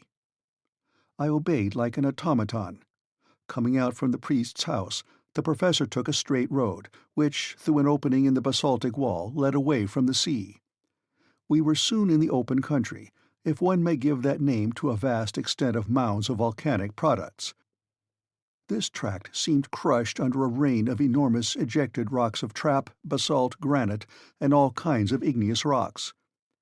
Here and there I could see puffs and jets of steam curling up into the air, called in Icelandic reykr, issuing from thermal springs and indicating by their motion the volcanic energy underneath. This seemed to justify my fears. But I fell from the height of my new-born hopes when my uncle said, "You see all these volumes of steam, Axel? Well, they demonstrate that we have nothing to fear from the fury of a volcanic eruption." "Am I to believe that?" I cried. "Understand this clearly," added the professor. "At the approach of an eruption, these jets would redouble their activity, but disappear altogether during the period of the eruption. For the elastic fluids, being no longer under pressure, go off by way of the crater instead of escaping by their usual passages through the fissures in the soil. Therefore, if these vapors remain in their usual condition, if they display no augmentation of force, and if you add to this the observation that the wind and rain are not ceasing and being replaced by a still and heavy atmosphere, then you may affirm that no eruption is preparing." "But—" "No more. That is sufficient. When science has uttered her voice, let babblers hold their peace." I returned to the parsonage, very crestfallen. My uncle had beaten me with the weapons of science. Still, I had one hope left, and this was that when we had reached the bottom of the crater it would be impossible, for want of a passage, to go deeper, in spite of all the Saknussemms in Iceland. I spent the whole night in one constant nightmare.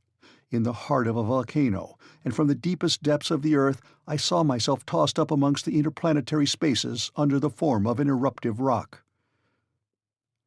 The next day, June 23rd, Hans was awaiting us with his companions carrying provisions, tools, and instruments. 2 iron-pointed sticks, 2 rifles, and 2 shot belts were for my uncle and myself. Hans, as a cautious man, had added to our luggage a leathern bottle full of water, which, with that in our flasks, would ensure us a supply of water for 8 days. It was 9 in the morning. The priest and his tall Megara were awaiting us at the door. We supposed they were standing there to bid us a kind farewell, but the farewell was put in the unexpected form of a heavy bill, in which everything was charged, even to the very air we breathed in the pastoral house, infected as it was. This worthy couple were fleecing us just as a Swiss innkeeper might have done, and estimated their imperfect hospitality at the highest price. My uncle paid without a remark. A man who is starting for the center of the earth need not be particular about a few rix dollars. This point being settled, Hans gave the signal, and we soon left Stapi behind us. End of Chapter 14. Chapter 16. Boldly Down the Crater. Supper was rapidly devoured, and the little company housed themselves as best they could. The bed was hard, the shelter not very substantial, and our position an anxious one, at 5,000 feet above the sea level. Yet I slept particularly well. It was one of the best nights I had ever had, and I did not even dream. Next morning we awoke half frozen by the sharp, keen air, but with the light of a splendid sun. I rose from my granite bed and went out to enjoy the magnificent spectacle that lay unrolled before me. I stood on the very summit of the southernmost of Snæfell's peaks. The range of the eye extended over the whole island. By an optical law which obtains at all great heights, the shore seemed raised and the center depressed. It seemed as if one of Helbesmer's raised maps lay at my feet. I could see deep valleys intersecting each other in every direction, precipices like low walls, lakes reduced to ponds, rivers abbreviated into streams. On my right were numberless glaciers and innumerable peaks, some plumed with feathery clouds of smoke. The undulating surface of these endless mountains, crested with sheets of snow, reminded one of a stormy sea. If I looked westward, there the ocean lay spread out in all its magnificence, like a mere continuation of those flock-like summits. The eye could hardly tell where the snowy ridges ended and the foaming waves began. I was thus steeped in the marvelous ecstasy which all high summits develop in the mind, and now without giddiness, for I was beginning to be accustomed to the sublime aspects of nature. My dazzled eyes were bathed in the bright flood of the solar rays. I was forgetting where and who I was, to live the life of elves and sylphs, the fanciful creation of Scandinavian superstitions. I felt intoxicated with the sublime pleasure of lofty elevations, without thinking of the profound abysses into which I was shortly to be plunged. But I was brought back to the realities of things by the arrival of Hans and the Professor, who joined me on the summit. My uncle pointed out to me in the far west a light steam or mist, a semblance of land, which bounded the distant horizon of waters. "Greenland," said he. "Greenland?" I cried. "Yes, we are only 35 leagues from it, and during thaws the white bears, borne by the ice fields from the north, are carried even into Iceland. But never mind that. Here we are at the top of Snæfell, and here are 2 peaks, one north and one south. Hans will tell us the name of that on which we are now standing." The question being put, Hans replied, "Scartaris." My uncle shot a triumphant glance at me. "Now for the crater," he cried. The crater of Snæfell resembled an inverted cone, the opening of which might be half a league in diameter. Its depth appeared to be about 2,000 feet. Imagine the aspect of such a reservoir, brimful and running over with liquid fire amid the rolling thunder.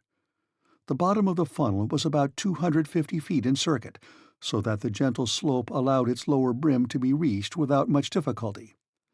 Involuntarily, I compared the whole crater to an enormous erected mortar, and the comparison put me in a terrible fright. What madness, I thought, to go down into a mortar, perhaps a loaded mortar, to be shot up into the air at a moment's notice. But I did not try to back out of it. Hans, with perfect coolness, resumed the lead, and I followed him without a word. In order to facilitate the descent, Hans wound his way down the cone by a spiral path. Our route lay amidst eruptive rocks, some of which, shaken out of their loosened beds, rushed bounding down the abyss, and in their fall awoke echoes remarkable for their loud and well-defined sharpness. In certain parts of the cone there were glaciers. Here Hans advanced only with extreme precaution, sounding his way with his iron-pointed pole to discover any crevasses in it. At particularly dubious passages we were obliged to connect ourselves with each other by a long cord, in order that any man who missed his footing might be held up by his companions. This solid formation was prudent, but did not remove all danger. Yet, notwithstanding the difficulties of the descent, down steeps unknown to the guide, the journey was accomplished without accidents, except the loss of a coil of rope, which escaped from the hands of an Icelander and took the shortest way to the bottom of the abyss. At midday we arrived. I raised my head and saw straight above me the upper aperture of the cone, framing a bit of sky of very small circumference, but almost perfectly round. Just upon the edge appeared the snowy peak of Saris, standing out sharp and clear against the endless space. At the bottom of the crater were 3 chimneys, through which, in its eruptions, Snæfell had driven forth fire and lava from its central furnace. Each of these chimneys was 100 feet in diameter. They gaped before us right in our path. I had not the courage to look down either of them, but Professor Lidenbrock had hastily surveyed all 3. He was panting, running from one to the other, gesticulating and uttering incoherent expressions. Hans and his comrades, seated upon loose lava rocks, looked at him with as much wonder as they knew how to express, and perhaps taking him for an escaped lunatic. Suddenly my uncle uttered a cry. I thought his foot must have slipped and that he had fallen down one of the holes. But no, I saw him, with arms outstretched and legs straddling wide apart, erect before a granite rock that stood in the center of the crater, just like a pedestal made ready to receive a statue of Pluto. He stood like a man stupefied, but the stupefaction soon gave way to a delirious rapture. "Axel! Axel!" he cried. "Come! Come!" I ran. Hans and the Icelanders never stirred. "Look!" cried the professor. And, sharing his astonishment, but I think not his joy, I read on the western face of the block, in runic characters, half mouldered away with lapse of ages, this thrice accursed name. "Arn Sanctusum," replied my uncle. "Do you yet doubt?" I made no answer, and I returned in silence to my lava seat in a state of utter speechless consternation. Here was crushing evidence. How long I remained plunged in agonizing reflections I cannot tell. All that I know is that on raising my head again I saw only my uncle and Hans at the bottom of the crater. The Icelanders had been dismissed, and they were now descending the outer slopes of Snæfell to return to Stapi. Hans slept peaceably at the foot of a rock, in a lava bed, where he had found a suitable couch for himself, but my uncle was pacing around the bottom of the crater like a wild beast in a cage. I had neither the wish nor the strength to rise, and following the guide's example, I went off into an unhappy slumber, fancying I could hear ominous noises or feel tremblings within the recesses of the mountain. Thus the first night in the crater passed away. The next morning a grey, heavy, cloudy sky seemed to droop over the summit of the cone. I did not know this first from the appearances of nature, but I found it out by my uncle's impetuous wrath. I soon found out the cause, and hope dawned again in my heart. For this reason. Of the 3 ways open before us, 1 had been taken by Saknussemm. The indications of the learned Icelander hinted at in the cryptogram pointed to this fact that the shadow of Scartaris came to touch that particular way during the latter days of the month of June. That sharp peak might hence be considered as the gnomon of a vast sundial, the shadow projected from which on a certain day would point out the road to the center of the earth. Now, no sun, no shadow, and therefore no guide. Here was June 25th. If the sun was clouded for 6 days, we must postpone our visit till next year. My limited powers of description would fail were I to attempt a picture of the professor's angry impatience. The day wore on, and no shadow came to lay itself along the bottom of the crater. Hans did not move from the spot he had selected, yet he must be asking himself what we were waiting for, if he asked himself anything at all. My uncle spoke not a word to me. His gaze, ever directed upwards, was lost in the grey and misty space beyond. On the 26th, nothing yet. Rain mingled with snow was falling all day long. Hans built a hut of pieces of lava. I felt a malicious pleasure in watching the 1,000 rills and cascades that came tumbling down the sides of the cone, and the deafening continuous din awakened by every stone against which they bounded. My uncle's rage knew no bounds. It was enough to irritate a meeker man than he, for it was foundering almost within the port. But heaven never sends unmixed grief, and for Professor Lidenbrock there was a satisfaction in store proportioned to his desperate anxieties.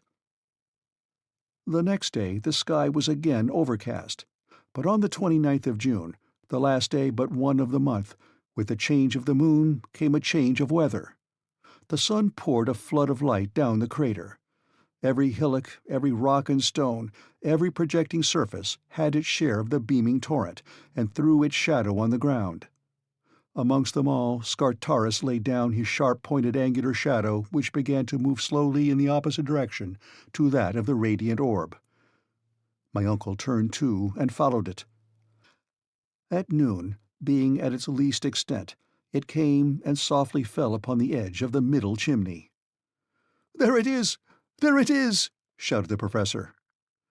"Now for the center of the globe," he added in Danish. I looked at Hans to hear what he would say. "Forut," was his tranquil answer. "Forward," replied my uncle. It was 13 minutes past 1. End of Chapter 16. Chapter 16. Boldly Down the Crater. Supper was rapidly devoured, and the little company housed themselves as best they could. The bed was hard, the shelter not very substantial, and our position an anxious one, at 5,000 feet above the sea level. Yet I slept particularly well. It was one of the best nights I had ever had, and I did not even dream. Next morning we awoke half frozen by the sharp, keen air, but with the light of a splendid sun. I rose from my granite bed and went out to enjoy the magnificent spectacle that lay unrolled before me. I stood on the very summit of the southernmost of Snæfell's peaks. The range of the eye extended over the whole island. By an optical law which obtains at all great heights, the shores seemed raised and the center depressed.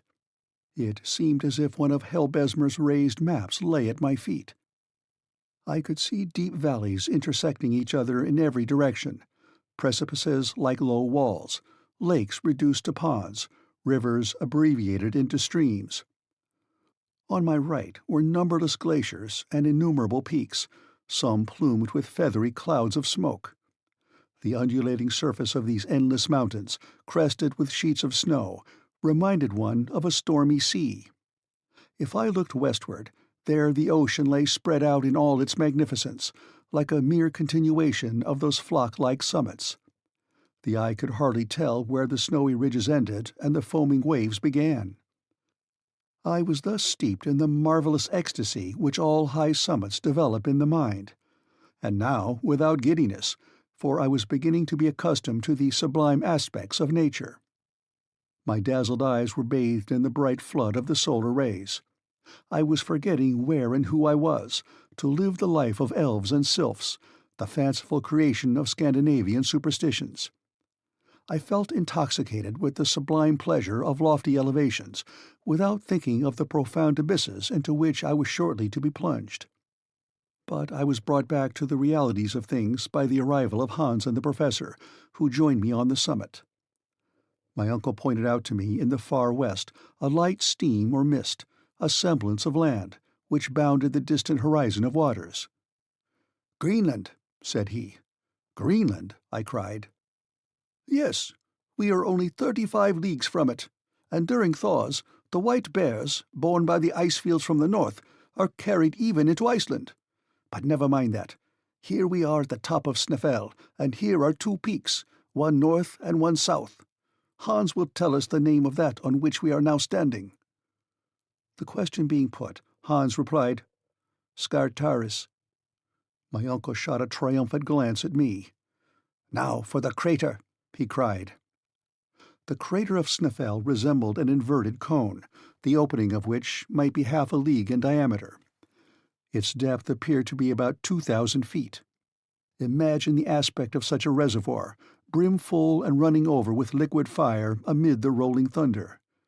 The bottom of the funnel was about 250 feet in circuit, so that the gentle slope allowed its lower brim to be reached without much difficulty.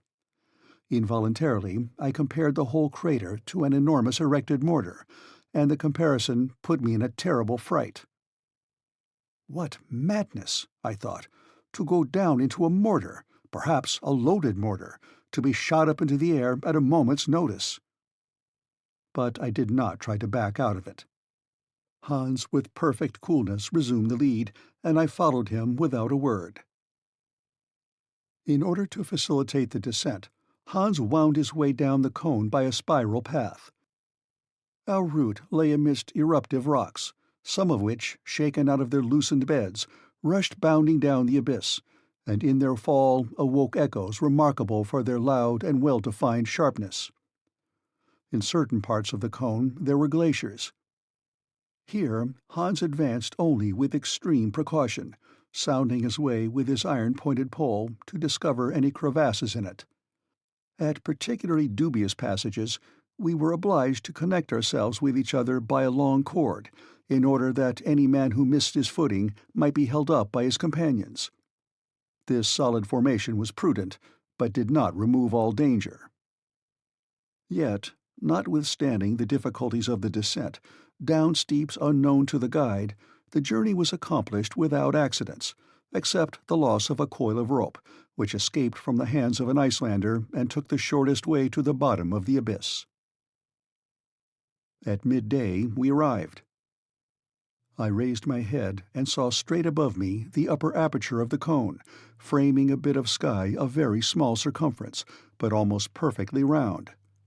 Just upon the edge appeared the snowy peak of Saris, standing out sharp and clear against the endless space.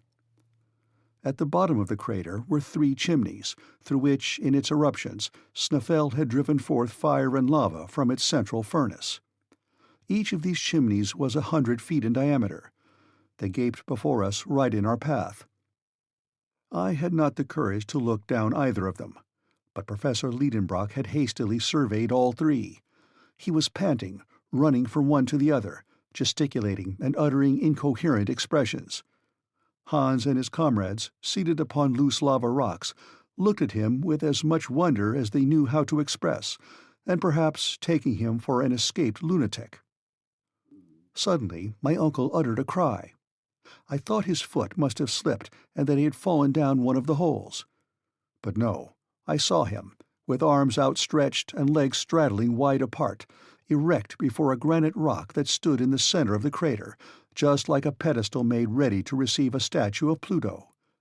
He stood like a man stupefied, but the stupefaction soon gave way to a delirious rapture. "Axel! Axel!" he cried. "Come! Come!" I ran. Hans and the Icelanders never stirred. "Look!" cried the professor. And, sharing his astonishment, but I think not his joy, I read on the western face of the block, in runic characters, half mouldered away with lapse of ages, this thrice accursed name. "Arn Saknussemm," replied my uncle. "Do you yet doubt?" I made no answer, and I returned in silence to my lava seat in a state of utter speechless consternation. Here was crushing evidence. How long I remained plunged in agonizing reflections I cannot tell. All that I know is that on raising my head again I saw only my uncle and Hans at the bottom of the crater. The Icelanders had been dismissed, and they were now descending the outer slopes of Snæfell to return to Stapi. Hans slept peaceably at the foot of a rock, in a lava bed, where he had found a suitable couch for himself, but my uncle was pacing around the bottom of the crater like a wild beast in a cage. I had neither the wish nor the strength to rise, and following the guide's example, I went off into an unhappy slumber, fancying I could hear ominous noises or feel tremblings within the recesses of the mountain. Thus the first night in the crater passed away. The next morning a grey, heavy, cloudy sky seemed to droop over the summit of the cone. I did not know this first from the appearances of nature, but I found it out by my uncle's impetuous wrath. I soon found out the cause, and hope dawned again in my heart. For this reason. Of the 3 ways open before us, one had been taken by Saknussemm. The indications of the learned Icelander hinted at in the cryptogram pointed to this fact that the shadow of Scartaris came to touch that particular way during the latter days of the month of June. That sharp peak might hence be considered as the gnomon of a vast sundial, the shadow projected from which on a certain day would point out the road to the center of the earth. Now, no sun, no shadow, and therefore no guide. Here was June 25th. If the sun was clouded for 6 days, we must postpone our visit till next year. My limited powers of description would fail were I to attempt a picture of the professor's angry impatience. The day wore on, and no shadow came to lay itself along the bottom of the crater. Hans did not move from the spot he had selected, yet he must be asking himself what we were waiting for, if he asked himself anything at all. My uncle spoke not a word to me. His gaze, ever directed upwards, was lost in the grey and misty space beyond. On the 26th, nothing yet. Rain mingled with snow was falling all day long. Hans built a hut of pieces of lava. I felt a malicious pleasure in watching the 1,000 rills and cascades that came tumbling down the sides of the cone, and the deafening continuous din awakened by every stone against which they bounded. My uncle's rage knew no bounds. It was enough to irritate a meeker man than he, for it was foundering almost within the port. But heaven never sends unmixed grief. and for Professor Lidenbrock there was a satisfaction in store proportioned to his desperate anxieties. The next day the sky was again overcast, but on the 29th of June, the last day but one of the month, with the change of the moon came a change of weather.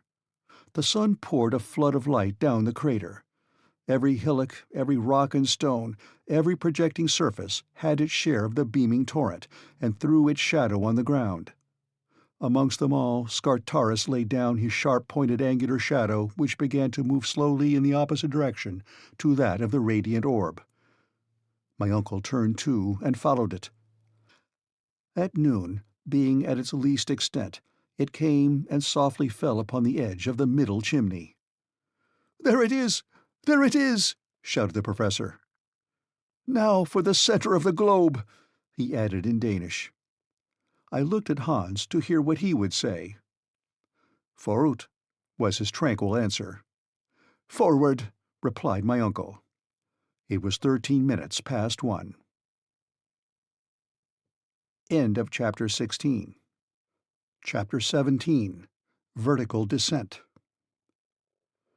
Now began our real journey. Hitherto our toil had overcome all difficulties. Now difficulties would spring up at every step. I had not yet ventured to look down the bottomless pit into which I was about to take a plunge. The supreme hour had come. I might now either share in the enterprise or refuse to move forward. But I was ashamed to recoil in the presence of the hunter. Hans accepted the enterprise with such calmness, such indifference, such perfect disregard of any possible danger, that I blushed at the idea of being less brave than he. If I had been alone, I might have once more tried the effect of argument, but in the presence of the guide I held my peace. My heart flew back to my sweet Verlin days, and I approached the central chimney. I have already mentioned that it was 100 feet in diameter and 300 feet round. I bent over a projecting rock and gazed down. My hair stood on end with terror. The bewildering feeling of vacuity laid hold upon me. I felt my center of gravity shifting its place, and giddiness mounting into my brain like drunkenness. There is nothing more treacherous than this attraction down deep abysses. I was just about to drop down when a hand laid hold of me. It was that of Hans. I suppose I had not taken as many lessons on gulf exploration as I ought to have done in the Frelsers Kirk at Copenhagen. But however short was my examination of this well, I had taken some account of its conformation. Its almost perpendicular walls were bristling with innumerable projections, which would facilitate the descent. But if there was no want of steps, still there was no rail. A rope fastened to the edge of the aperture might have helped us down, but how were we to unfasten it when arrived at the other end? My uncle employed a very simple expedient to obviate this difficulty.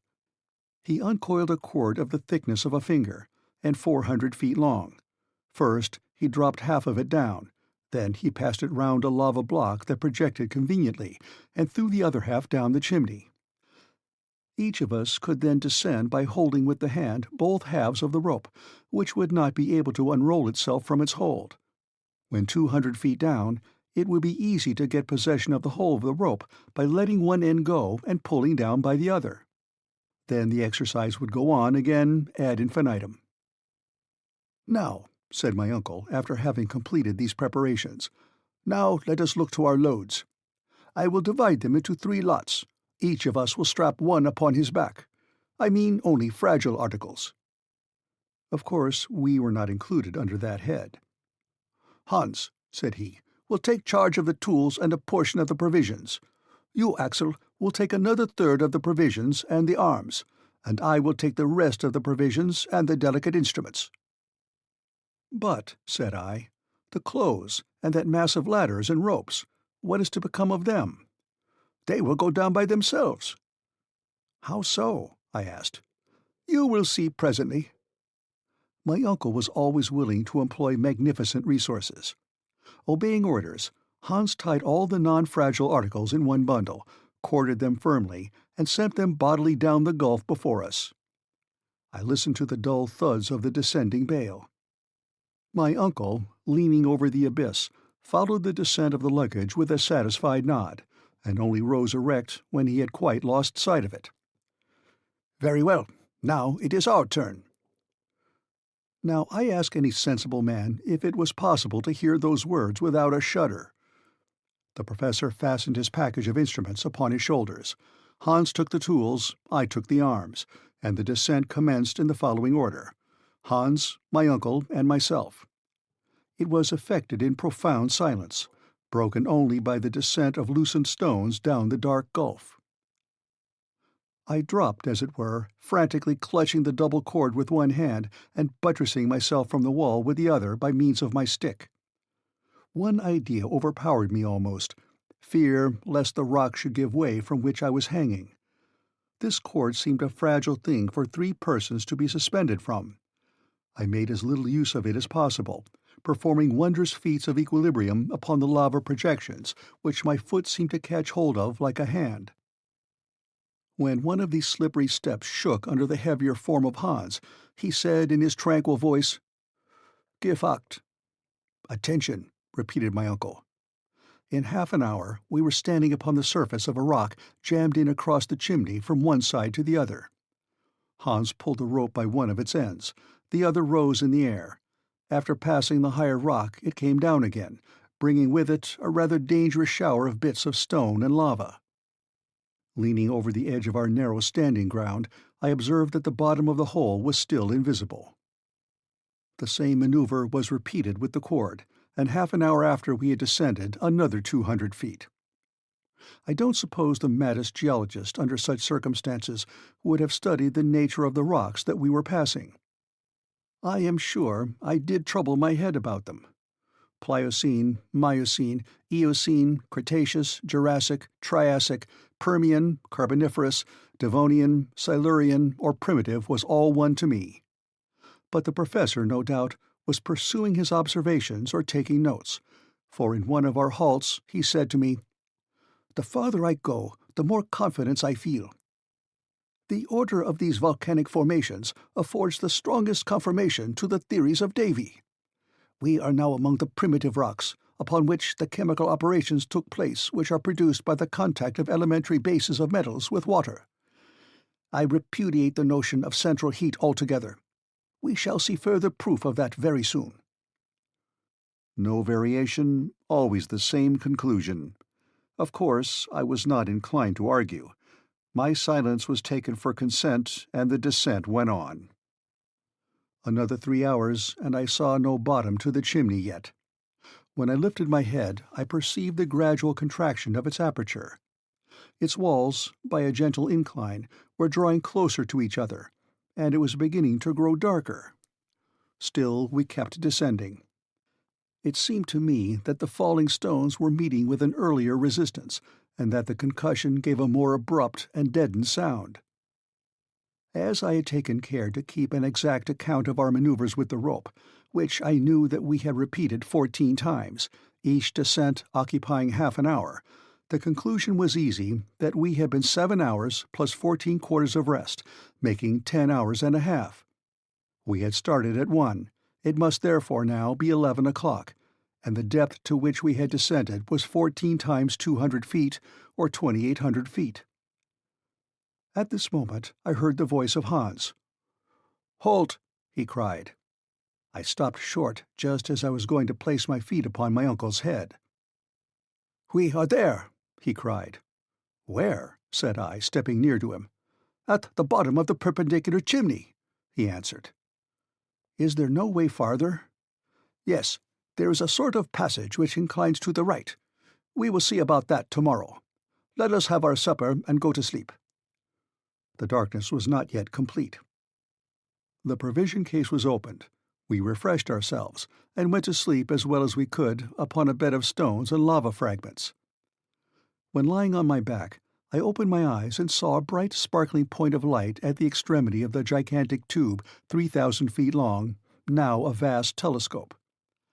It was a star, which, seen from this depth, had lost all scintillation, and which by my computation should be 46 Ursa Minor. Then I fell fast asleep. End of Chapter 17. Chapter 18. The Wonders of Terrestrial Depths. At 8 in the morning, a ray of daylight came to wake us up. The 1,000 shining surfaces of lava on the walls received it on its passage, and scattered it like a shower of sparks. There was light enough to distinguish surrounding objects.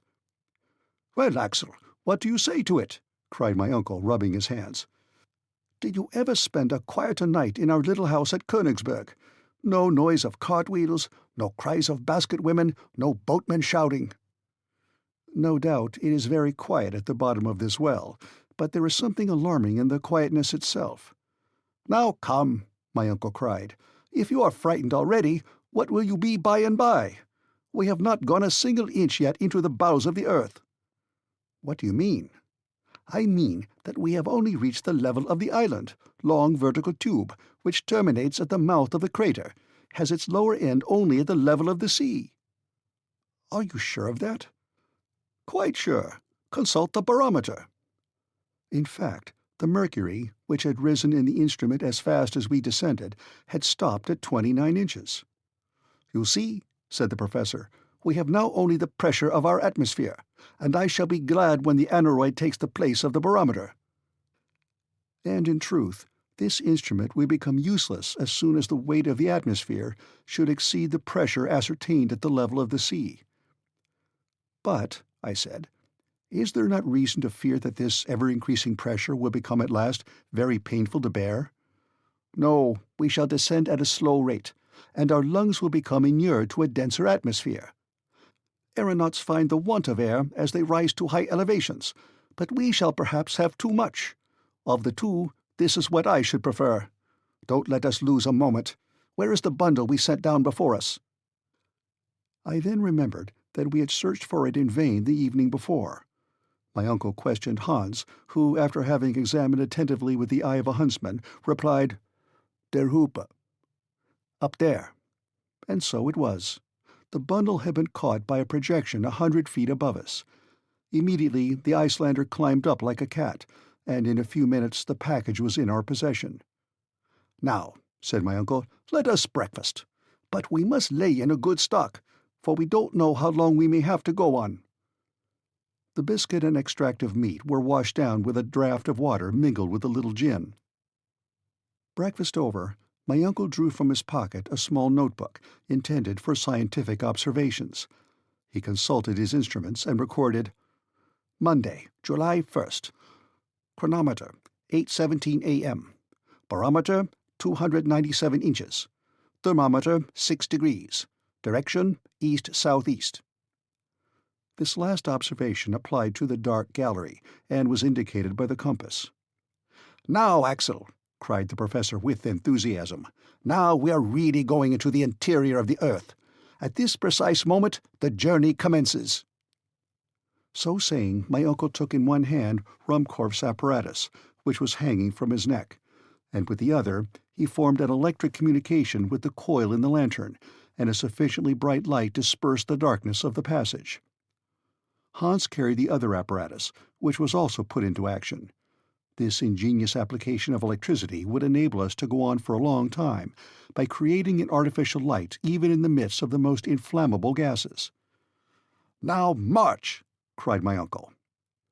Each shouldered his package.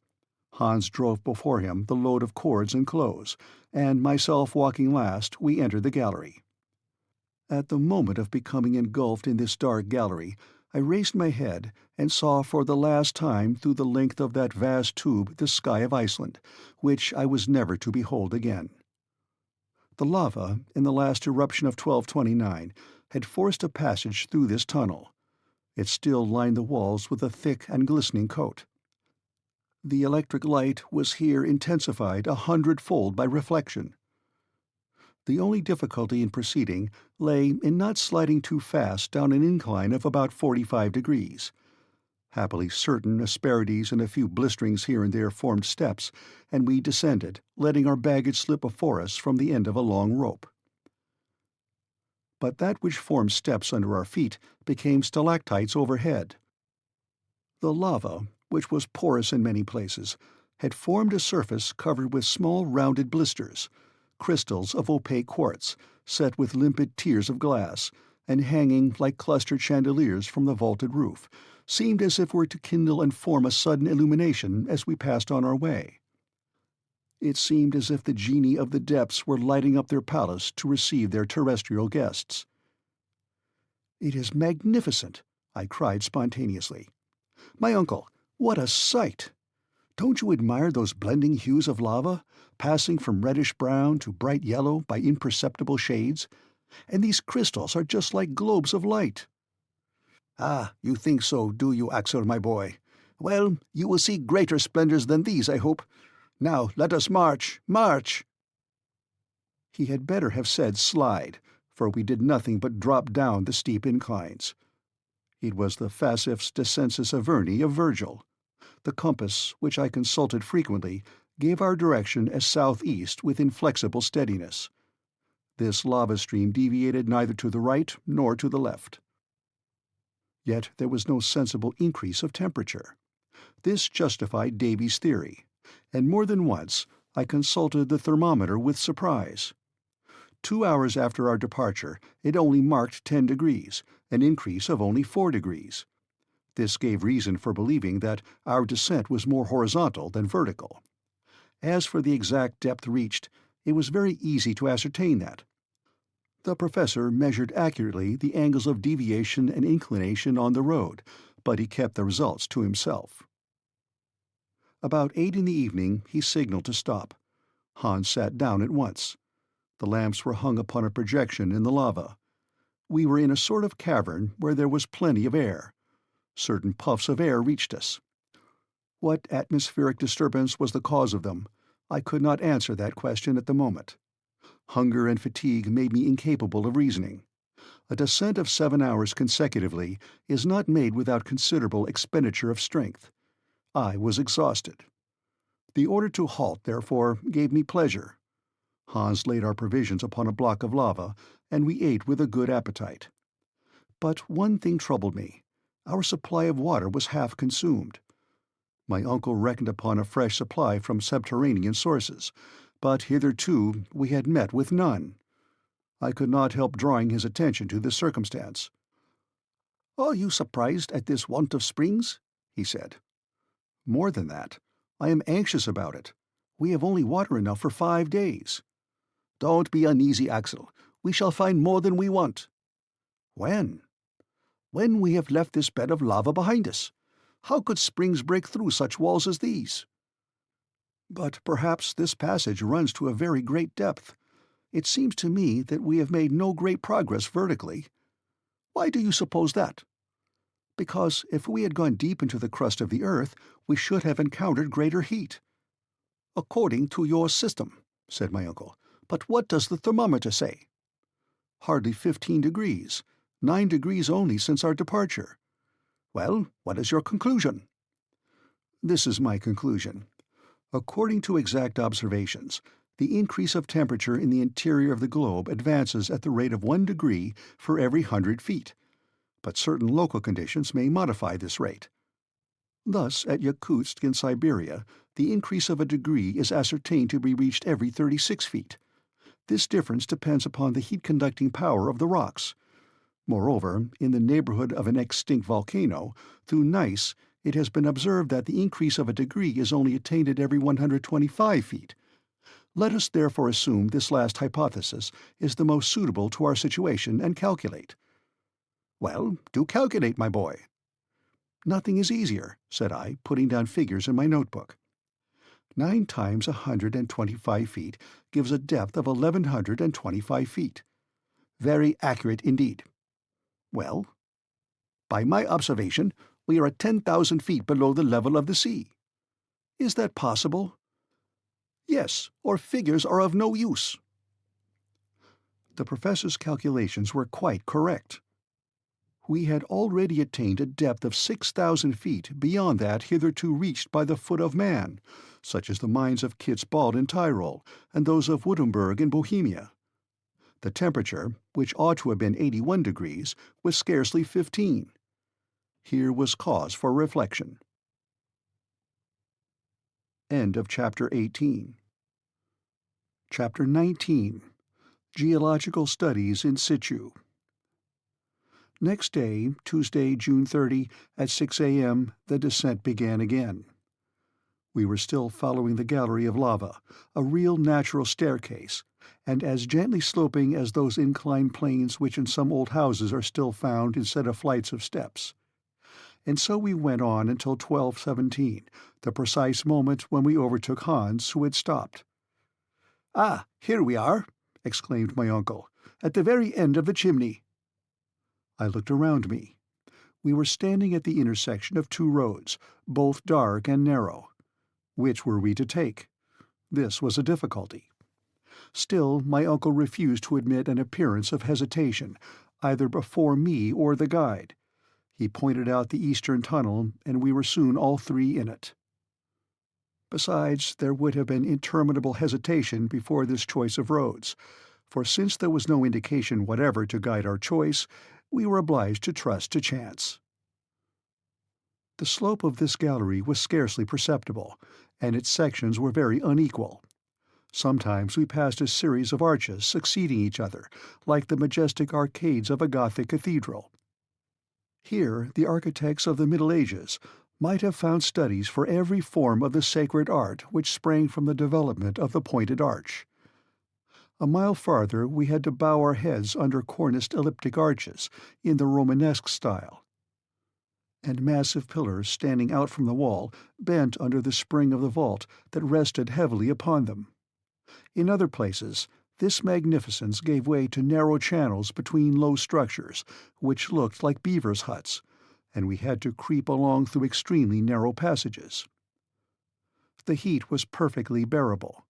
Involuntarily I began to think of its heat when the lava thrown out by Snæfell was boiling and working through this now silent road. I imagined the torrents of fire hurled back at every angle in the gallery, and the accumulation of intensely heated vapors in the midst of this confined channel. I only hope, thought I, that this so-called extinct volcano wouldn't take a fancy in his old age to begin his sports again. I abstained from communicating these fears to Professor Lidenbrock. He would never have understood them at all. He had but one idea: forward. He walked, he slid, he scrambled, he tumbled, with a persistency which one could not but admire. By 6 in the evening, after a not very fatiguing walk, we had gone 2 leagues south, but scarcely a quarter of a mile down. My uncle said it was time to go to sleep. We ate without talking, and went to sleep without reflection. Our arrangements for the night were very simple. A railway rug each, into which we rolled ourselves, was our sole covering. We had neither cold nor intrusive visits to fear. Travelers who penetrate into the wilds of Central Africa and into the pathless forests of the New World are obliged to watch over each other by night. But we enjoyed absolute safety and utter seclusion. No savages or wild beasts infested these silent depths. Next morning we awoke fresh and in good spirits. The road was resumed.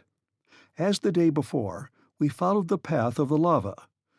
It was impossible to tell what rocks we were passing. The tunnel, instead of tending lower, approached more and more nearly to a horizontal direction. I even fancied a slight rise. But about 10 this upward tendency became so evident, and therefore so fatiguing, that I was obliged to slacken my pace. "Well, Axel?" demanded the Professor impatiently. "Well, I cannot stand it any longer," I replied. "What, after 3 hours' walk over such easy ground?" "It may be easy, but it is tiring all the same." "What, when we have nothing to do but keep going down?" "Going up, if you please." "Going up," said my uncle with a shrug. "No doubt. For the last half-hour the inclines have gone the other way, and at this rate we shall soon arrive upon the level soil of Iceland." The Professor nodded slowly and uneasily, like a man that declines to be convinced. I tried to resume the conversation. He answered not a word, and gave the signal for a start. I saw that his silence was nothing but ill-humour. Still, I had courageously shouldered my burden again, and was rapidly following Hans, whom my uncle preceded. I was anxious not to be left behind. My greatest care was not to lose sight of my companions. I shuddered at the thought of being lost in the mazes of this vast subterranean labyrinth. Besides, if the ascending road did become steeper, I was comforted with the thought that it was bringing us nearer to the surface. There was hope in this. Every step confirmed me in it, and I was rejoicing at the thought of meeting my little Gräuben again. By midday there was a change in the appearance of this wall of the gallery. I noticed it by a diminution of the amount of light reflected from the sides. Solid rock was appearing in the place of the lava coating. The mass was composed of inclined and sometimes vertical strata. We were passing through rocks of the transition or Silurian system. "It is evident," I cried, "the marine deposits formed in the second period, the shales, limestones, and sandstones. We are turning away from the primary granite. We are just as if we were people of Hamburg going to Lübeck by way of Hanover."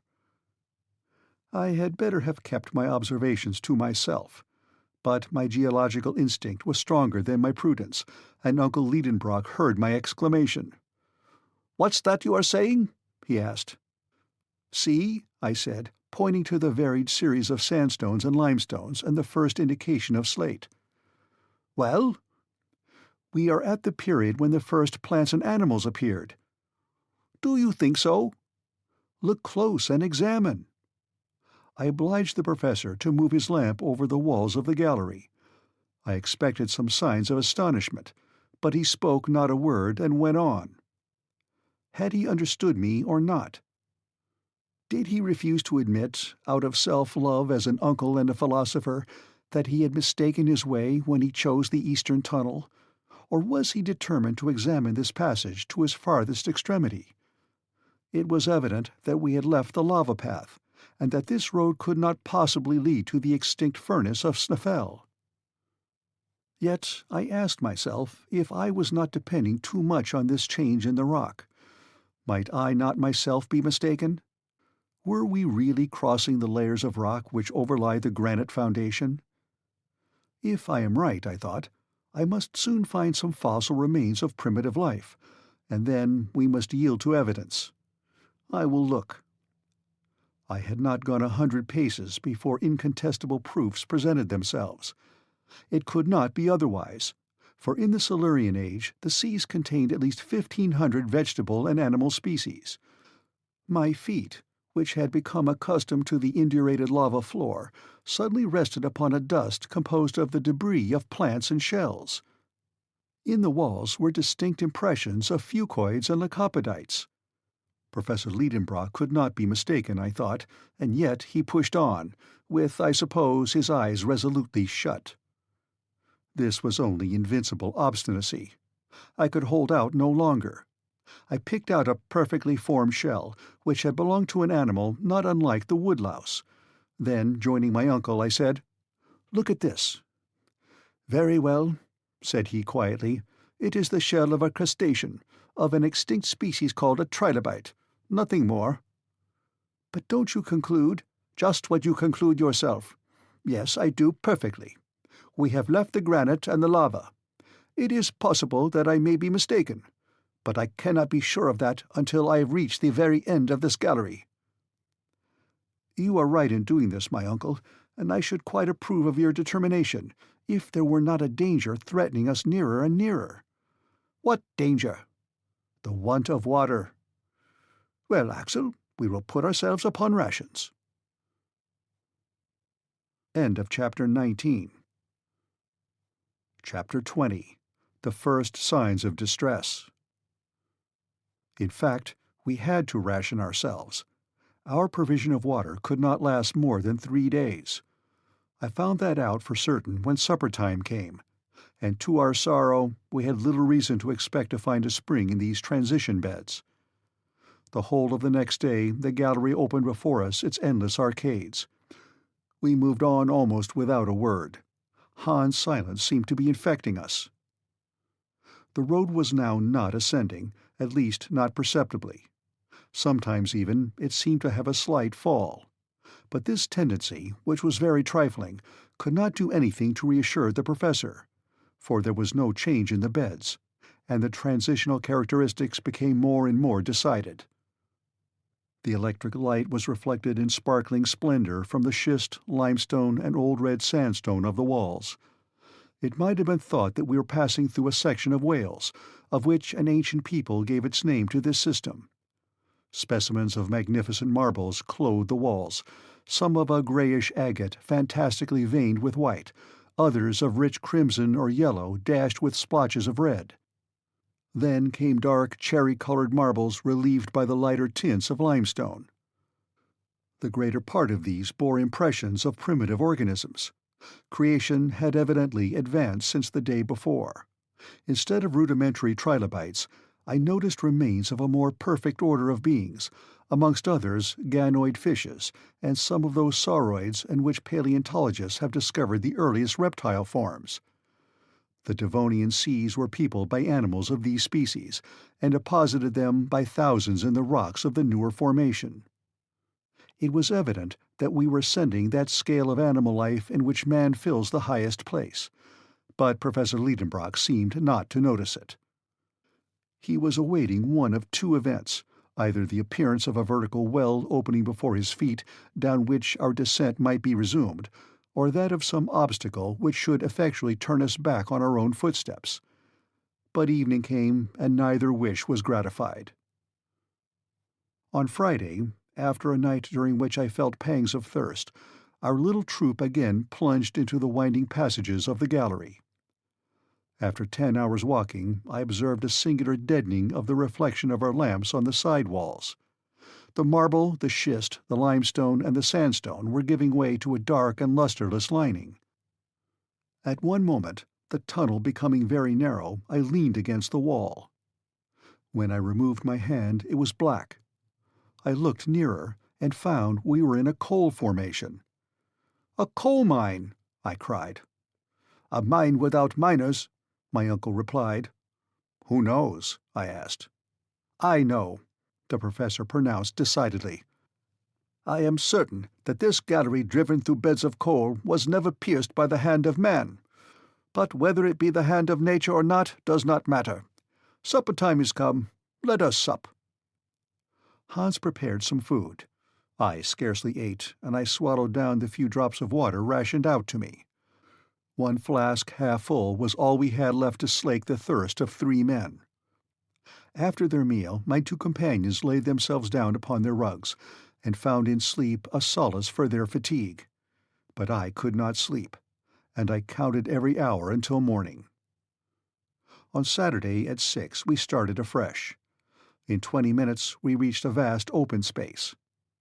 I then knew that the hand of man had not hollowed out this mine. The vaults would have been shored up, and as it was, they seemed to be held up by a miracle of equilibrium. This cavern was about 100 feet wide and 150 in height. A large mass had been rent asunder by a subterranean disturbance. Yielding to some vast power from below, it had broken asunder, leaving this great hollow into which human beings were now penetrating for the first time. The whole history of the Carboniferous period was written upon these gloomy walls, and a geologist might with ease trace all its diverse phases. The beds of coal were separated by strata of sandstone or compact clays, and appeared crushed under the weight of overlaying strata. At the age of the world which preceded the Secondary period, the earth was clothed with immense vegetable forms, the product of the double influence of tropical heat and constant moisture. A vapory atmosphere surrounded the earth, still veiling the direct rays of the sun. Thence arises the conclusion that the high temperature then existing was due to some other source than the heat of the sun. Perhaps even the orb of day may not have been ready yet to play the splendid part he now acts. There were no climates as yet, and a torrid heat, equal from pole to equator, was spread over the whole surface of the globe. Whence this heat? Was it from the interior of the earth? Notwithstanding the theories of Professor Lidenbrock, a violent heat did at that time brood within the body of the spheroid. Its action was felt to the very last coats of the terrestrial crust. The plants, unacquainted with the beneficent influences of the sun, yielded neither flowers nor scent, but the roots drew vigorous life from the burning soil of the early days of this planet. There were but few trees. Herbaceous plants alone existed. There were tall grasses, ferns, lycopods, besides sigillaria, asterophyllites, now scarce plants, but then the species might be counted by thousands. The coal measures owe their origin to this period of profuse vegetation. The yet elastic and yielding crust of the earth obeyed the fluid forces beneath. Thence innumerable fissures and depressions. The plants, sunk underneath the waters, formed by degrees into vast accumulated masses. Then came the chemical action of nature. In the depths of the seas, the vegetable accumulations first became peat. Then, acted upon by generated gases and the heat of fermentation, they underwent a process of complete mineralization. Thus were formed those immense coalfields, which, nevertheless, are not inexhaustible, and which 3 centuries at the present accelerated rate of consumption will exhaust unless the industrial world will devise a remedy. These reflections came into my mind whilst I was contemplating the general wealth stored up in this portion of the globe. These, no doubt, I thought, will never be discovered. The working of such deep mines would involve too large an outlay, and where would be the use as long as coal is yet spread far and wide near the surface? Such as my eyes behold these virgin stores, such they will be when this world comes to an end. But still we marched on, and I alone was forgetting the length of the way by losing myself in the midst of geological contemplations. The temperature remained what it had been during our passage during the lava and schists. Only my sense of smell was forcibly affected by an odor of protocarburet of hydrogen. I immediately recognized in this gallery the presence of a considerable quantity of the dangerous gas called by miners fire damp, the explosion of which has often occasioned such dreadful catastrophes. Happily, our light was from Ruhmkorff's ingenious apparatus. If, unfortunately, we had explored this gallery with torches, a terrible explosion would have put an end to travelling and travellers at one stroke. This excursion through the coal mine lasted till night. My uncle scarcely could restrain his impatience at the horizontal road. The darkness, always deep 20 yards before us, prevented us from estimating the length of the gallery, and I was beginning to think it must be endless, when suddenly, at 6 o'clock, a wall very unexpectedly stood before us. Right or left, top or bottom, there was no road farther. We were at the end of a blind alley. "Very well, it's all right," cried my uncle. "Now, at any rate, we shall know what we are about. We are not in Saknussem's road, and all we have to do is to go back. Let us take a night's rest, and in 3 days we shall get to the fork in the road." "Yes," said I, "if we have any strength left." "Why not?" "Because tomorrow we shall have no water." "No courage either?" asked my uncle severely. I dared make no answer. End of Chapter 20. Chapter 21. Compassion fuses the professor's heart. Next day we started early. We had to hasten forward. It was a 3 days' march to the crossroads. I will not speak of the sufferings we endured in our return. My uncle bore them with the angry impatience of a man obliged to his own weakness, Hans with the resignation of his passive nature, I confess, with complaints and expressions of despair. I had no spirit to oppose this ill fortune. As I had foretold, the water failed entirely by the end of the first day's retrograde march.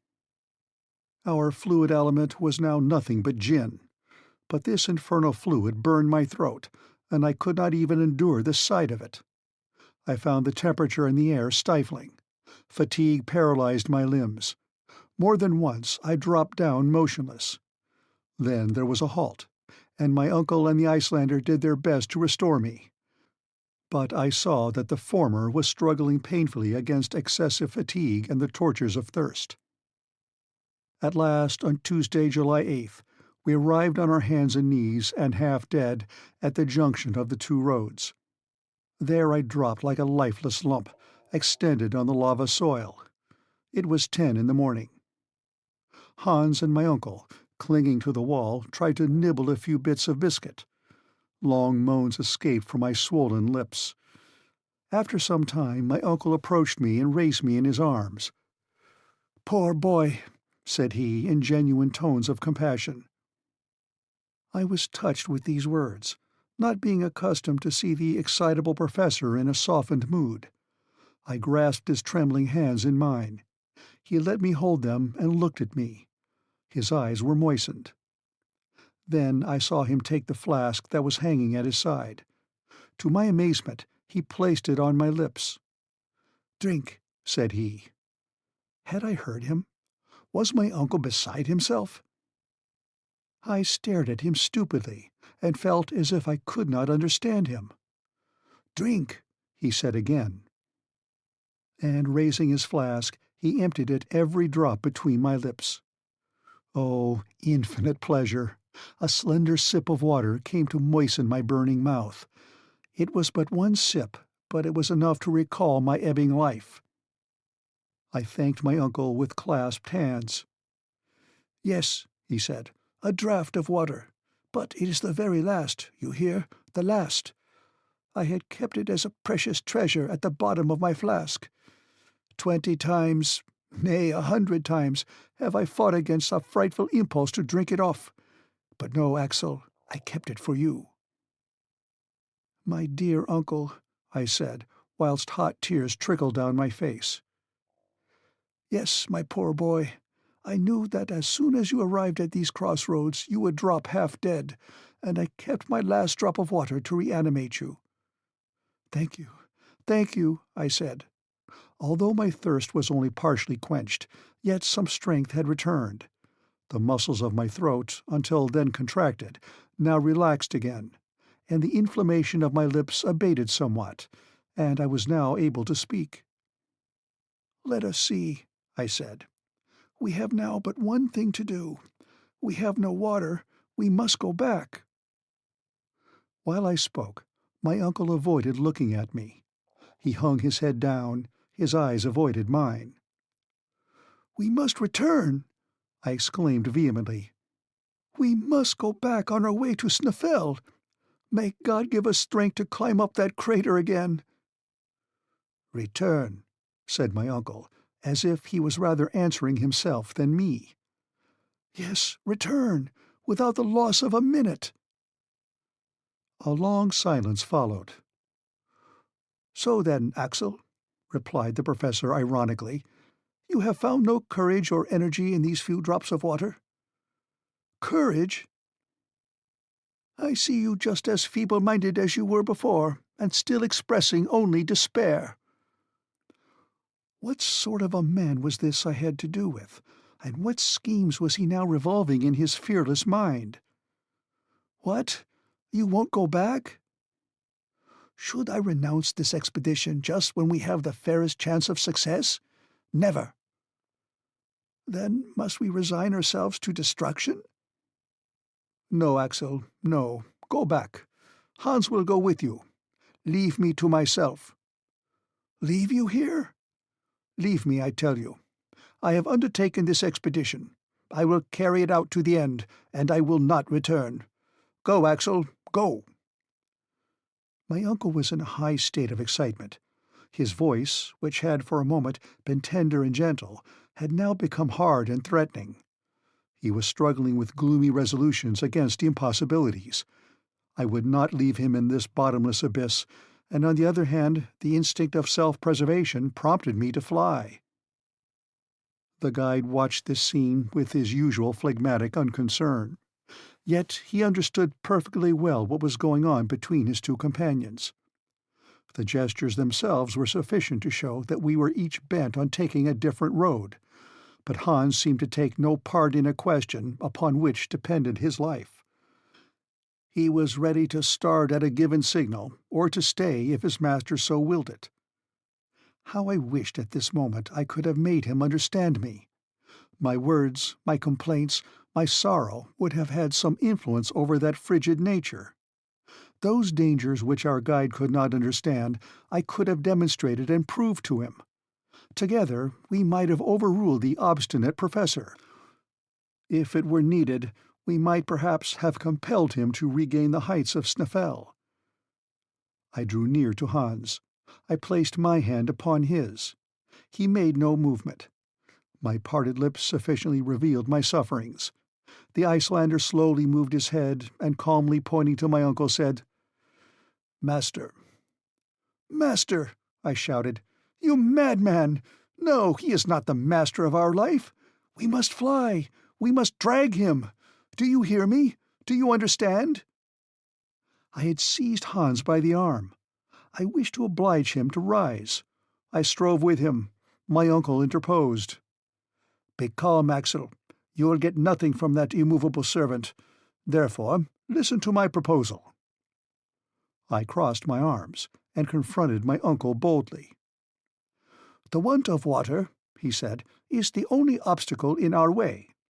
In this eastern gallery made up of lavas, schists, and coal, we have not met with a single particle of moisture. Perhaps we shall be more fortunate if we follow the western tunnel." I shook my head incredulously. "Hear me to the end," the professor went on with a firm voice. "Whilst you were lying there motionless, I went to examine the conformation of that gallery. It penetrates directly downward, and in a few hours it will bring us to the granite rocks. There we must meet with abundant springs. The nature of the rock assures me of this, and instinct agrees with logic to support my conviction. Now this is my proposal. When Columbus asked of his ship's crews for 3 days more to discover a new world, those crews, disheartened and sick as they were, recognized the justice of the claim, and he discovered America.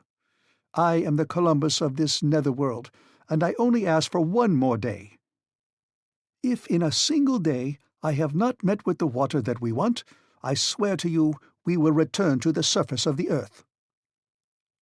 In spite of my irritation, I was moved with these words, as well as with the violence my uncle was doing to his own wishes in making so hazardous a proposal. "Well," I said, "do as you will, and God reward your superhuman energy. You have now but a few hours to tempt fortune. Let us start." End of Chapter 21. Chapter 22. Total Failure of Water. This time the descent commenced by the new gallery. Hans walked first, as was his custom.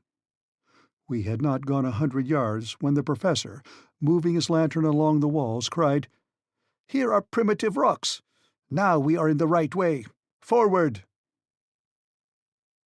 When in its early stages the earth was slowly cooling, its contraction gave rise in its crust to disruptions, distortions, fissures, and chasms.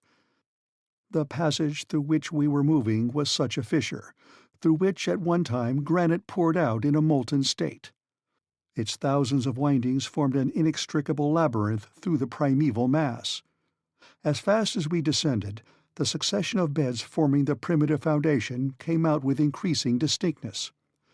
Geologists consider this primitive matter to be the base of the mineral crust of the earth, and have ascertained it to be composed of 3 different formations: schist, gneiss, and mica schist, resting upon that unchangeable foundation, the granite. Never had mineralogists found themselves in so marvelous a situation to study nature in situ. What the boring machine, an insensible inert instrument, was unable to bring to the surface of the inner structure of the globe, we were able to peruse with our own eyes and handle with our own hands.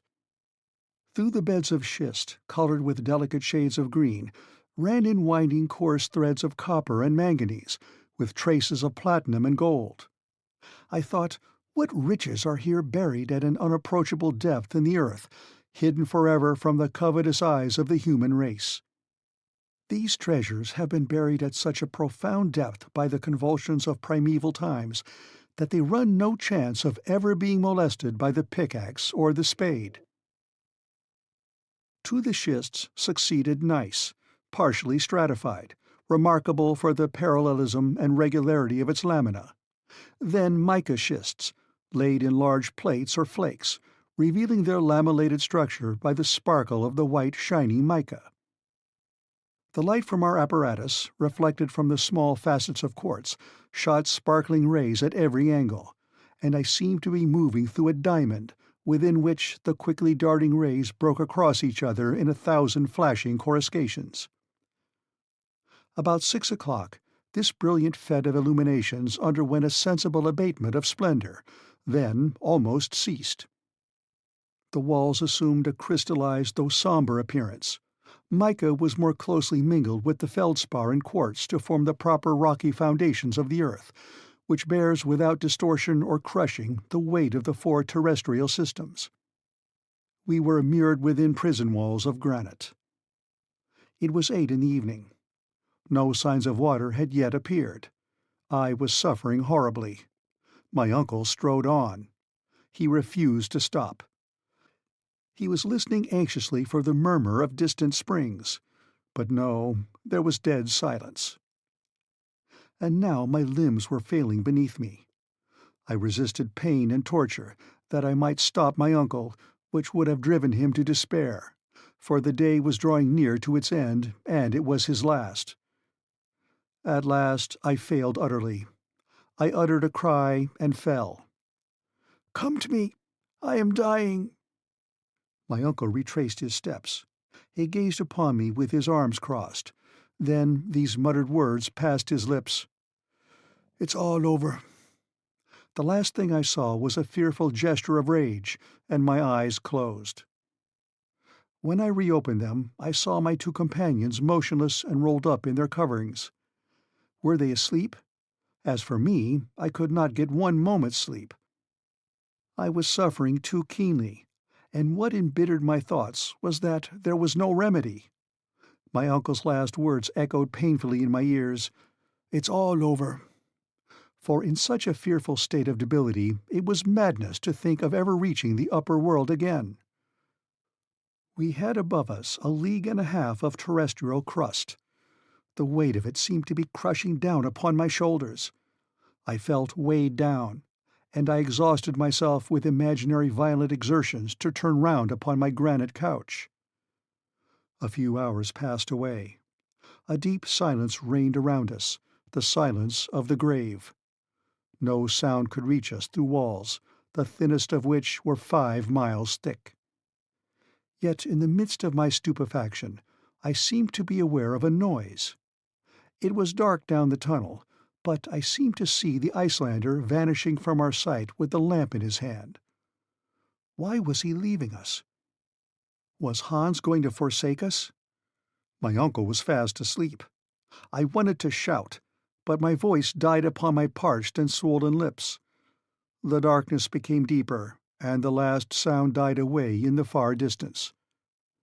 "Hans has abandoned us," I cried. "Hans! Hans!" But these words were only spoken within me. They went no farther. Yet after the first moment of terror, I felt ashamed of suspecting a man of such extraordinary faithfulness. Instead of ascending, he was descending the gallery. An evil design would have taken him up, not down. This reflection restored me to calmness, and I turned to other thoughts. None but some weighty motive could have induced so quiet a man to forfeit his sleep.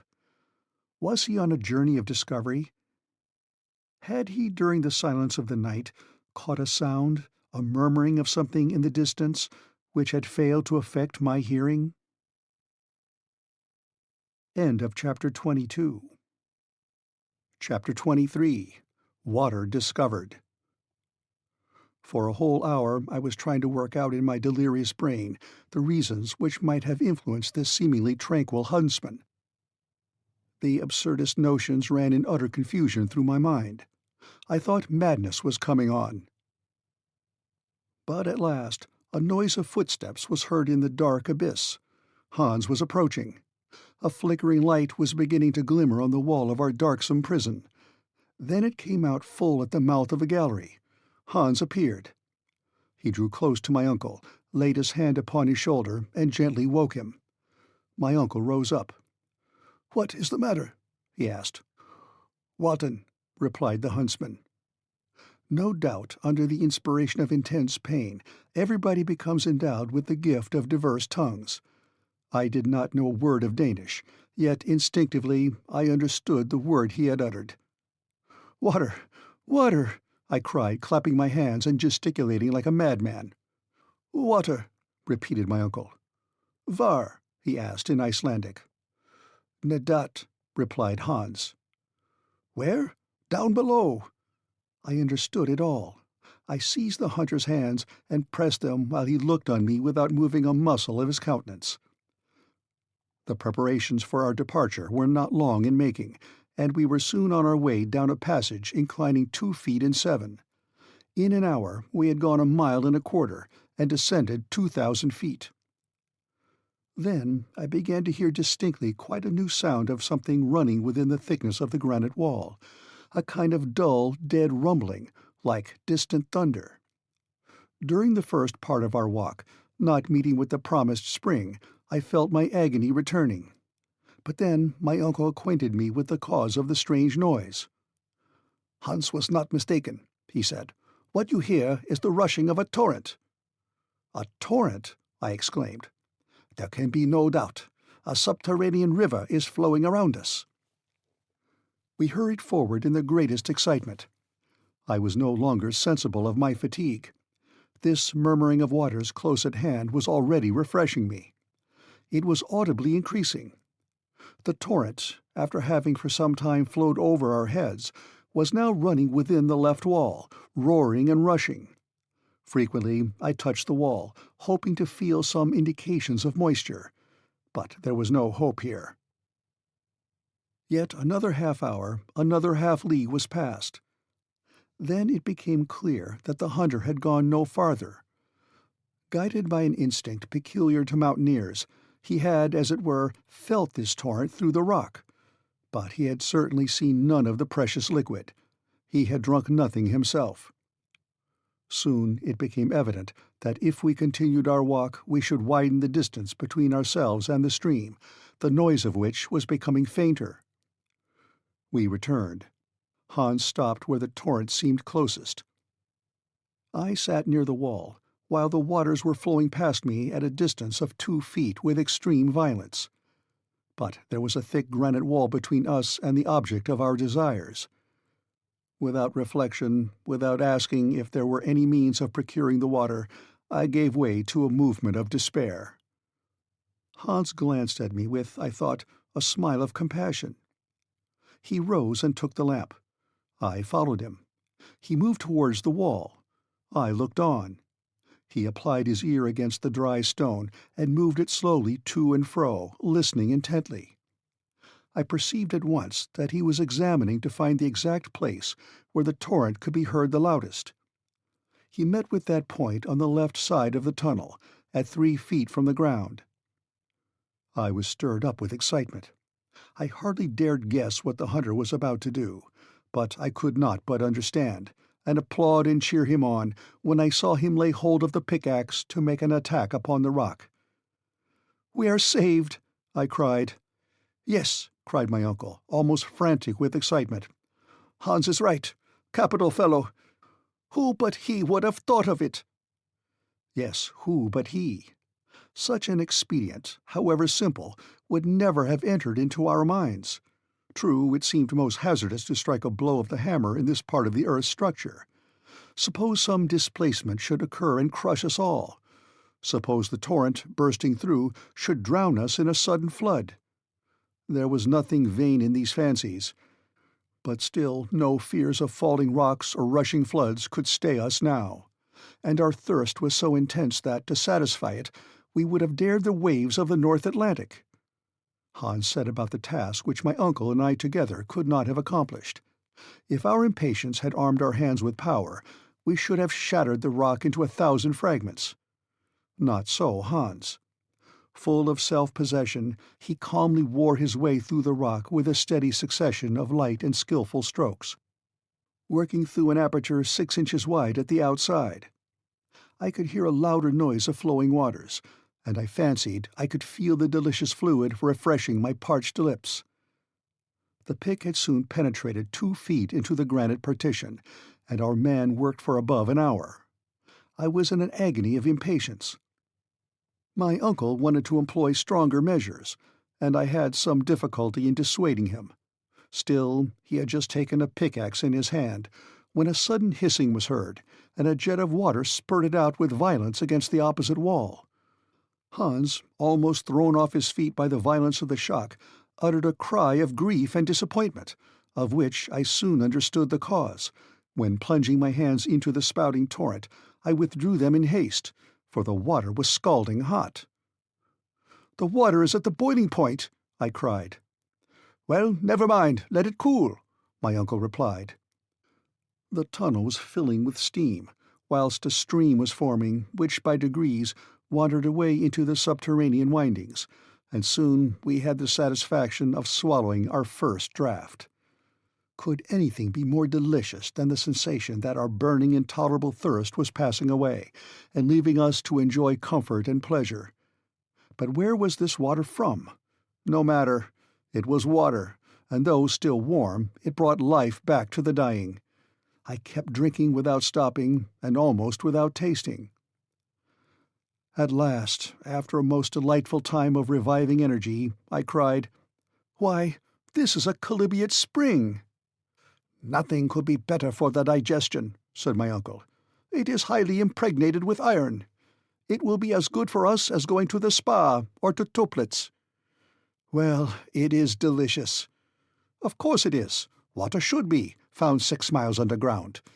It has an inky flavour, which is not at all unpleasant. What a capital source of strength Hans has found for us here. We will call it after his name." "Agreed," I cried. And Hansbach it was from that moment. Hans was none the prouder. After a moderate draught, he went quietly into a corner to rest. "Now," I said, "we must not lose this water."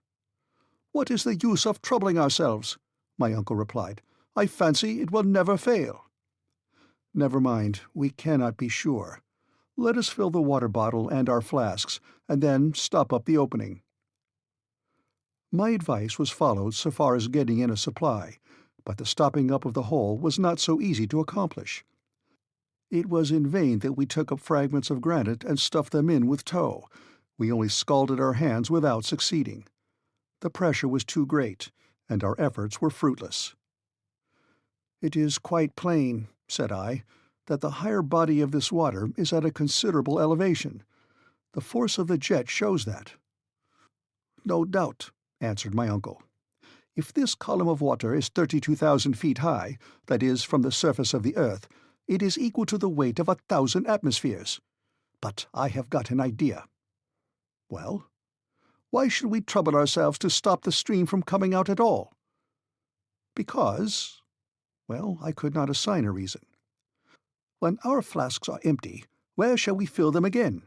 Can we tell that?" No, there was no certainty. "Well, let us allow the water to run on. It will flow down, and will both guide and refresh us."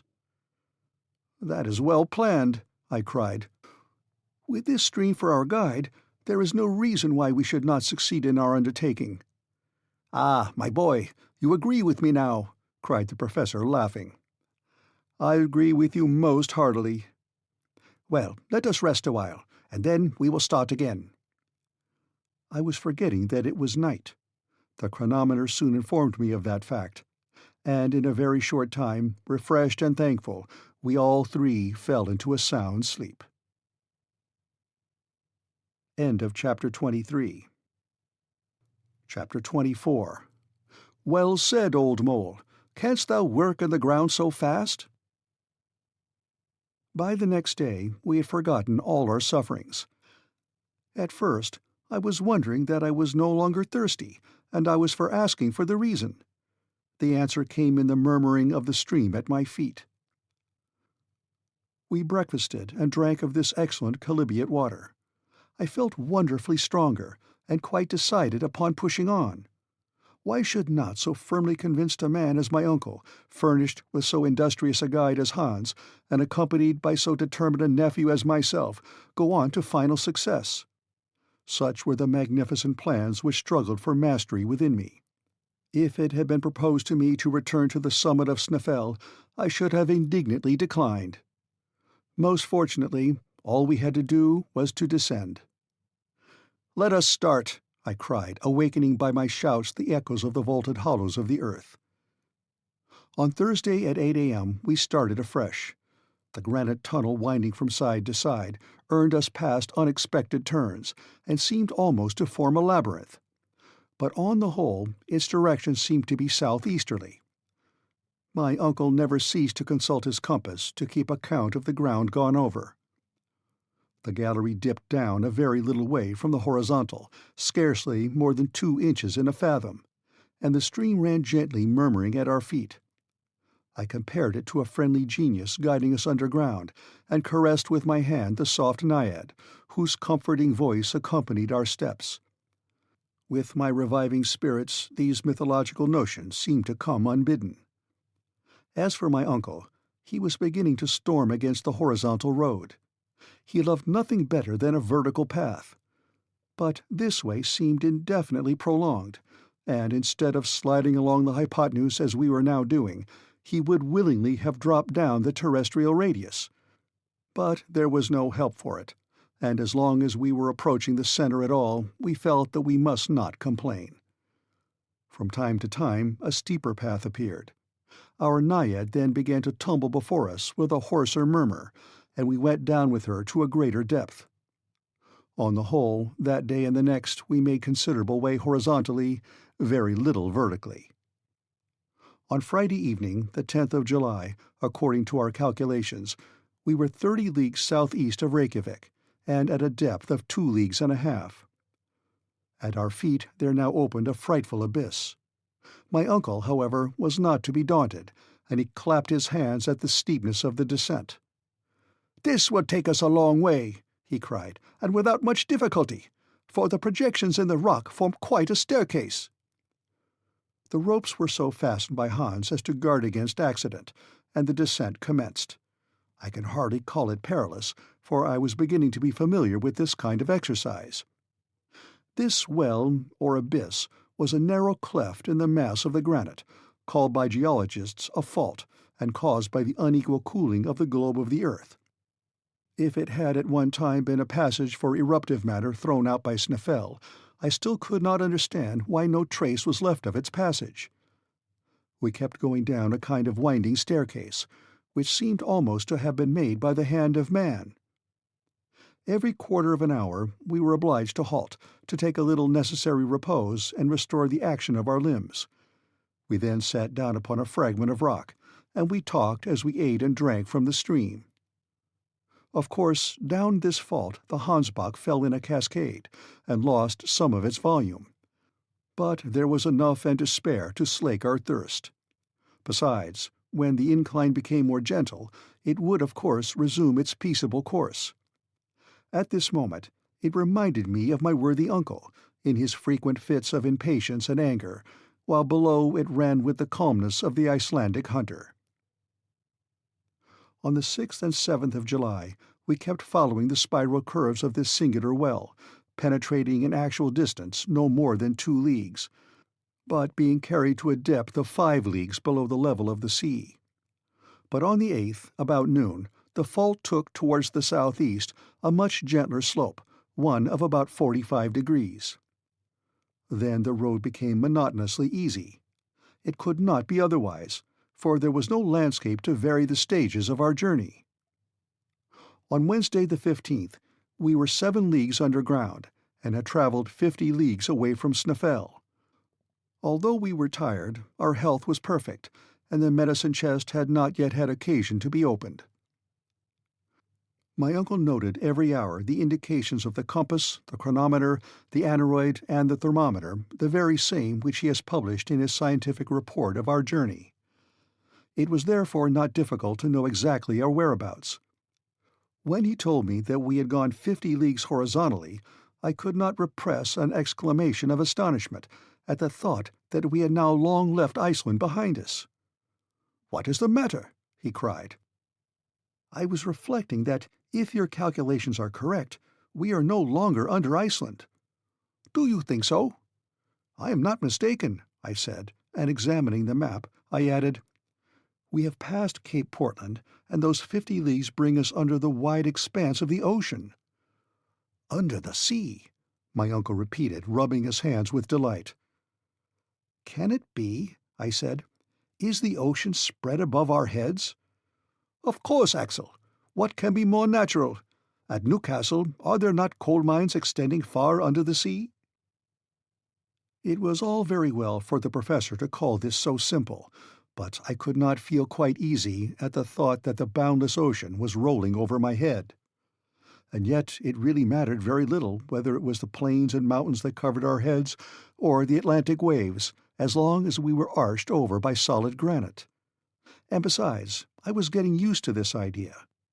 For the tunnel, now running straight, now winding as capriciously in its inclines as in its turnings, but constantly preserving its southeasterly direction and always running deeper, was gradually carrying us to very great depths indeed.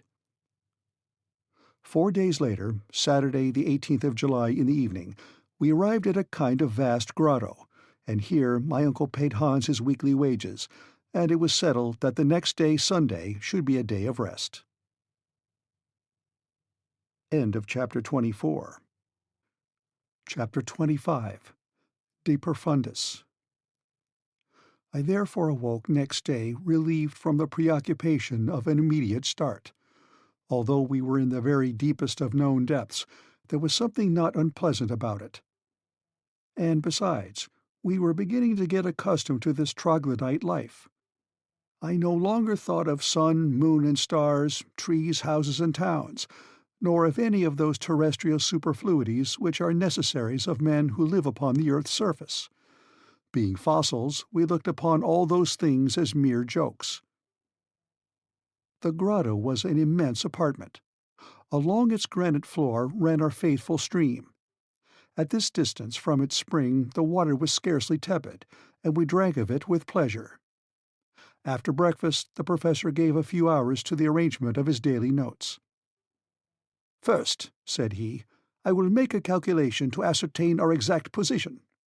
I hope, after our return, to draw a map of our journey, which will be in reality a vertical section of the globe containing the track of our expedition." "That will be curious, uncle, but are your observations sufficiently accurate to enable you to do this correctly?" "Yes. I have everywhere observed the angles and the inclines. I am sure there is no error. Let us see where we are now. Take your compass and take the direction." I looked and replied carefully, "Southeast by east."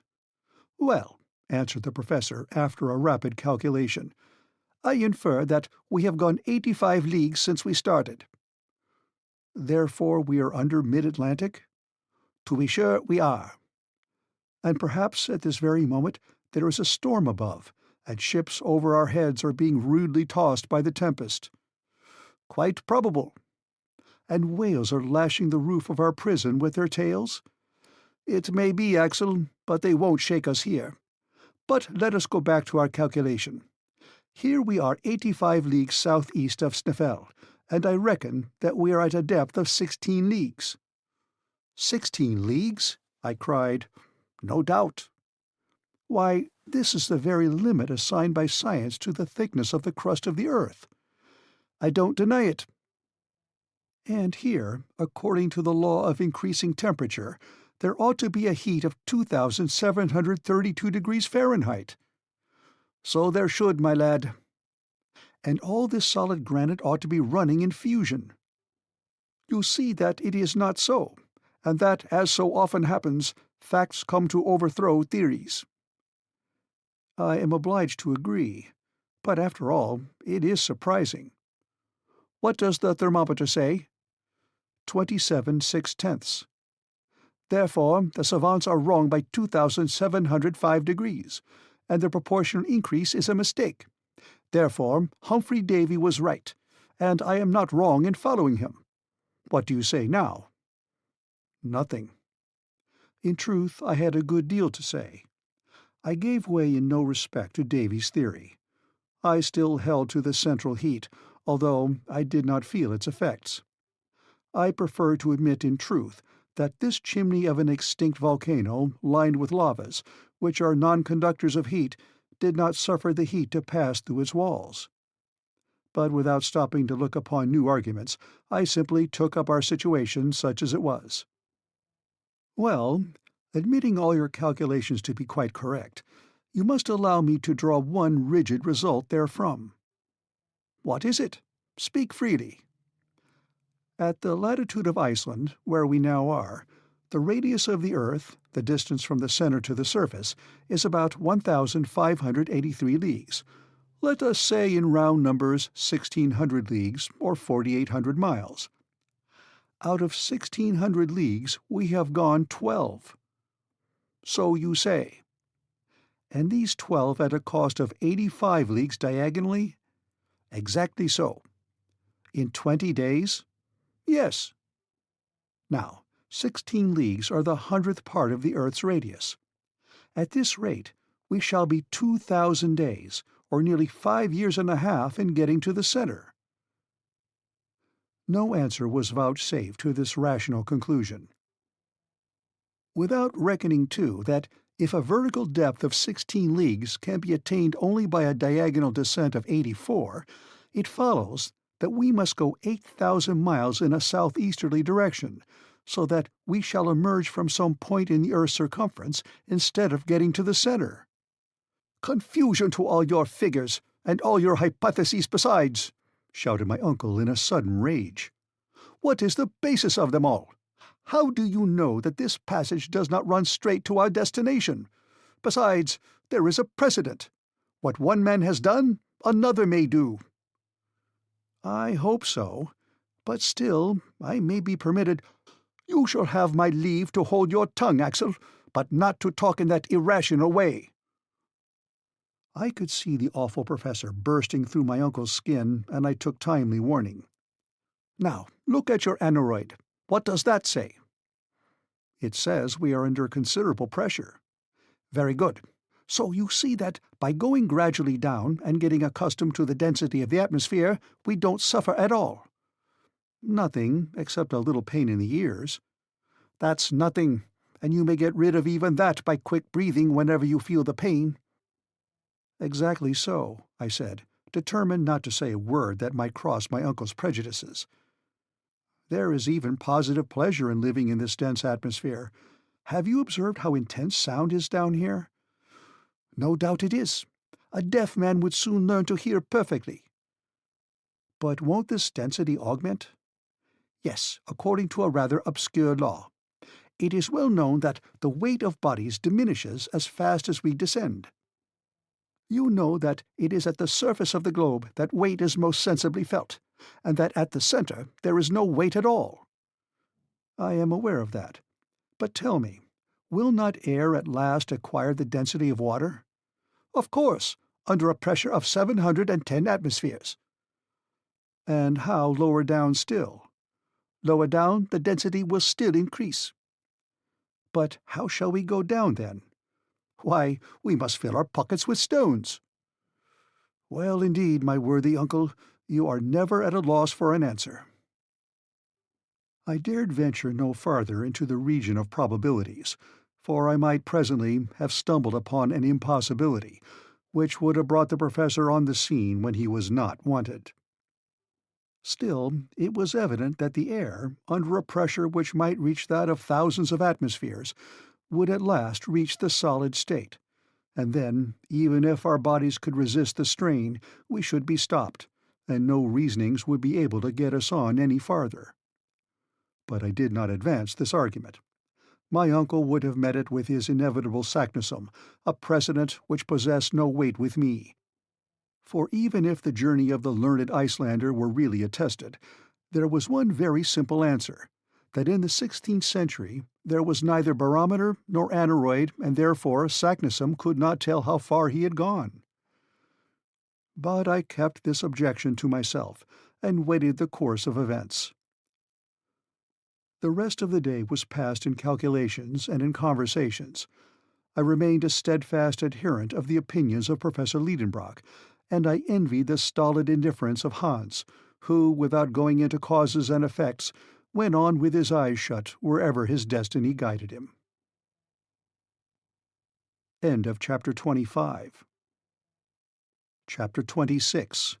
The Worst Peril of All. It must be confessed that hitherto things had not gone on so badly, and that I had small reason to complain.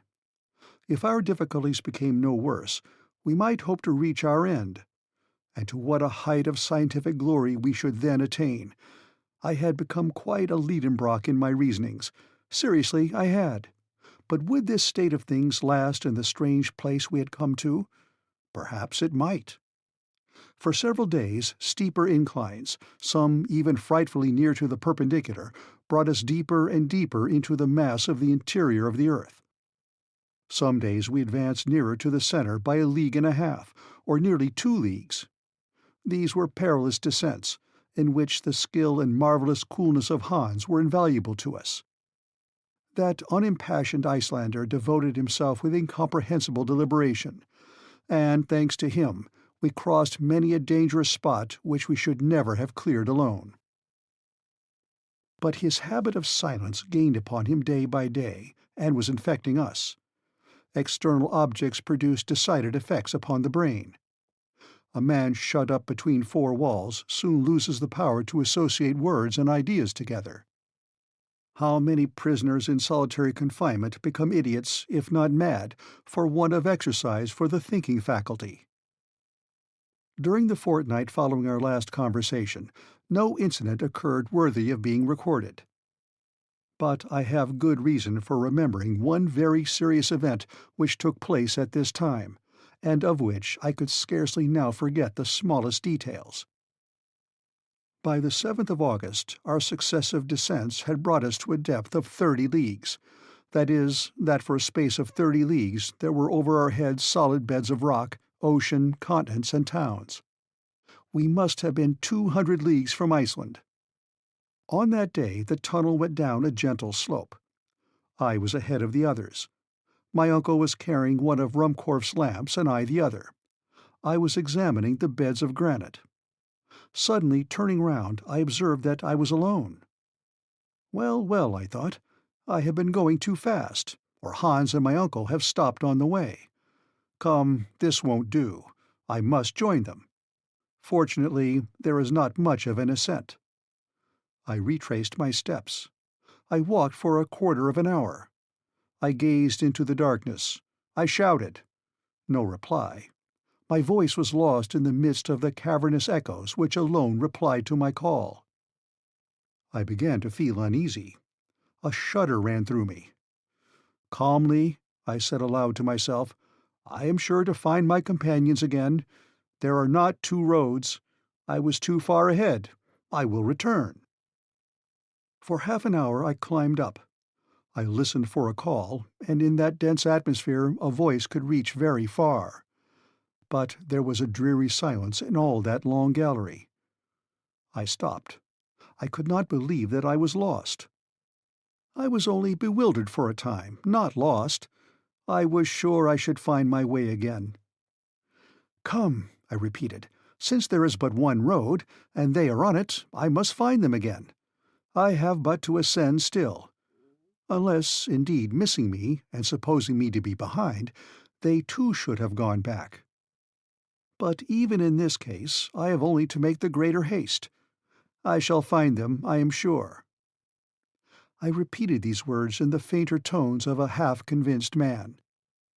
Besides, to associate even such simple ideas with words, and reason with them, was a work of time. A doubt then seized upon me. Was I indeed in advance when we became separated? Yes, to be sure I was. Hans was after me, preceding my uncle. He had even stopped for a while to strap his baggage better over his shoulders. I could remember this little incident. It was at that very moment that I must have gone on. Besides, I thought, have not I a guarantee that I shall not lose my way, a clue in the labyrinth that cannot be broken, my faithful stream? I have but to trace it back, and I must come upon them. This conclusion revived my spirits, and I resolved to resume my march without loss of time. How I then blessed my uncle's foresight in preventing the hunter from stopping up the hole in the granite. This beneficent spring, after having satisfied our thirst on the road, would now be my guide among the windings of the terrestrial crust. Before starting afresh, I thought a wash would do me good. I stooped to bathe my face in the Hansbach. To my stupefaction and utter dismay, my feet trod only the rough, dry granite. The stream was no longer at my feet. End of Chapter 26. Chapter 27. Lost in the Bowels of the Earth. To describe my despair would be impossible. No words could tell it. I was buried alive, with the prospect before me of dying of hunger and thirst. Mechanically, I swept the ground with my hands. How dry and hard the rock seemed to me! But how had I left the course of the stream? For it was a terrible fact that it no longer ran at my side. Then I understood the reason of that fearful silence, when for the last time I listened to hear if any sound from my companions could reach my ears. At the moment when I left the right road, I had not noticed the absence of the stream. It is evident that at that moment a deviation had presented itself before me, whilst the Hansbach, following the caprice of another incline, had gone with my companions away into unknown depths. How was I to return? There was not a trace of their footsteps or of my own, for the foot left no mark upon the granite floor. I racked my brain for a solution of this impracticable problem. One word described my position: lost. Lost at an immeasurable depth. 30 leagues of rock seemed to weigh upon my shoulders with a dreadful pressure. I felt crushed. I tried to carry back my ideas to things on the surface of the earth. I could scarcely succeed. Hamburg, the house in the Königstrasse, my poor Grauben, all that busy world underneath which I was wandering about, was passing in rapid confusion before my terrified memory. I could revive with vivid reality all the incidents of our voyage: Iceland, Monsieur Fridriksson, Snæfell. I said to myself that, if in such a position as I was in now, I was fool enough to cling to one glimpse of hope, it would be madness, and that the best thing I could do was to despair. What human power could restore me to the light of the sun by rending asunder the huge arches of rock which united over my head, buttressing each other with impregnable strength? Who could place my feet on the right path and bring me back to my company? "Oh, my uncle," burst from my lips in the tone of despair. It was my only word of reproach, for I knew how much he must be suffering in seeking me wherever he might be. When I saw myself thus far removed from all earthly help, I had recourse to heavenly succour. The remembrance of my childhood, the recollection of my mother, whom I had only known in my tender early years, came back to me, and I knelt in prayer, imploring for the divine help of which I was so little worthy. This return of trust in God's providence allayed the turbulence of my fears, and I was enabled to concentrate upon my situation all the force of my intelligence. I had 3 days' provisions with me, and my flask was full. But I could not remain alone for long. Should I go up or down? Up, of course, up continually. I must thus arrive at the point where I had left the stream, that fatal turn in the road. With the stream at my feet, I might hope to regain the summit of Snæfell. Why had I not thought of that sooner? Here was evidently a chance of safety. The most pressing duty was to find out again the course of the Hansbach. I rose, and leaning upon my iron-pointed stick, I ascended the gallery. The slope was rather steep. I walked on without hope, but without indecision, like a man who has made up his mind. For half an hour I met with no obstacle. I tried to recognize my way by the form of the tunnel, by the projections of certain rocks, by the disposition of the fractures. But no particular sign appeared, and I soon saw that this gallery could not bring me back to the turning point.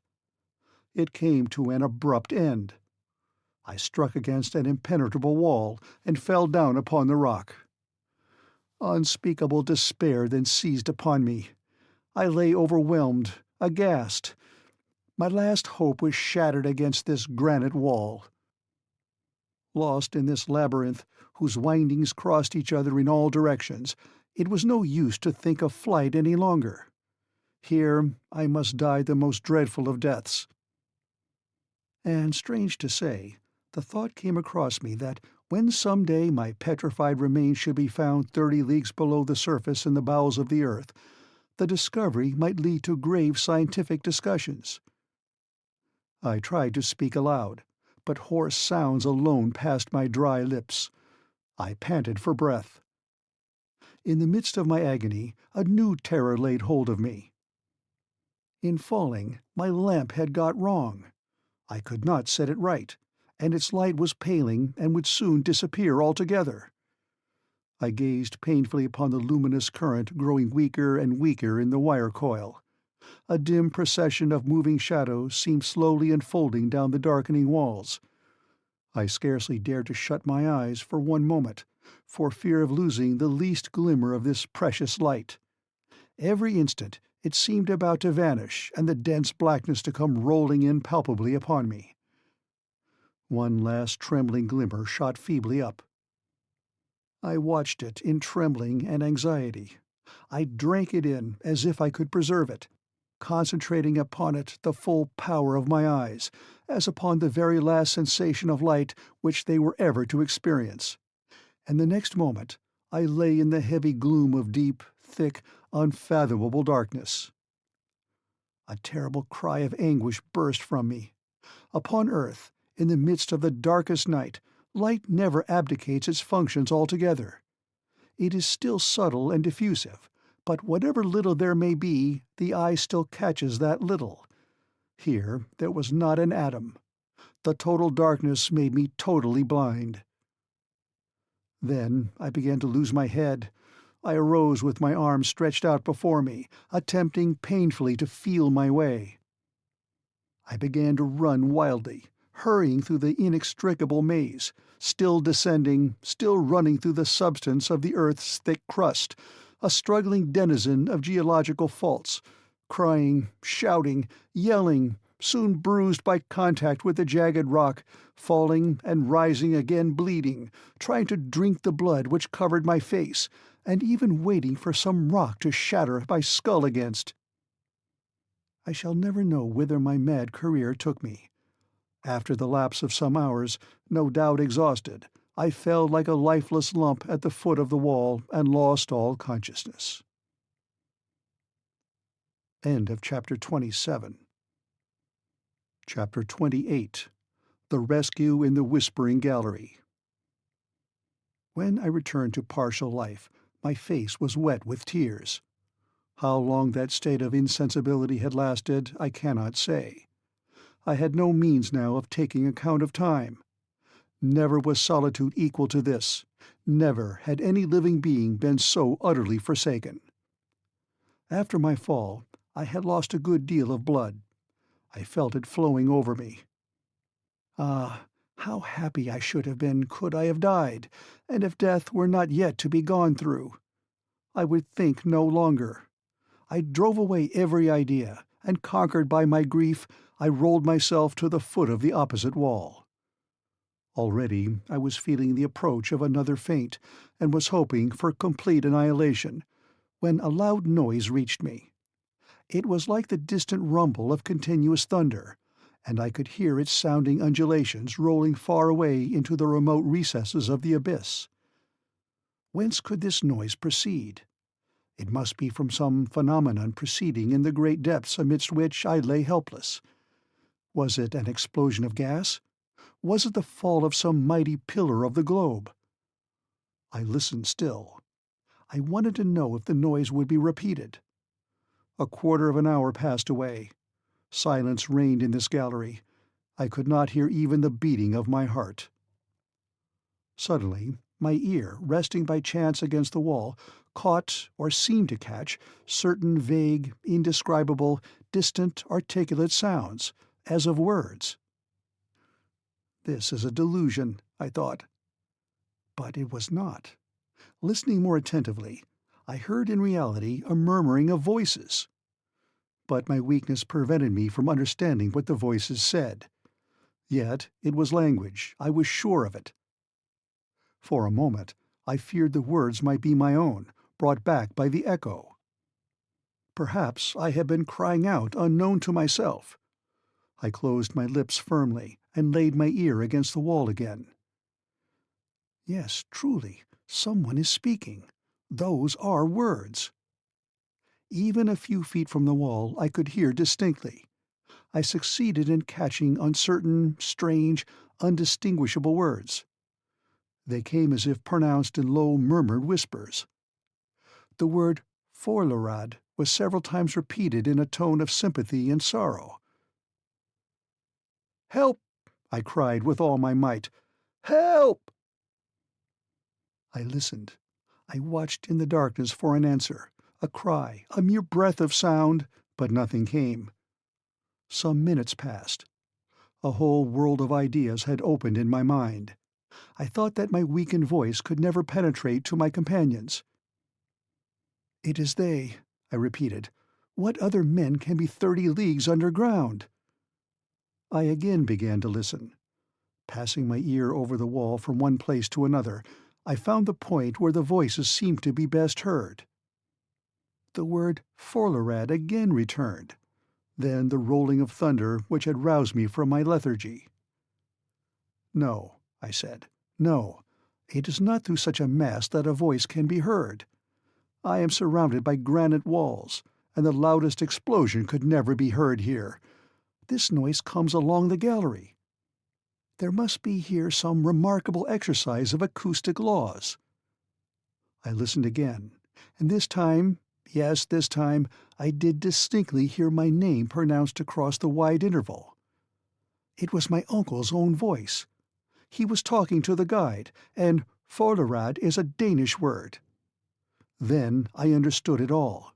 To make myself heard, I must speak along this wall, which would conduct the sound of my voice just as a wire conducts electricity. But there was no time to lose. If my companions moved but a few steps away, the acoustic phenomenon would cease. I therefore approached the wall and pronounced these words as clearly as possible. "Uncle Lidenbrock!" I waited with the deepest anxiety. Sound does not travel with great velocity. Even increased density air has no effect upon its rate of traveling. It merely augments its intensity. Seconds, which seemed ages, passed away, and at last these words reached me. "Axel! Axel! Is it you?" "Yes, yes," I replied. "My boy, where are you?" "Lost in the deepest darkness." "Where is your lamp?" "It is out." "And the stream?" "Disappeared." "Axel, Axel, take courage." "Wait, I am exhausted. I can't answer. Speak to me." "Courage," resumed my uncle. "Don't speak. Listen to me. We have looked for you up the gallery and down the gallery. Could not find you. I wept for you, my poor boy. At last, supposing you were still on the Hansbach, we fired our guns. Our voices are audible to each other, but our hands cannot touch. But don't despair, Axel. It is a great thing that we can hear each other." During this time I had been reflecting. A vague hope was returning to my heart. There was one thing I must know to begin with. I placed my lips close to the wall, saying, "My uncle!" "My boy!" came to me after a few seconds. "We must know how far we are apart." "That is easy." "You have your chronometer?" "Yes." "Well, take it. Pronounce my name, noting exactly the second when you speak. I will repeat it as soon as it shall come to me, and you will observe the exact moment when you get my answer." "Yes, and half the time between my call and your answer will exactly indicate that which my voice would take in coming to you." "Just so, my uncle. Are you ready?" "Yes." "Now attention. I am going to call your name." I put my ear to the wall, and as soon as the name Axel came, I immediately replied, "Axel," then waited. 40 seconds, said my uncle. 40 seconds between the two words. So, the sound takes 20 seconds in coming. Now, at the rate of 1,120 feet in a second, this is 22,400 feet, or 4 miles and a quarter nearly. 4 miles and a quarter, I murmured. It will soon be over, Axel. Must I go up or down? Down. For this reason. We are in a vast chamber, with endless galleries. Yours must lead into it, for it seems as if all the clefts and fractures of the globe radiated round this vast cavern.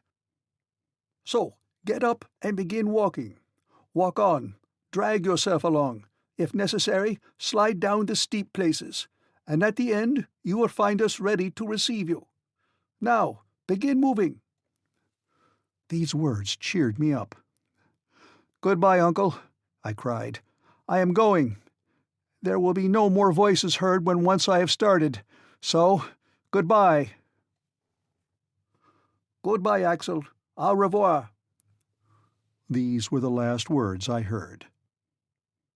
This wonderful underground conversation, carried on with a distance of 4 miles and a quarter between us, concluded with these words of hope. I thanked God from my heart, for it was He who had conducted me through those vast solitudes to the point where, alone of all others perhaps, the voices of my companions could have reached me.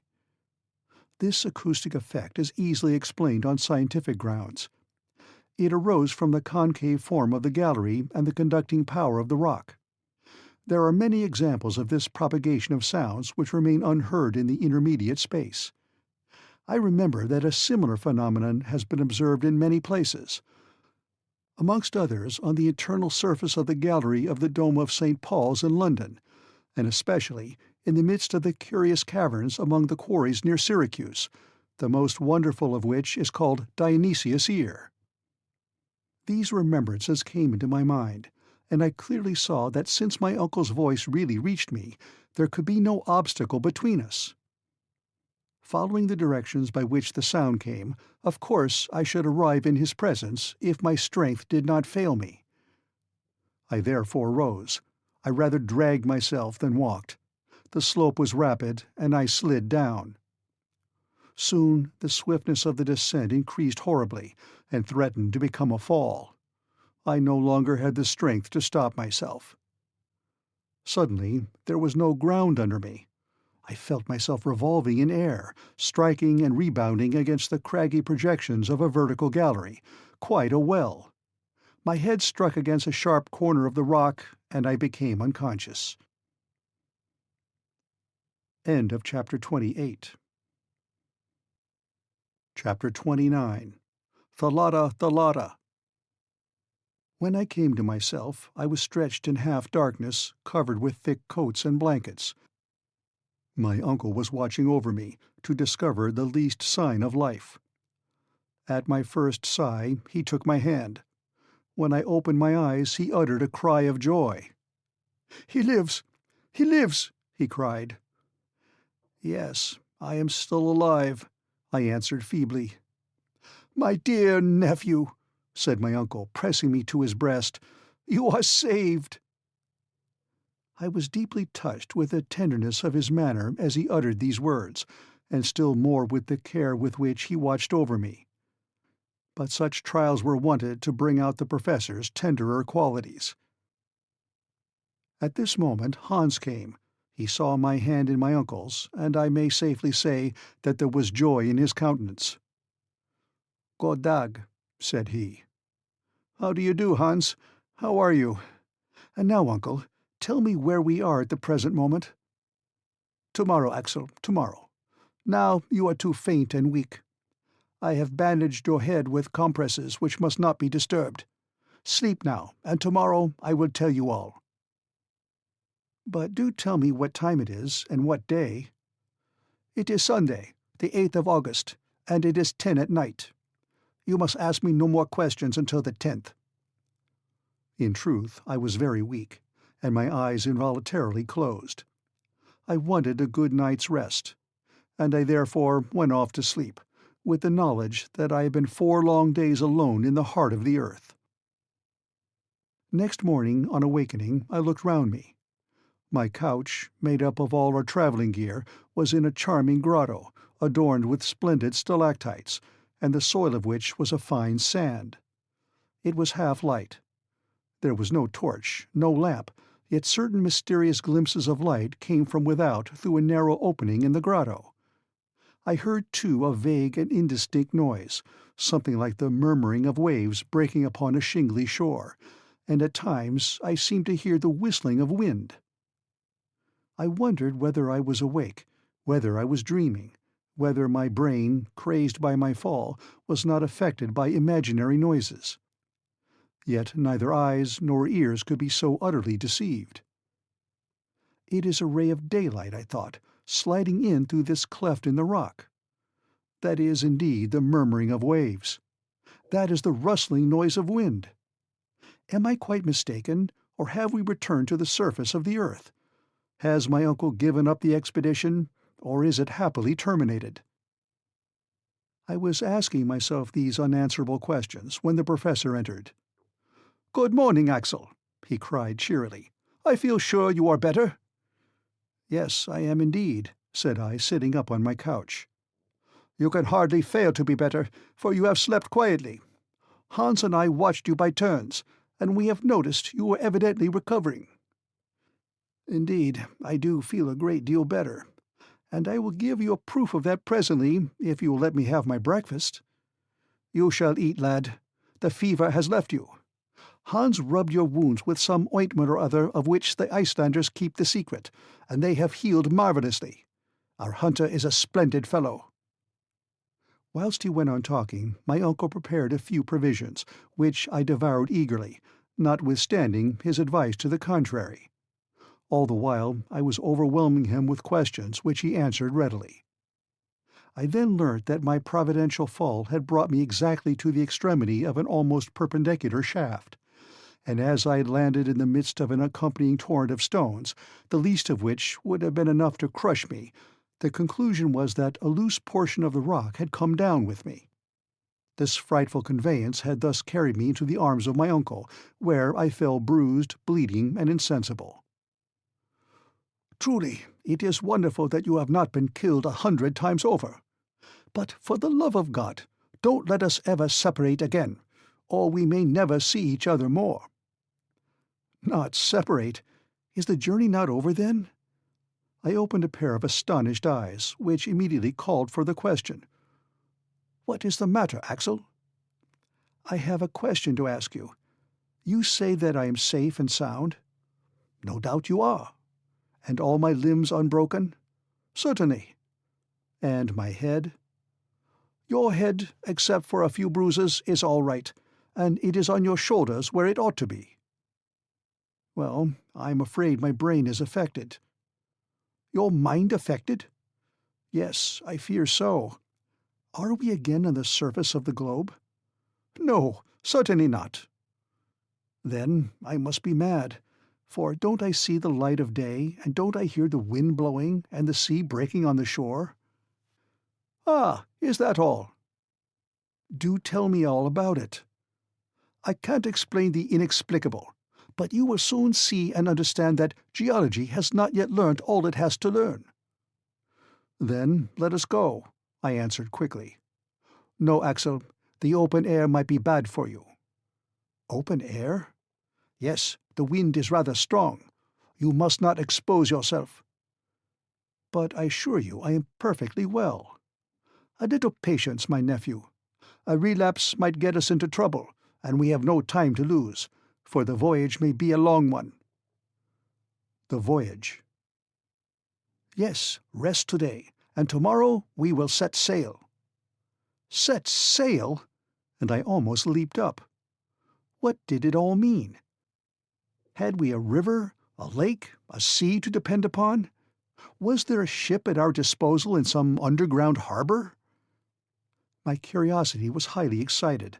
My uncle vainly tried to restrain me. When he saw that my impatience was doing me harm, he yielded. I dressed in haste. For greater safety, I wrapped myself in a blanket and came out of the grotto. End of Chapter 29. Chapter 30. A New Mare Internum. At first, I could hardly see anything. My eyes, unaccustomed to the light, quickly closed. When I was able to reopen them, I stood more stupefied even than surprised. "The sea!" I cried. "Yes," my uncle replied, "the Lidenbrock Sea, and I don't suppose any other discoverer will ever dispute my claim to name it after myself as its first discoverer." A vast sheet of water, the commencement of a lake or an ocean, spread far away beyond the range of the eye, reminding me forcibly of that open sea which drew from Xenophon's 10,000 Greeks, after their long retreat, the simultaneous cry, "Thalata! Thalata! The sea! The sea!" The deeply indented shore was lined with a breadth of fine shining sand, softly lapped by the waves, and strewn with the small shells which had been inhabited by the first of created beings. The waves broke on this shore with a hollow echoing murmur peculiar to vast enclosed spaces. A light foam flew over the waves before the breath of a moderate breeze, and some of the spray fell upon my face. On this slightly inclining shore, about 100 fathoms from the limit of the waves, came down the foot of a huge wall of vast cliffs, which rose majestically to an enormous height. Some of these, dividing the beach with their sharp spurs, formed capes and promontories, worn away by the ceaseless action of the surf. Farther on, the eye discerned their massive outlines sharply defined against the hazy, distant horizon. It was quite an ocean, with the irregular shores of earth, but desert and frightfully wild in appearance. If my eyes were able to range afar over this great sea, it was because a peculiar light brought to view every detail of it. It was not the light of the sun, with his dazzling shafts of brightness and the splendor of his rays, nor was it the pale and uncertain shimmer of the moonbeams, the dim reflection of a nobler body of light. No, the illuminating power of this light, its trembling diffusiveness, its bright, clear whiteness, and its low temperature, showed that it must be of electric origin. It was like an aurora borealis, a continuous cosmical phenomenon, filling a cavern of sufficient extent to contain an ocean. The vault that spanned the space above, the sky, if it could be called so, seemed composed of vast plains of cloud, shifting and variable vapors, which, by their condensation, must at certain times fall in torrents of rain. I should have thought that under so powerful a pressure of the atmosphere there could be no evaporation, and yet, under a law unknown to me, there were broad tracts of vapor suspended in the air. But then the weather was fine. The play of the electric light produced singular effects upon the upper strata of cloud. Deep shadows reposed upon their lower wreaths, and often, between two separated fields of cloud, there glided down a ray of unspeakable luster. But it was not solar light, and there was no heat. The general effect was sad, supremely melancholy. Instead of the shining firmament, spangled with its innumerable stars shining singly or in clusters, I felt that all these subdued and shaded lights were ribbed in by vast walls of granite, which seemed to overpower me with their weight, and that all this space, great as it was, would not be enough for the march of the humblest of satellites.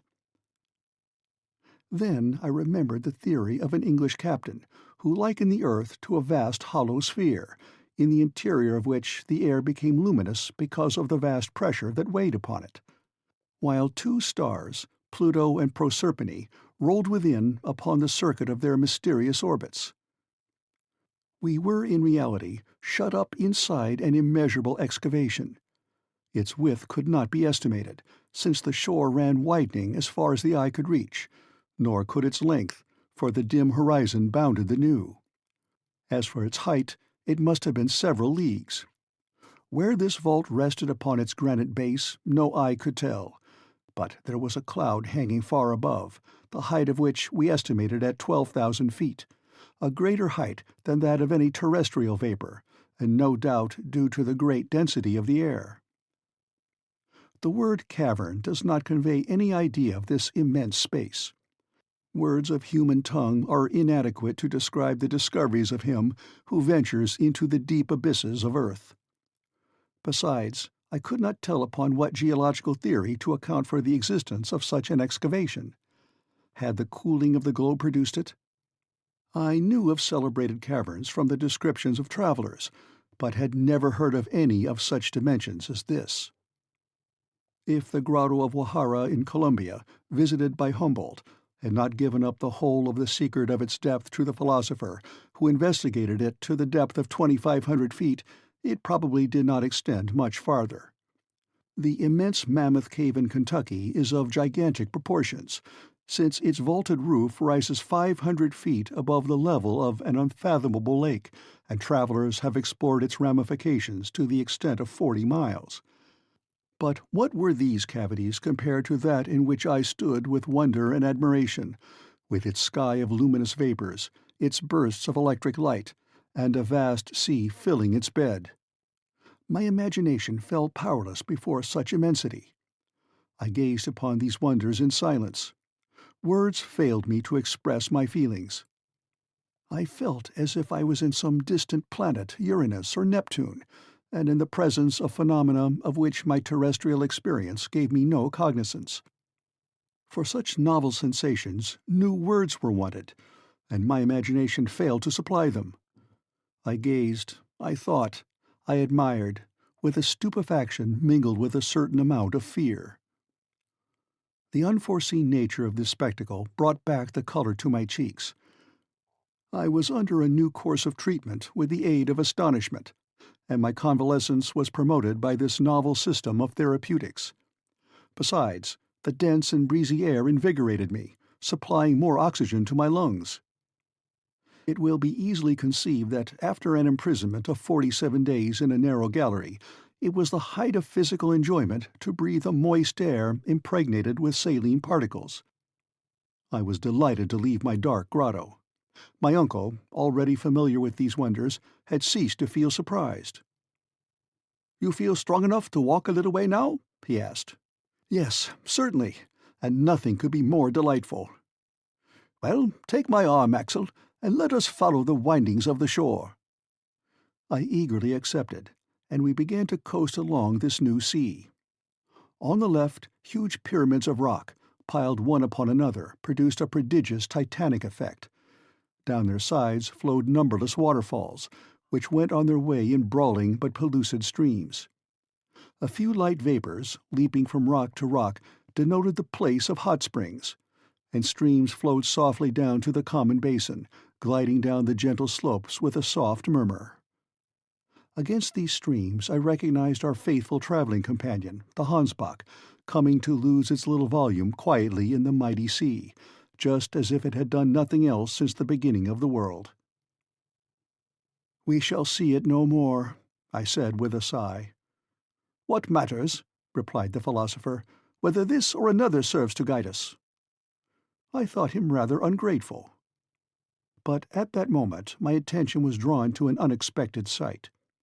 At a distance of 500 paces, at the turn of a high promontory, appeared a high, tufted, dense forest. It was composed of trees of moderate height, formed like umbrellas, with exact geometrical outlines. The currents of wind seemed to have had no effect upon their shape, and in the midst of the windy blast they stood unmoved and firm, just like a clump of petrified cedars. I hastened forward. I could not give any name to these singular creations. Were they some of the 200,000 species of vegetables known hitherto, and did they claim a place of their own in the lacustrine flora? No. When we arrived under their shade, my surprise turned into admiration. There stood before me productions of earth, but of gigantic stature, which my uncle immediately named. "It is only a forest of mushrooms," said he. And he was right. Imagine the large development attained by these plants, which prefer a warm, moist climate. I knew that the Lycopodon giganteum attains, according to Bulliard, a circumference of 8 or 9 feet. But here were pale mushrooms, 30 to 40 feet high, and crowned with a cap of equal diameter. There they stood in thousands. No light could penetrate between their huge cones, and complete darkness reigned beneath these giants. They formed settlements of domes placed in close array like the round thatched roofs of a Central African city. Yet I wanted to penetrate farther underneath, though a chill fell upon me as soon as I came under those cellular vaults. For half an hour we wandered from side to side in the damp shades, and it was a comfortable and pleasant change to arrive once more upon the seashore. But the subterranean vegetation was not confined to these fungi. Farther on rose groups of tall trees of colorless foliage and easy to recognize. They were lowly shrubs of earth, here attaining gigantic size. Lycopodiums, 100 feet high, the huge sigillaria, found in our coal mines. Tree ferns as tall as our fir trees in northern latitudes. Lepidodendra, with cylindrical forked stems, terminated by long leaves, and bristling with rough hairs like those of the cactus. "Wonderful! Magnificent! Splendid!" cried my uncle. "Here is the entire flora of the second period of the world, the transition period. These humble garden plants with us were tall trees in the early ages. Look, Axel, and admire it all. Never had a botanist such a feast as this." "You are right, my uncle. Providence seems to have preserved in this immense conservatory the antediluvian plants which the wisdom of philosophers has so sagaciously put together again." "It is a conservatory, Axel, but is it not also a menagerie?" "Surely not a menagerie." "Yes, no doubt of it. Look at that dust under your feet. See the bones scattered on the ground." "So there are," I cried, "bones of extinct animals." I had rushed upon these remains, formed of indestructible phosphates of lime, and without hesitation I named these monstrous bones, which lay scattered about like decayed trunks of trees. "Here is the lower jaw of a mastodon," I said. "These are the molar teeth of the Dinotherium. This femur must have belonged to the greatest of those beasts, the Megatherium. It certainly is a menagerie, for these remains were not brought here by a deluge. The animals to which they belonged roamed on the shores of this subterranean sea, under the shade of those arborescent trees. Here are entire skeletons. And yet I cannot understand the appearance of these quadrupeds in a granite cavern. Why? Because animal life existed upon Earth only in the secondary period, when a sediment of soil had been deposited by the rivers and taken the place of the incandescent rocks of the primitive period.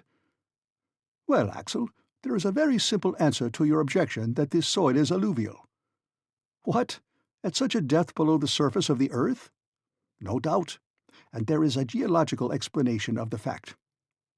At a certain period the earth consisted only of an elastic crust, or bark, alternately acted on by forces from above or below, according to the laws of attraction and gravitation.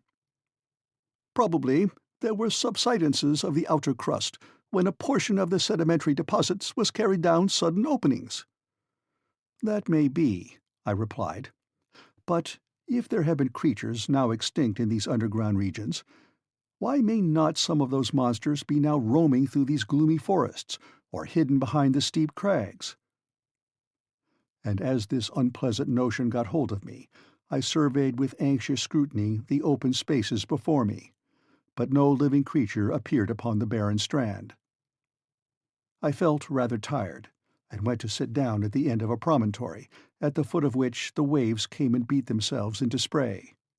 Thence my eye could sweep every part of the bay.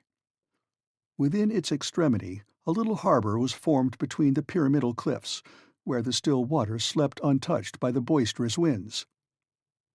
A brig and 2 or 3 schooners might have moored within it in safety. I almost fancied I should presently see some ship issue from it, full sail, and take to the open sea under the southern breeze.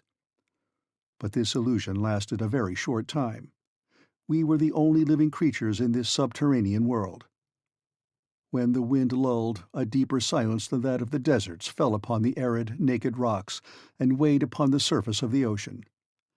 I then desired to pierce the distant haze, and to rend asunder the mysterious curtain that hung across the horizon.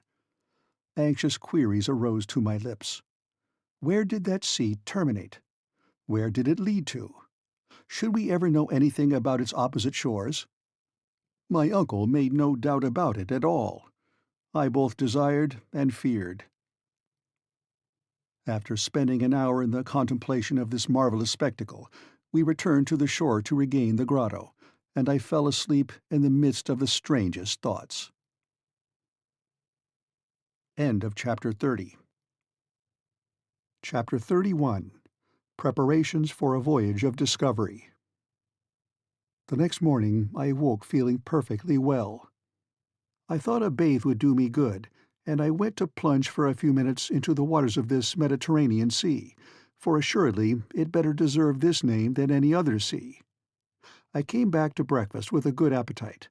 Hans was a good caterer for our little household. He had water and fire at his disposal, so that he was able to vary our bill of fare now and then. For dessert he gave us a few cups of coffee, and never was coffee so delicious.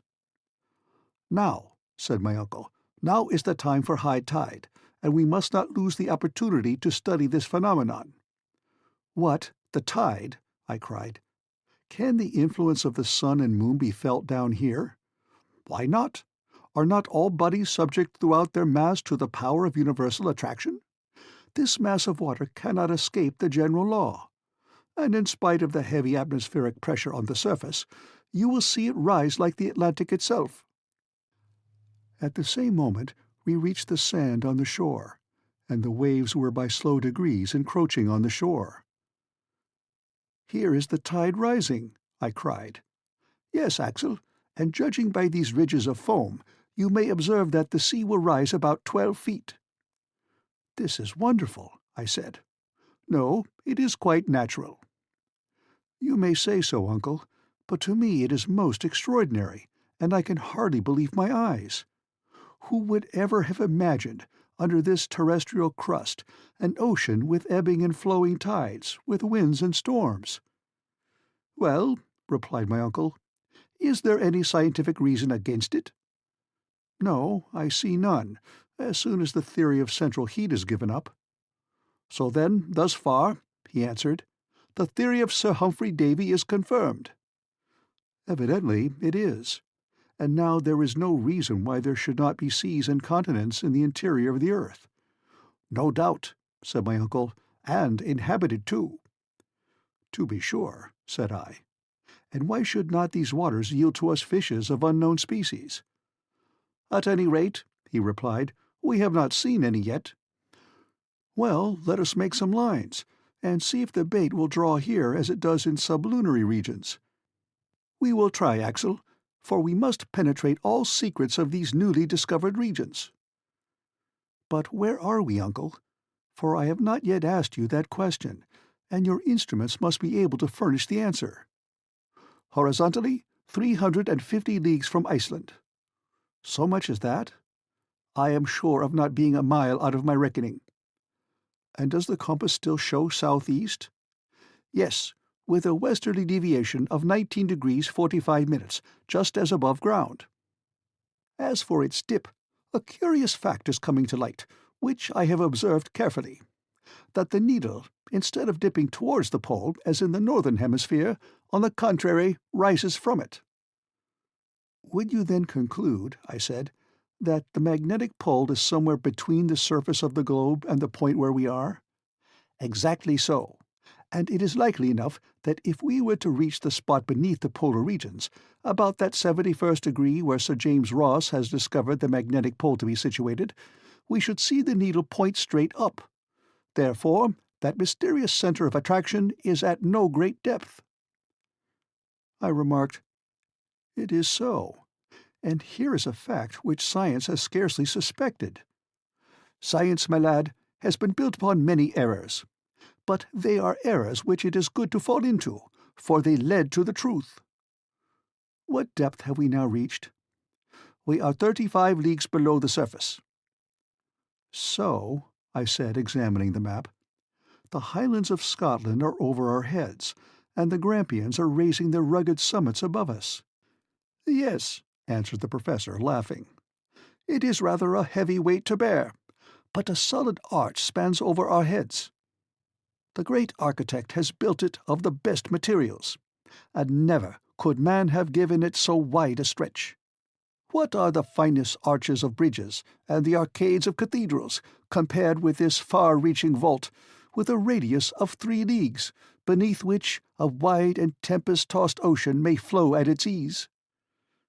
"Oh, I am not afraid that it will fall down upon my head. But now what are your plans? Are you not thinking of returning to the surface now?" "Return? No, indeed.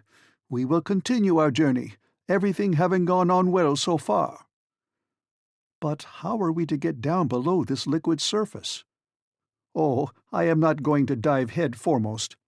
But if all oceans are properly speaking but lakes, since they are encompassed by land, of course this internal sea will be surrounded by a coast of granite, and on the opposite shores we shall find fresh passages opening." "How long do you suppose the sea to be?" 30 or 40 leagues, so that we have no time to lose, and we shall set sail tomorrow." I looked about for a ship. "Set sail, shall we? But I should like to see my boat first." "It will not be a boat at all, but a good, well-made raft." "Why," I said, "a raft would be just as hard to make as a boat, and I don't see—" "I know you don't see, but you might hear if you would listen. Don't you hear the hammer at work? Hans is already busy at it." "What, has he already felled the trees?" "Oh, the trees were already down. Come, and you will see for yourself." After half an hour's walking, on the other side of the promontory which formed the little natural harbour, I perceived Hans at work. In a few more steps I was at his side. To my great surprise, a half-finished raft was already lying on the sand, made of a peculiar kind of wood, and a great number of planks, straight and bent, and of frames, were covering the ground enough almost for a little fleet. "Uncle, what wood is this?" I cried. "It is fir, pine or birch, or other northern coniferæ, mineralized by the action of the sea. It is called surturbrand, a variety of brown coal or lignite found chiefly in Iceland."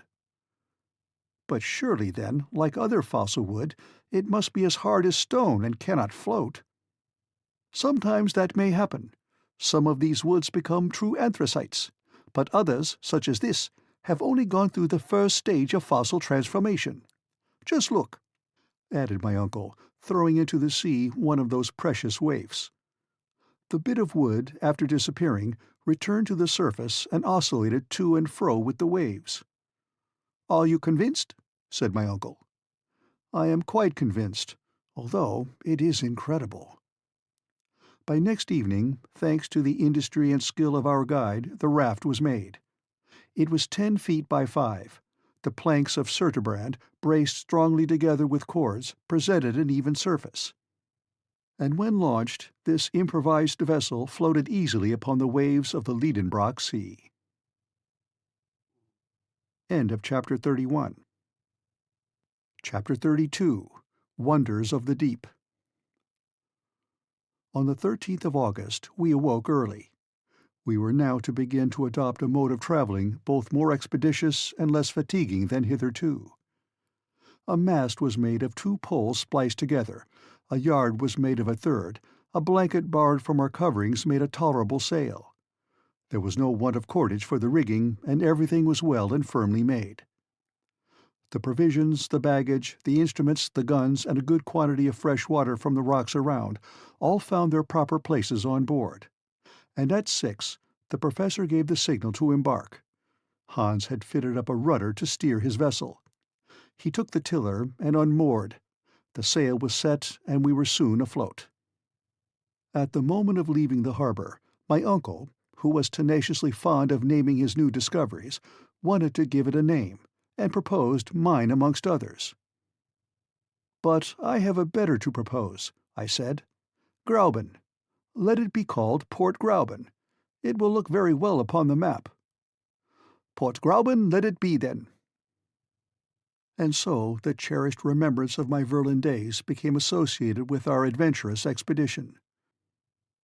The wind was from the northwest.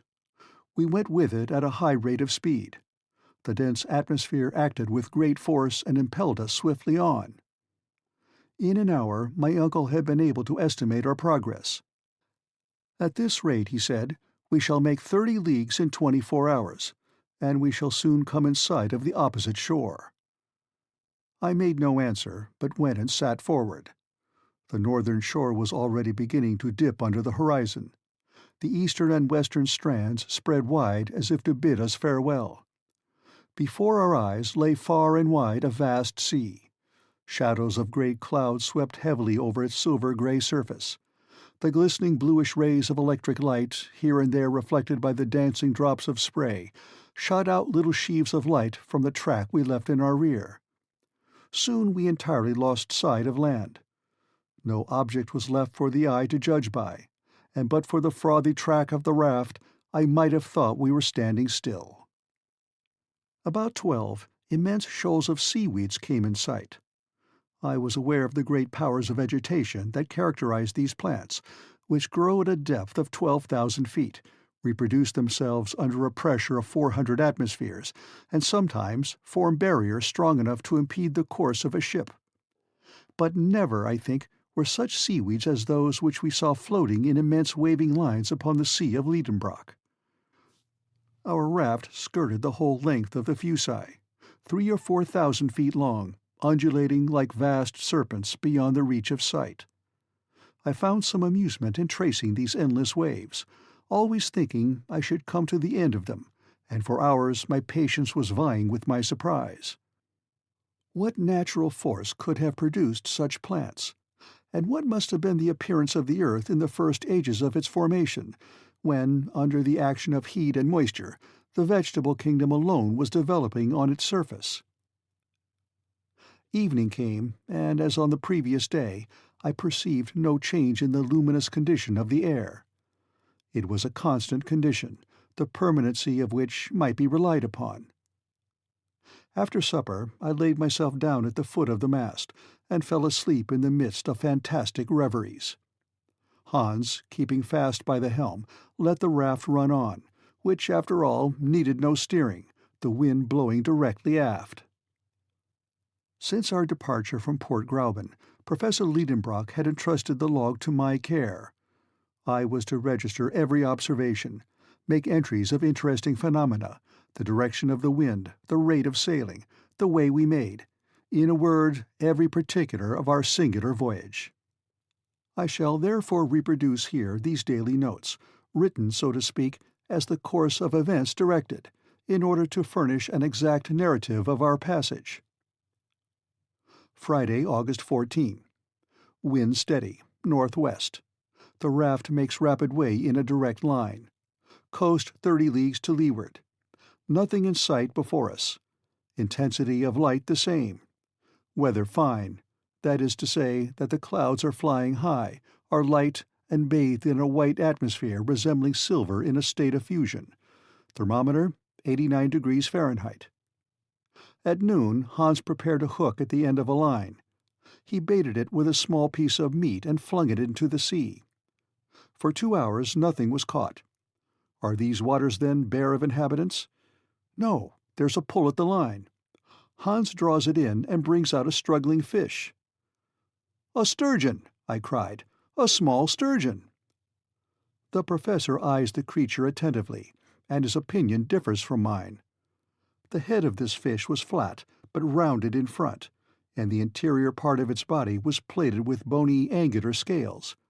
It had no teeth, its pectoral fins were large, and of tail there was none. The animal belonged to the same order as the sturgeon, but differed from that fish in many essential particulars. After a short examination, my uncle pronounced his opinion. "This fish belongs to an extinct family, of which only fossil traces are found in the Devonian formations." "What?" I cried. "Have we taken alive an inhabitant of the seas of primitive ages?" "Yes, and you will observe that these fossil fishes have no identity with any living species. To have in one's possession a living specimen is a happy event for a naturalist. But to what family does it belong? It is of the order of ganoids, of the family of the Cephalaspidae, and a species of Pteryctis. But this one displays a peculiarity confined to all fishes that inhabit subterranean waters. It is blind, and not only blind, but actually has no eyes at all. I looked. Nothing could be more certain. But supposing it might be a solitary case, we baited afresh and threw out our line. Surely this ocean is well peopled with fish, for in another couple of hours we took a large quantity of Pterychthides, as well as of others belonging to the extinct family of the dipterides, but of which my uncle could not tell the species. None had organs of sight. This unhoped-for catch recruited our stock of provisions. Thus it is evident that this sea contains none but species known to us in their fossil state, in which fishes as well as reptiles are the less perfectly and completely organized the farther back their date of creation. Perhaps we may yet meet with some of those saurians which science has reconstructed out of a bit of bone or cartilage. I took up the telescope and scanned the whole horizon, and found it everywhere a desert sea. We are far away removed from the shores. I gazed upward in the air. Why should not some of the strange birds restored by the immortal Cuvier again flap their sail-broad vans in this dense and heavy atmosphere? There are sufficient fish for their support. I surveyed the whole space that stretches overhead. It is as desert as the shore was. Still, my imagination carried me away amongst the wonderful speculations of paleontology. Though awake, I fell into a dream.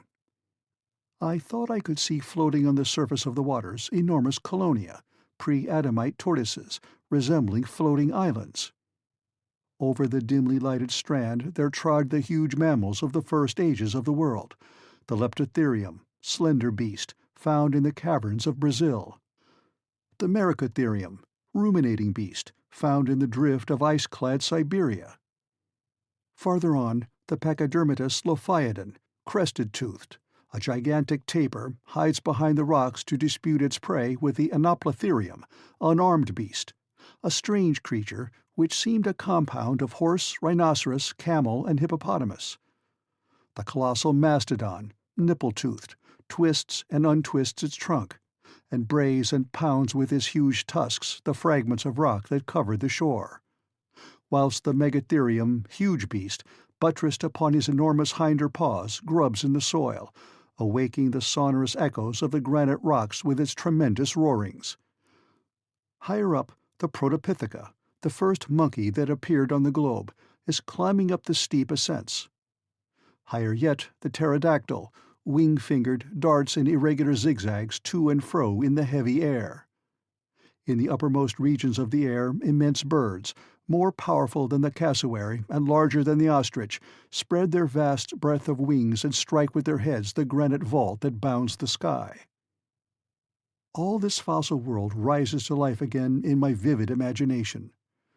I return to the scriptural periods or ages of the world, conventionally called days, long before the appearance of man, when the unfinished world was as yet unfitted for his support. Then my dream backed even farther still into the ages before the creation of living beings.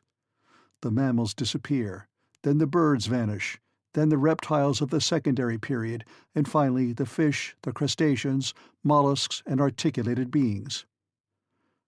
Then the zoophytes of the transition period also return to nothing. I am the only living thing in the world. All life is concentrated in my beating heart alone. There are no more seasons. Climates are no more. The heat of the globe continually increases and neutralizes that of the sun. Vegetation becomes accelerated. I glide like a shade amongst arborescent ferns, treading with unsteady feet the colored marls and the parti-colored clays. I lean for support against the trunks of immense conifers. I lie in the shade of sphenophylla, wedge-leaved, astrophylla, star-leaved, and lycopods 100 feet high. Ages seem no more than days. I am passed, against my will in retrograde order, through the long series of terrestrial changes. Plants disappear. Granite rocks soften. Intense heat converts solid bodies into thick fluids. The waters again cover the face of the earth. They boil, they rise in whirling eddies of steam. White and ghastly mists wrap around the shifting forms of the earth, which by imperceptible degrees dissolves into a gaseous mass, glowing fiery red and white, as large and as shining as the sun. And I myself am floating with wild caprice in the midst of this nebulous mass of 1,400,000 times the volume of the earth into which it will one day be condensed, and carried forward amongst the planetary bodies. My body is no longer firm and terrestrial. It is resolved into its constituent atoms, subtilized, volatilized.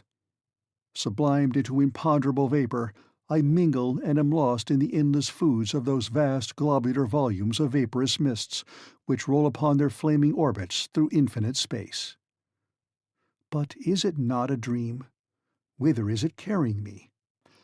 My feverish hand has vainly attempted to describe upon paper its strange and wonderful details. I have forgotten everything that surrounds me. The professor, the guide, the raft, are all gone out of my ken. An illusion has laid hold upon me. "What is the matter?" my uncle breaks in. My staring eyes are fixed vacantly upon him. "Take care, Axel, or you will fall overboard." At that moment I felt the sinewy hand of Hans seizing me vigorously. But for him, carried away by my dream, I should have thrown myself into the sea. "Is he mad?" cried the professor. "What is it all about?"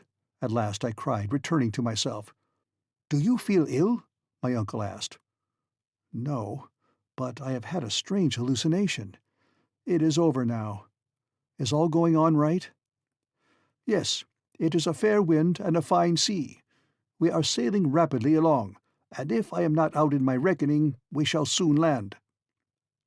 At these words I rose and gazed round upon the horizon, still everywhere bounded by clouds alone. End of Chapter 32. Chapter 33. A Battle of Monsters. Saturday, August 15th. The sea unbroken all round. No land in sight. The horizon seems extremely distant. My head is still stupefied with the vivid reality of my dream.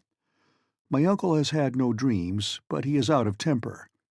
He examines the horizon all round with his glass, and folds his arms with the air of an injured man. I remark that Professor Lidenbrock has a tendency to relapse into an impatient mood, and I make a note of it in my log. All my danger and sufferings were needed to strike a spark of human feeling out of him, but now that I am well, his nature has resumed its sway. And yet what cause was there for anger? Is not the voyage prospering as favorably as possible under the circumstances? Is not the raft spinning along with marvelous speed? "You seem anxious, my uncle," I said, seeing him continually with his glass to his eye. "Anxious? No, not at all." "Impatient, then?" "One might be, with less reason than now." "Yet we are going very fast." "What does that signify? I am not complaining that the rate is slow, but that the sea is so wide." I then remembered that the professor, before starting, had estimated the length of this underground sea at 30 leagues. Now we had made 3 times the distance, yet still the southern coast was not in sight. "We are not descending as we ought to be," the professor declares. "We are losing time, and the fact is, I have not come all this way to take a little sail upon a pond on a raft." He called this sea a pond, and our long voyage taking a little sail. "But," I remarked, "since we have followed the road that Sagnussem has shown us—" "That is just the question. Have we followed that road? Did Sagnussem meet this sheet of water? Did he cross it? Has not the stream that we followed led us altogether astray? At any rate, we cannot feel sorry to have come so far. This prospect is magnificent, and— But I don't care for prospects. I came with an object, and I mean to attain it. Therefore, don't talk to me about views and prospects." I take this as my answer, and I leave the professor to bite his lips with impatience. At 6 in the evening, Hans asks for his wages, and his 3 rix dollars are counted out to him. Sunday, August 16th. Nothing new. Weather unchanged. The wind freshens. On awaking, my first thought was to observe the intensity of the light. I was possessed with an apprehension lest the electric light should grow dim, or fail altogether.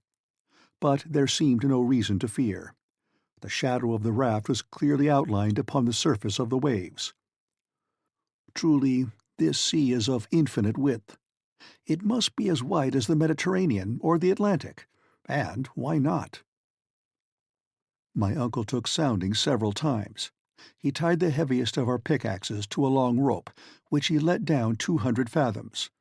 No bottom yet, and we had some difficulty in hauling up our plummet. But when the pick was shipped again, Hans pointed out on its surface deep prints as if it had been violently compressed between 2 hard bodies. I looked at the hunter. "Tinder," said he. I could not understand him, and turned to my uncle, who was entirely absorbed in his calculations. I had rather not disturb him while he is quiet. I returned to the Icelander. He, by a snapping motion of his jaws, conveys his ideas to me. "Teeth!" I cried, considering the iron bar with more attention. "Yes, indeed, those are the marks of teeth imprinted upon the metal. The jaws which they are must be possessed of amazing strength. Is there some monster beneath us belonging to the extinct races, more voracious than the shark, more fearful in vastness than the whale? I could not take my eyes off this indented iron bar. Surely, will my last night's dream be realized? These thoughts agitated me all day, and my imagination scarcely calmed down after several hours' sleep. Monday, August 17. I am trying to recall the peculiar instincts of the monsters of the pre-Adamite world, who, coming next in succession after the mollusks, the crustaceans, and the fishes, preceded the animals of mammalian race upon the earth. The world then belonged to reptiles. Those monsters held the mastery in the seas of the secondary period. They possessed a perfect organization, gigantic proportions, prodigious strength. The saurians of our day, the alligators and the crocodiles, are but feeble reproductions of their forefathers of primitive ages. I shudder as I recall these monsters to my remembrance. No human eye has ever beheld them living. They burdened this earth 1,000 ages before man appeared, but their fossil remains, found in the argillaceous limestone called by the English the lias, have enabled their colossal structure to be perfectly built up again and anatomically ascertained. I saw at the Hamburg Museum the skeleton of one of these creatures 30 feet in length. Am I then fated, I, a denizen of Earth, to be placed face to face with these representatives of long-extinct families? No, surely it cannot be. Yet the deep marks of the conical teeth upon the iron pick are certainly those of the crocodile. My eyes are fearfully bent upon the sea. I dread to see one of these monsters darting forth from its submarine caverns. I suppose Professor Lidenbrock was of my opinion too, and even shared my fears, for after having examined the pick, his eyes traversed the ocean from side to side. What a very bad notion that was of his, I thought to myself, to take soundings just here. He has disturbed some monstrous beast in its remote den, and if we are not attacked on our voyage— I look at our guns and see that they are all right. My uncle notices it and looks on approvingly. Already widely disturbed regions on the surface of the water indicate some commotion below. The danger is approaching. We must be on the lookout. Tuesday, August 18th. Evening came, or rather the time came when sleep weighs down the weary eyelids, for there is no night here, and the ceaseless light wearies the eyes with its persistency, just as if we were sailing under an Arctic sun. Hans was at the helm. During his watch I slept. 2 hours afterwards a terrible shock awoke me. The raft was heaved up on a watery mountain and pitched down again at a distance of 20 fathoms. "What is the matter?" shouted my uncle. "Have we struck land?" Hans pointed with his finger at a dark mass 600 yards away, rising and falling alternately with heavy plunges. I looked and cried, "It is an enormous porpoise." "Yes," replied my uncle, "and there is a sea lizard of vast size." "And farther on a monstrous crocodile. Look at its vast jaws and its rows of teeth. It is diving down." "There is a whale! A whale!" cried the professor. "I can see its great fins. See how he is throwing out air and water through his blowers." And in fact, two liquid columns were rising to a considerable height above the sea. We stood amazed, thunderstruck, at the presence of such a herd of marine monsters. They were of supernatural dimensions. The smallest of them would have crunched our raft, crew and all, at one snap of its huge jaws. Hans wants to tack to get away from this dangerous neighborhood, but he sees on the other hand enemies not less terrible. A tortoise 40 feet long, and a serpent of 30, lifting its fearful head and gleaming eyes above the flood. Flight was out of the question now. The reptiles rose. They wheeled around our little raft with a rapidity greater than that of express trains. They described around us gradually narrowing circles. I took up my rifle. But what could a ball do against the scaly armor with which these enormous beasts were clad? We stood dumb with fear. They approach us close. On one side the crocodile, on the other the serpent. The remainder of the sea monsters have disappeared. I prepare to fire. Hans stops me by a gesture. The two monsters pass within 150 yards of the raft, and hurl themselves the one upon the other, with a fury which prevents them from seeing us. At 300 yards from us the battle was fought. We could distinctly observe the two monsters engaged in deadly conflict. But it now seems to me as if the other animals were taking part in the fray: the porpoise, the whale, the lizard, the tortoise. Every moment I seem to see one or other of them. I point them to the Icelander. He shakes his head negatively. "Tva," says he. "What two? Does he mean that there are only two animals?" "He is right," said my uncle, whose glass has never left his eye. "Surely you must be mistaken," I cried. "No, the first of those monsters has a porpoise's snout, a lizard's head, a crocodile's teeth, and hence our mistake. It is the ichthyosaurus, the fish lizard, the most terrible of the ancient monsters of the deep." "And the other?" "The other is a plesiosaurus, almost lizard, a serpent, armored with a carapace and the paddles of a turtle. He is the dreadful enemy of the other." Hans has spoken truly. Two monsters only were creating all this commotion. And before my eyes are two reptiles of the primitive world. I can distinguish the eye of the ichthyosaurus glowing like a red-hot coal, and as large as a man's head. Nature has endowed it with an optical apparatus of extreme power, and capable of resisting the pressure of the great volume of water in the depths it inhabits. It has been appropriately called the saurian whale, for it has both the swiftness and the rapid movements of this monster of our own day. This one is not less than 100 feet long, and I can judge of its size when it sweeps over the waters the vertical coils of its tail. Its jaw is enormous, and according to naturalists it is armed with no less than 182 teeth. The plesiosaurus, a serpent with a cylindrical body and a short tail, has 4 flappers or paddles to act like oars. Its body is entirely covered with a thick armor of scales, and its neck, as flexible as a swan's, rises 30 feet above the waves. Those huge creatures attacked each other with the greatest animosity. They heaved around them liquid mountains, which rolled even to our raft and rocked it perilously. 20 times we were near capsizing. Hissings of prodigious force are heard. The two beasts are fast locked together. I cannot distinguish one from the other. The probable range of the conqueror inspires us with intense fear.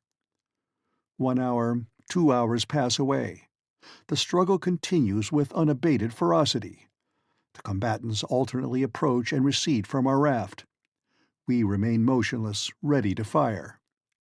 Suddenly, the ichthyosaurus and the plesiosaurus disappear below, leaving a whirlpool eddying in the water. Several minutes pass by while the fight goes on underwater. All at once, an enormous head is darted up, the head of the plesiosaurus. The monster is wounded to death. I no longer see his scaly armor. Only his long neck shoots up, drops again, coils and uncoils, droops, lashes the water like a gigantic whip, and writhes like a worm that you tread on. The water is splashed for a long way around. The spray almost blinds us. But soon the reptile's agony draws to an end. Its movements become fainter, its contortions cease to be so violent, and the long serpentine form lies a lifeless log on the laboring deep. As for the ichthyosaurus, has he returned to his submarine cavern, or will he reappear on the surface of the sea? End of Chapter 33. Chapter 34. The Great Geyser.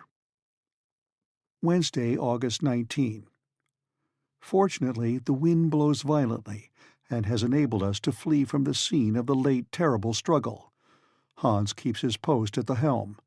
My uncle, whom the absorbing incidents of the combat had drawn away from his contemplations, began again to look impatiently around him.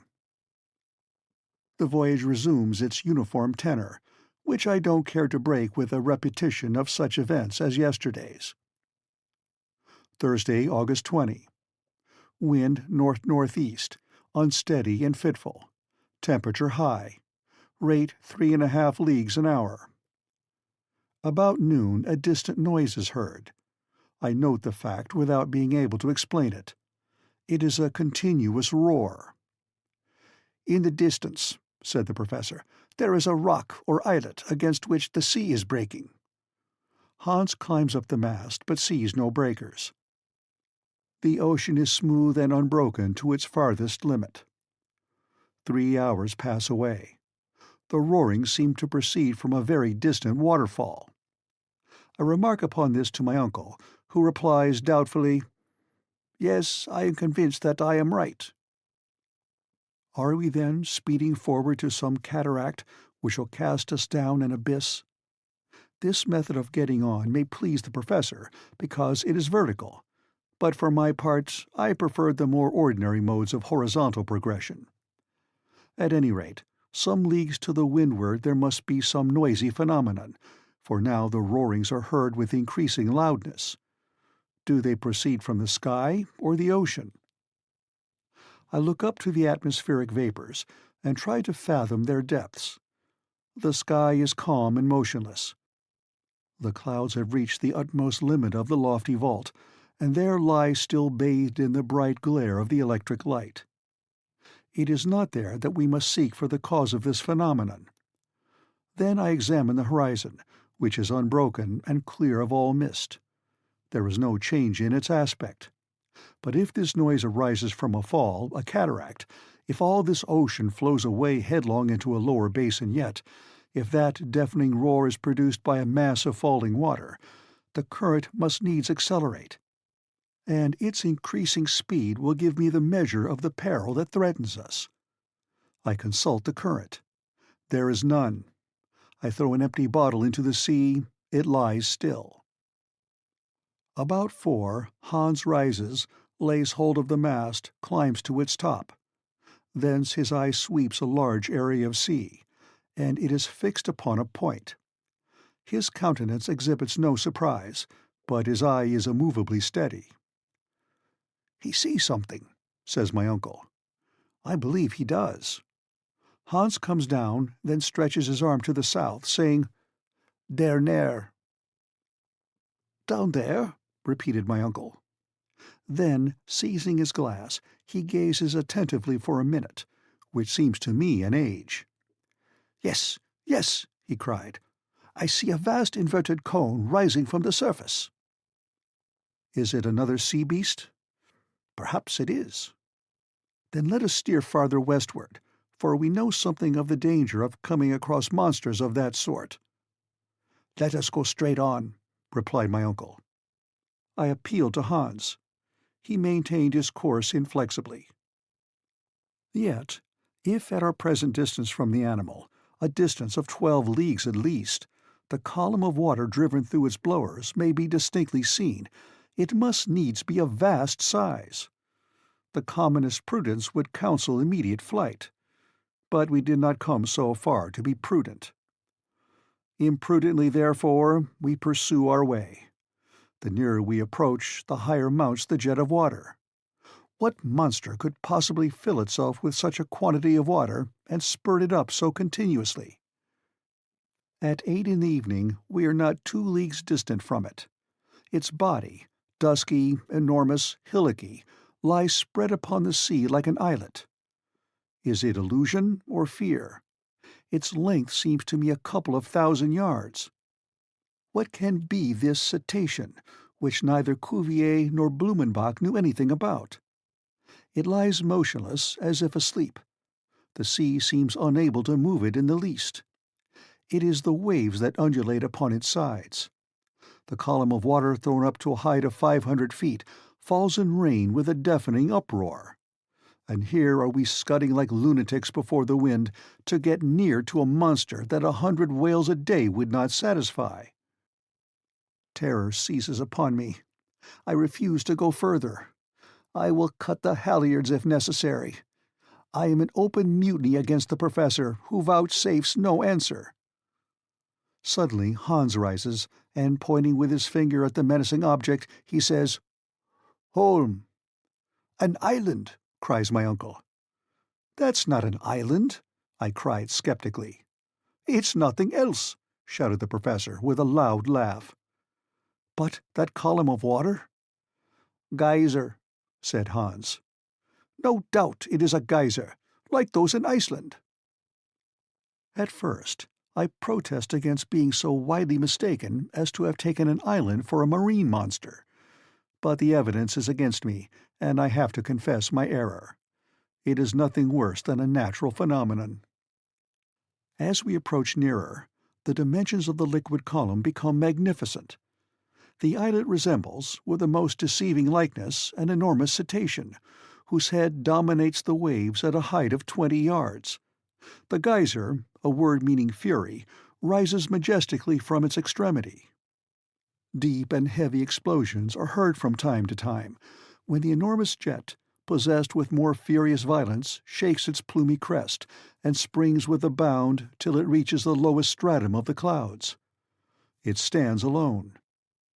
No steam vents, no hot springs surround it, and all the volcanic power of the region is concentrated here. Sparks of electric fire mingle with the dazzling sheaf of lighted fluid, every drop of which refracts the prismatic colors. "Let us land," said the professor. "But we must carefully avoid this waterspout, which would sink our raft in a moment." Hans, steering with his usual skill, brought us to the other extremity of the islet. I leaped up on the rock. My uncle lightly followed, while our hunter remained at his post, like a man too wise ever to be astonished. We walked upon granite mingled with siliceous tufa. The soil shivers and shakes under our feet, like the sides of an overheated boiler filled with steam struggling to get loose. We come in sight of a small central basin, out of which the geyser springs. I plunge a register thermometer into the boiling water. It marks an intense heat of 325 degrees, which is far above the boiling point. Therefore, this water issues from an ardent furnace, which is not at all in harmony with Professor Lidenbrock's theories. I cannot help making the remark. "Well," he replied, "how does that make against my doctrine?" "Oh, nothing at all," I said, seeing that I was going in opposition to immovable obstinacy. Still, I am constrained to confess that hitherto we have been wonderfully favored, and that for some reason unknown to myself we have accomplished our journey under singularly favorable conditions of temperature. But it seems manifest to me that some day we shall reach a region where the central heat attains its highest limits, and goes beyond a point that can be registered by our thermometers. "That is what we shall see." So says the professor, who, having named this volcanic islet after his nephew, gives the signal to embark again. For some minutes I am still contemplating the geyser. I notice that it throws up its column of water with variable force, sometimes sending it to a great height, then again to a lower, which I attribute to the variable pressure of the steam accumulated in its reservoir. At last we leave the island, rounding away past the low rocks on its southern shore. Hans has taken advantage of the halt to refit his rudder. But before going any farther, I make a few observations, to calculate the distance we have gone over and note them in my journal. We have crossed 270 leagues of sea since leaving Port Gräuben, and we are 620 leagues from Iceland, under England. End of Chapter 34. Chapter 35. An Electric Storm. Friday, August 21. On the morrow, the magnificent geyser has disappeared. The wind has risen and has rapidly carried us away from Axel Island. The roarings become lost in the distance. The weather, if we may use that term, will change before long. The atmosphere is charged with vapors, pervaded with the electricity generated by the evaporation of saline waters. The clouds are sinking lower, and assume an olive hue. The electric light can scarcely penetrate through the dense curtain which has dropped over the theatre on which the battle of the elements is about to be waged. I feel peculiar sensations, like many creatures on earth, at the approach of violent atmospheric changes. The heavily voluted cumulus clouds lower gloomily and threateningly. They wear that implacable look which I have sometimes noticed at the outbreak of a great storm. The air is heavy, the sea is calm. In the distance, the clouds resemble great bales of cotton, piled up in picturesque disorder. By degrees they dilate, and gain in huge size what they lose in number. Such is their ponderous weight that they cannot rise from the horizon. But obeying an impulse from higher currents, their dense consistency slowly yields. The gloom upon them deepens, and they soon present to our view a ponderous mass of almost level surface. From time to time a fleecy tuft of mist, with yet some gleaming light left upon it, drops down upon the dense floor of grey, and loses itself in the opaque and impenetrable mass. The atmosphere is evidently charged and surcharged with electricity. My whole body is saturated. My hair bristles, just as when you stand upon an insulated stool under the action of an electrical machine. It seems to me as if my companions, the moment they touched me, would receive a severe shock, like that from an electric eel. At 10 in the morning, the symptoms of storm become aggravated. The wind never lulls but to acquire increased strength. The vast bank of heavy clouds is a huge reservoir of fearful windy gusts and rushing storms.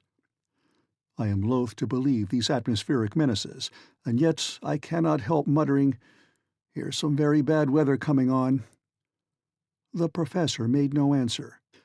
His temper is awful, to judge from the working of his features, as he sees this vast length of ocean unrolling before him to an indefinite extent. He can only spare time to shrug his shoulders viciously. "There's a heavy storm coming on," I cried, pointing towards the horizon. "Those clouds seem as if they were going to crush the sea." A deep silence falls on all around. The lately roaring winds are hushed into a dead calm. Nature seems to breathe no more, and to be sinking into the stillness of death. On the mast already I see the light play of a lamp at St. Elmo's fire. The outstretched sail catches not a breath of wind, and hangs like a sheet of lead. The rudder stands motionless in a sluggish, waveless sea. But if we have now ceased to advance, why do we yet leave that sail loose, which at the first shock of the tempest may capsize us in a moment? "Let us reef the sail and cut the mast down," I cried. "That will be safest." "No, no, never!" shouted my impetuous uncle. "Never! Let the wind catch us if it will. What I want is to get the least glimpse of a rock or shore, even if a raft should be smashed into shivers." The words were hardly out of his mouth when a sudden change took place in the southern sky. The piled-up vapors condensed into water, and the air, put into violent action to supply the vacuum left by the condensation of the mists, rouses itself into a whirlwind. It rushes on from the farthest recesses of the vast cavern. The darkness deepens. Scarcely can I jot down a few hurried notes. The helm makes a bound. My uncle falls full length. I creep close to him. He has laid a firm hold upon a rope, and appears to watch with grim satisfaction this awful display of elemental strife. Hans stirs not. His long hair, blown by the pelting storm and laid flat across his immovable countenance, makes him a strange figure, for the end of each lock of loose-flowing hair is tipped with little luminous radiations. This frightful mask of electric sparks suggests to me, even in this dizzy excitement, a comparison with pre-Adamite man, the contemporary of the ichthyosaurus and the megatherium. The mast yet holds firm. The sail stretches tight like a bubble ready to burst. The raft flies at a rate that I cannot reckon, but not so fast as the foaming clouds of spray which it dashes from side to side in its headlong speed. "The sail! The sail!" I cry, motioning to lower it. "No!" replies my uncle. "Nay," repeats Hans, leisurely shaking his head. But now the rain forms a rushing cataract in front of that horizon toward which we are running with such maddening speed. But before it has reached us, the rain-cloud parts asunder, the sea boils, and the electric fires are brought into violent action by a mighty chemical power that descends from the higher regions. The most vivid flashes of lightning are mingled with the violent crash of a continuous thunder. Ceaseless fiery arrows dart in and out amongst the flying thunderclouds. The vaporous mass soon glows with incandescent heat. Hailstones rattle fiercely down, and as they dash upon our iron tools, they too emit gleams and flashes of lurid light.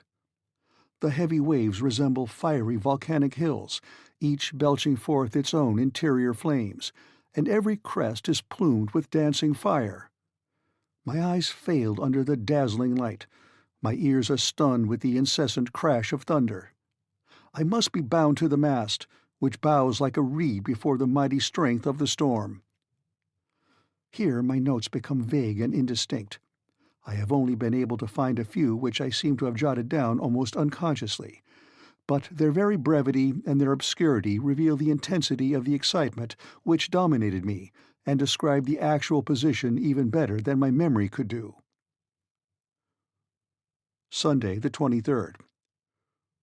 Where are we? Driven forward with a swiftness that cannot be measured. The night was fearful. No abatement of the storm. The din and uproar were incessant. Our ears are bleeding. To exchange a word is impossible.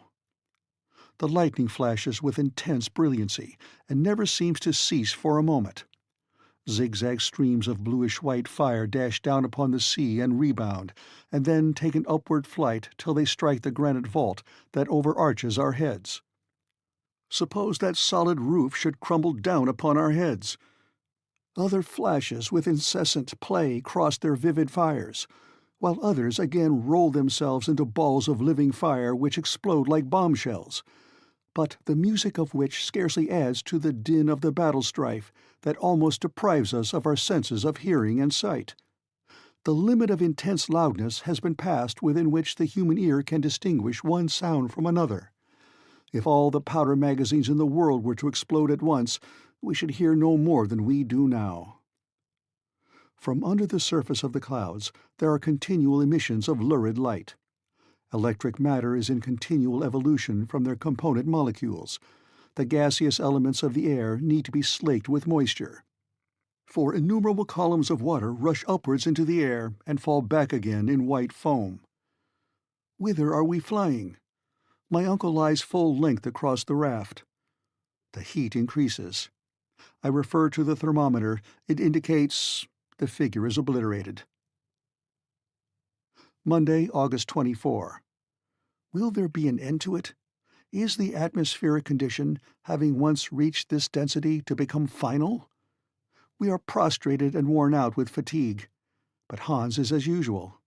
The raft bears on still to the southeast. We have made 200 leagues since we left Axel Island. At noon, the violence of the storm redoubles.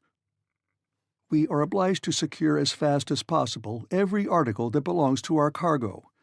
Each of us is lashed to some part of the raft. The waves rise above our heads. For 3 days we have never been able to make each other hear a word.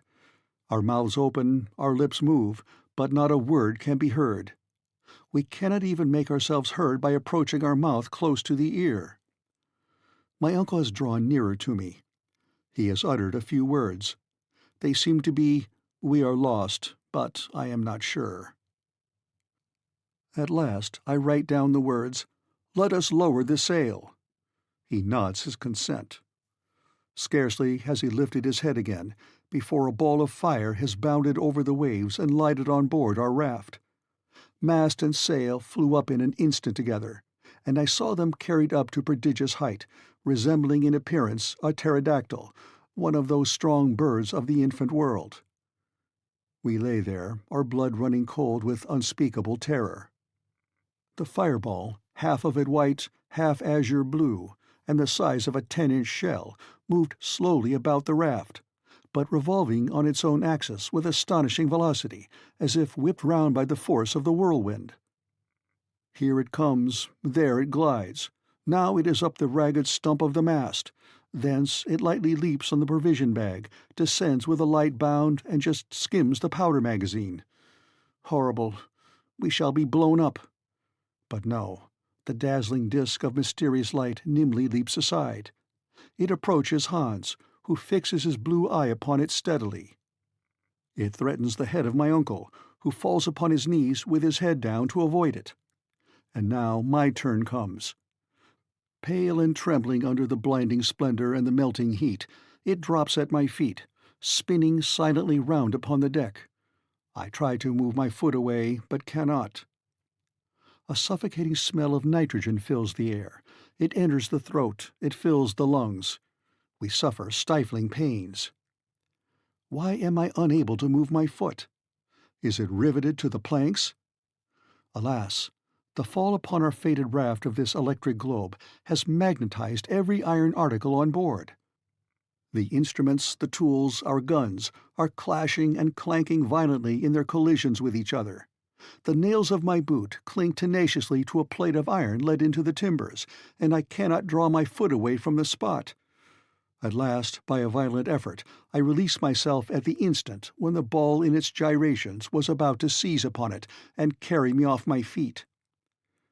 Ah, what a flood of intense and dazzling light! The globe has burst, and we are deluged with tongues of fire. Then all the light disappears. I could just see my uncle at full length on the raft, and Hans still at his helm and spitting fire under the action of the electricity which has saturated him. But where are we going to? Where? Tuesday, August 25th. I recover from a long swoon. The storm continues to roar and rage. The lightnings dash hither and thither, like broods of fiery serpents filling all the air. Are we still under the sea? Yes, we are borne at incalculable speed. We have been carried under England, under the Channel, under France, perhaps under the whole of Europe. A fresh noise is heard. Surely it is the sea breaking upon the rocks. But then... End of Chapter 35. Chapter 36. Calm Philosophic Discussions. Here I end what I may call my log, happily saved from the wreck, and I resumed my narrative as before. What happened when the raft was dashed upon the rocks is more than I can tell. I felt myself hurled into the waves, and if I escaped from death, and if my body was not torn over the sharp edges of the rocks, it was because the powerful arm of Hans came to my rescue. The brave Icelander carried me out of the reach of the waves, over a burning sand where I found myself by the side of my uncle. Then he returned to the rocks, against which the furious waves were beating, to save what he could. I was unable to speak. I was shattered with fatigue and excitement. I wanted a whole hour to recover even a little. but a deluge of rain was still falling, though with that violence which generally denotes the near cessation of a storm. A few overhanging rocks afforded us some shelter from the storm. Hans prepared some food, which I could not touch, and each of us, exhausted with 3 sleepless nights, fell into a broken and painful sleep. The next day the weather was splendid. The sky and the sea had sunk into sudden repose. Every trace of the awful storm had disappeared. The exhilarating voice of the professor fell upon my ears as I awoke. He was ominously cheerful. "Well, my boy," he cried, "have you slept well?" Would not anyone have thought that we were still in our cheerful little house on the Königstrasse, and that I was only just coming down to breakfast, and that I was to be married to Grauben that day? Alas, if the tempest had but sent the raft a little more east, we should have passed under Germany, under my beloved town of Hamburg, under the very street where dwelt all that I loved most in the world. Then only 40 leagues would have separated us. But they were 40 leagues perpendicular of solid granite wall, and in reality we were 1,000 leagues asunder. All these painful reflections rapidly crossed my mind before I could answer my uncle's question. "Well now," he repeated, "won't you tell me how you have slept?" "Oh, very well," I said. "I am only a little knocked up, but I shall soon be better." "Oh," says my uncle, "that's nothing to signify. You are only a little bit tired." "But you, uncle, you seem in very good spirits this morning." "Delighted, my boy, delighted. We have got there." "To our journey's end?" "No, but we have got to the end of that endless sea. Now we shall go by land, and really begin to go down, down, down." "But, my dear uncle, do let me ask you one question." "Of course, Axel." "How about returning?" "Returning? Why, you are talking about the return before the arrival." "No, I only want to know how that is to be managed." "In the simplest way possible. When we have reached the center of the globe, either we shall find some new way to get back, or we shall come back like decent folks the way we came. I feel pleased at the thought that it is sure not to be shut against us." "But then we shall have to refit the raft." "Of course." "Then as to provisions, have we enough to last?" "Yes, to be sure we have. Hans is a clever fellow, and I am sure he must have saved a large part of our cargo. But still, let us go and make sure." We left this grotto which lay open to every wind. At the same time I cherished a trembling hope, which was a fear as well. It seemed to me impossible that the terrible wreck of the raft should not have destroyed everything on board. On my arrival on the shore, I found Hans surrounded by an assemblage of articles all arranged in good order. My uncle shook hands with him with a lively gratitude. This man, with almost superhuman devotion, had been at work all the while that we were asleep, and had saved the most precious of the articles at the risk of his life. Not that we had suffered no losses. For instance, our firearms, but we might do without them. Our stock of powder had remained uninjured after having risked blowing up during the storm. "Well," cried the professor, "as we have no guns, we cannot hunt, that's all." "Yes, but how about the instruments?" "Here's the aneroid, the most useful of all, and for which I would have given all the others. By means of it I can calculate the depth and know when we have reached the center. Without it we might very likely go beyond and come out at the antipodes." Such high spirits as these were rather too strong. "But where is the compass?" I asked. "Here it is upon this rock, in perfect condition, as well as the thermometers and the chronometer. The hunter is a splendid fellow." There was no denying it. We had all our instruments. As for tools and appliances, there they all lay on the ground, ladders, ropes, picks, spades, etc. Still, there was the question of provisions to be settled, and I asked, "How are we off for provisions?" The boxes containing these were in a line upon the shore, in a perfect state of preservation. For the most part, the sea had spared them, and what with biscuits, salt meat, spirits, and salt fish, we might reckon on 4 months' supply." "4 months!" cried the professor. "We have time to go and to return, and with what is left I will give a grand dinner to my friends at the Johanneum." I ought by this time to have been quite accustomed to my uncle's ways, yet there was always something fresh about him to astonish me. "Now," said he, "we will replenish our supply of water with the rain which the storm has left in all these granite basins. Therefore we shall have no reason to fear anything from thirst. As for the raft, I would recommend Hans to do his best to repair it, although I don't expect it will be of any further use to us." "How so?" I cried. "An idea of my own, my lad. I don't think we shall come out by the way we went in." I stared at the professor with a good deal of mistrust. I asked, was he not touched in the brain? And yet there was method in his madness. "And now let us go to breakfast," said he. I followed him to a headland, after he had given his instructions to the hunter. There preserved meat, biscuit, and tea made us an excellent meal, one of the best I ever remember. Hunger, the fresh air, the calm quiet weather, after the commotions we had gone through, all contributed to give me a good appetite. Whilst breakfasting, I took the opportunity to put to my uncle the question where we were now. "That seems to me," I said, "rather difficult to make out." "Yes, it is difficult," he said, "to calculate exactly.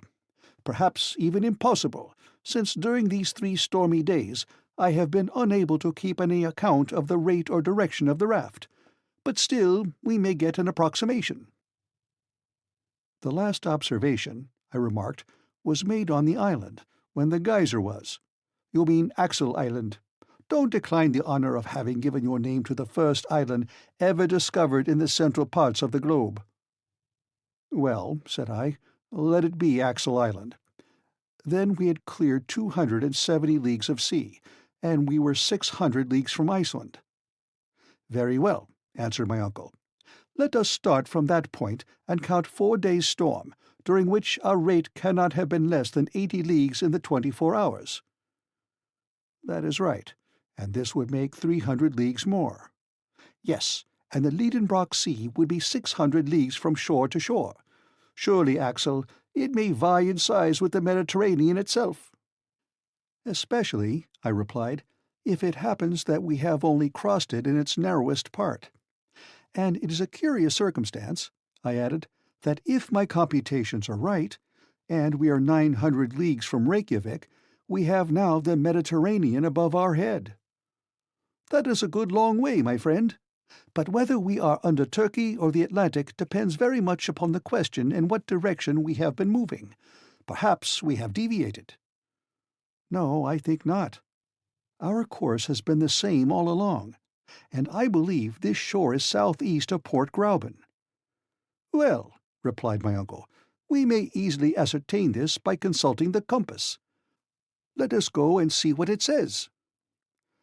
The professor moved towards the rock upon which Hans had laid down the instruments.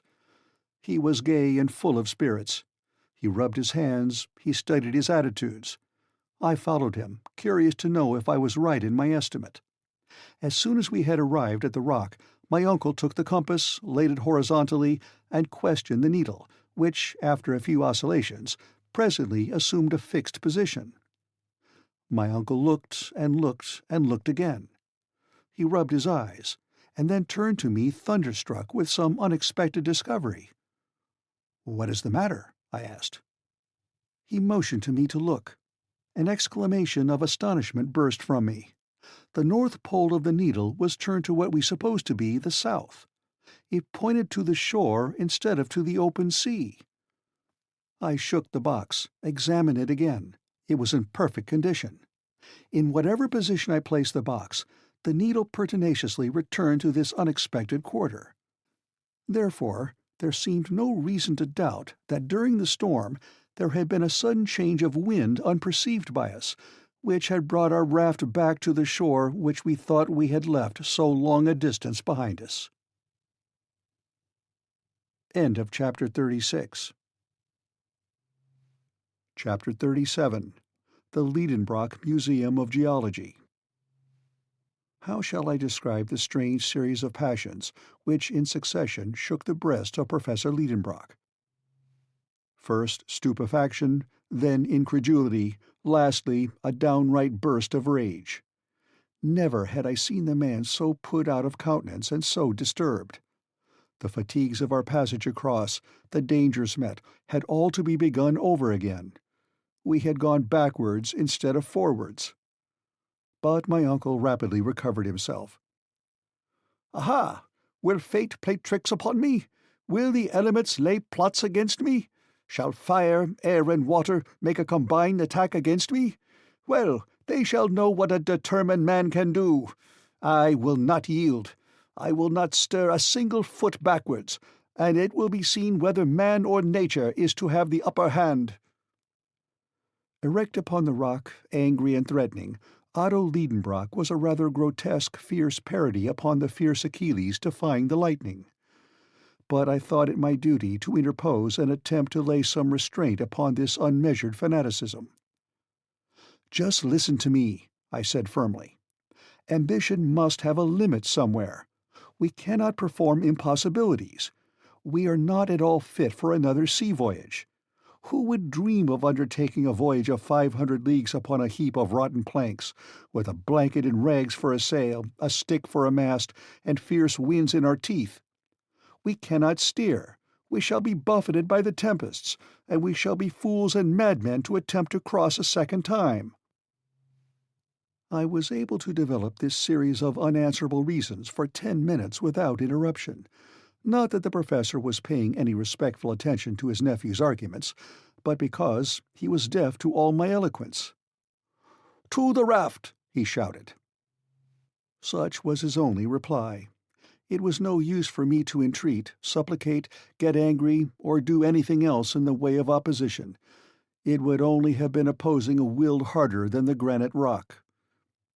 Hans was finishing the repairs of the raft.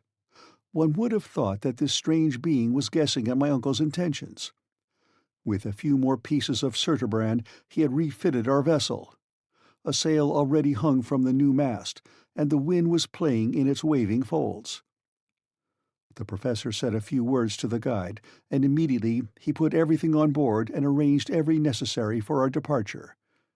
The air was clear, and the northwest wind blew steadily. What could I do? Could I stand against the two?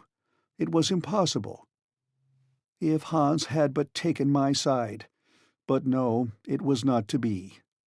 The Icelander seemed to have renounced all will of his own, and made a vow to forget and deny himself. I could get nothing out of a servant so feudalized, as it were, to his master. My only course was to proceed. I was therefore going with as much resignation as I could find to resume my accustomed place on the raft, when my uncle laid his hand upon my shoulder. "We shall not sail until tomorrow," he said. I made a movement intended to express resignation. "I must neglect nothing," he said, "and since my fate has driven me on this part of the coast, I will not leave it until I have examined it." To understand what followed, it must be borne in mind that, through circumstances hereafter to be explained, we were not really where the professor supposed we were. In fact, we were not upon the north shore of the sea. "Now let us start upon fresh discoveries," I said.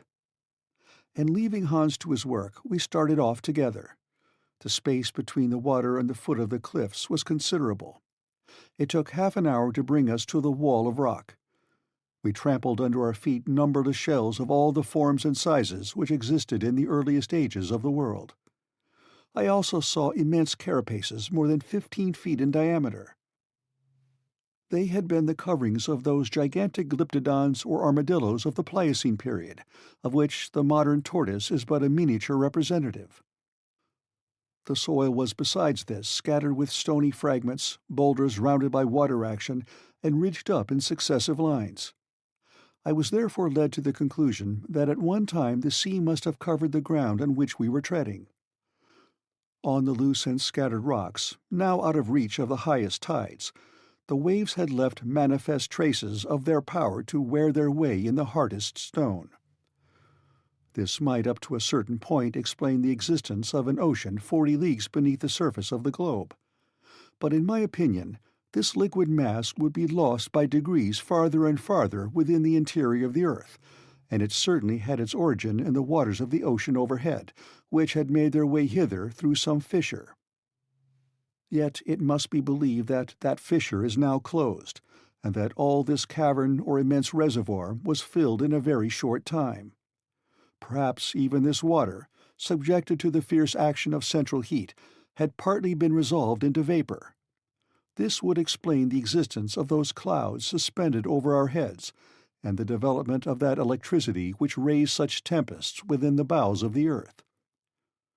This theory of the phenomena we had witnessed seemed satisfactory to me, for however great and stupendous the phenomena of nature, fixed physical laws will or may always explain them.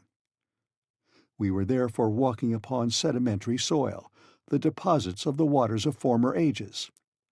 The professor was carefully examining every little fissure in the rocks. Wherever he saw a hole, he always wanted to know the depth of it. To him, this was important. We had traversed the shores of the Lidenbrock Sea for a mile when we observed a sudden change in the appearance of the soil. It seemed upset, contorted, and convulsed by a violent upheaval of the lower strata. In many places, depressions or elevations gave witness to some tremendous power affecting the dislocation of the strata. We moved with difficulty across these granite fissures and chasms, mingled with silex, crystals of quartz, and alluvial deposits, when a field, nay, more than a field, a vast plain of bleached bones lay spread before us. It seemed like an immense cemetery, where the remains of 20 ages mingled their dust together. Huge mounds of bony fragments rose stage after stage in the distance. They undulated away to the limits of the horizon, and melted in the distance in a faint haze. There, within 3 miles, were accumulated the materials for a complete history of the animal life of ages, a history scarcely outlined in the 2 recent strata of the inhabited world. But an impatient curiosity impelled our steps. Crackling and rattling, our feet were trampling on the remains of prehistoric animals and interesting fossils, the possession of which is a matter of rivalry and contention between the museums of great cities.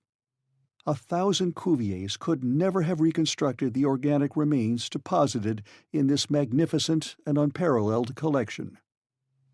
I stood amazed.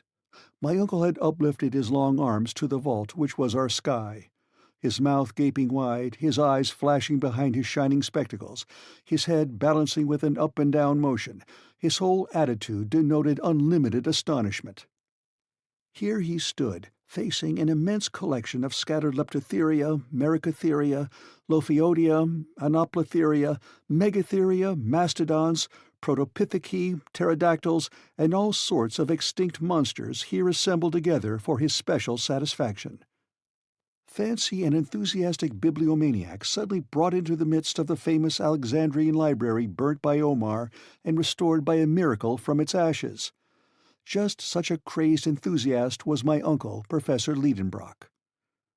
But more was to come, when, with a rush through clouds of bone dust, he laid his hand upon a bear's skull and cried, with a voice trembling with excitement, "Axel! Axel! A human head!" "A human skull?" I cried, no less astonished. "Yes, nephew. Aha, Monsieur Milne Edwards! Ah, Monsieur de Quatrefages! How I wish you were standing here at the side of Otto Lidenbrock." End of Chapter 37. Chapter 38. The Professor in his Chair Again. To understand this apostrophe of my uncle's, made to absent French savants, it will be necessary to allude to an event of high importance in the paleontological point of view, which had occurred a little while before our departure. On the 28th of March, 1863, some excavators working under the direction of Monsieur Boucher de Pet in the stone quarries of Moulin-Quignon near Abbeville, in the department of Somme, found a human jawbone 14 feet beneath the surface. It was the first fossil of this nature that had ever been brought to light. Not far distant were found stone hatchets and flint arrowheads, stained and encased by lapse of time with a uniform coat of rust.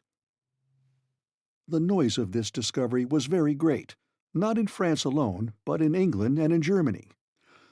Several savants of the French Institute, and amongst them Messieurs Milne Edwards and de Quatrefages, saw at once the importance of this discovery, proved to demonstration the genuineness of the bone in question, and became the most ardent defendants in what the English called this trial of a jawbone.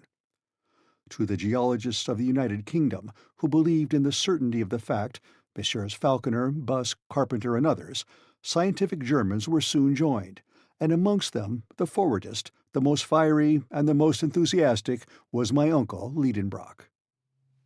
Therefore, the genuineness of a fossil human relic of the Quaternary period seemed to be incontestably proved and admitted.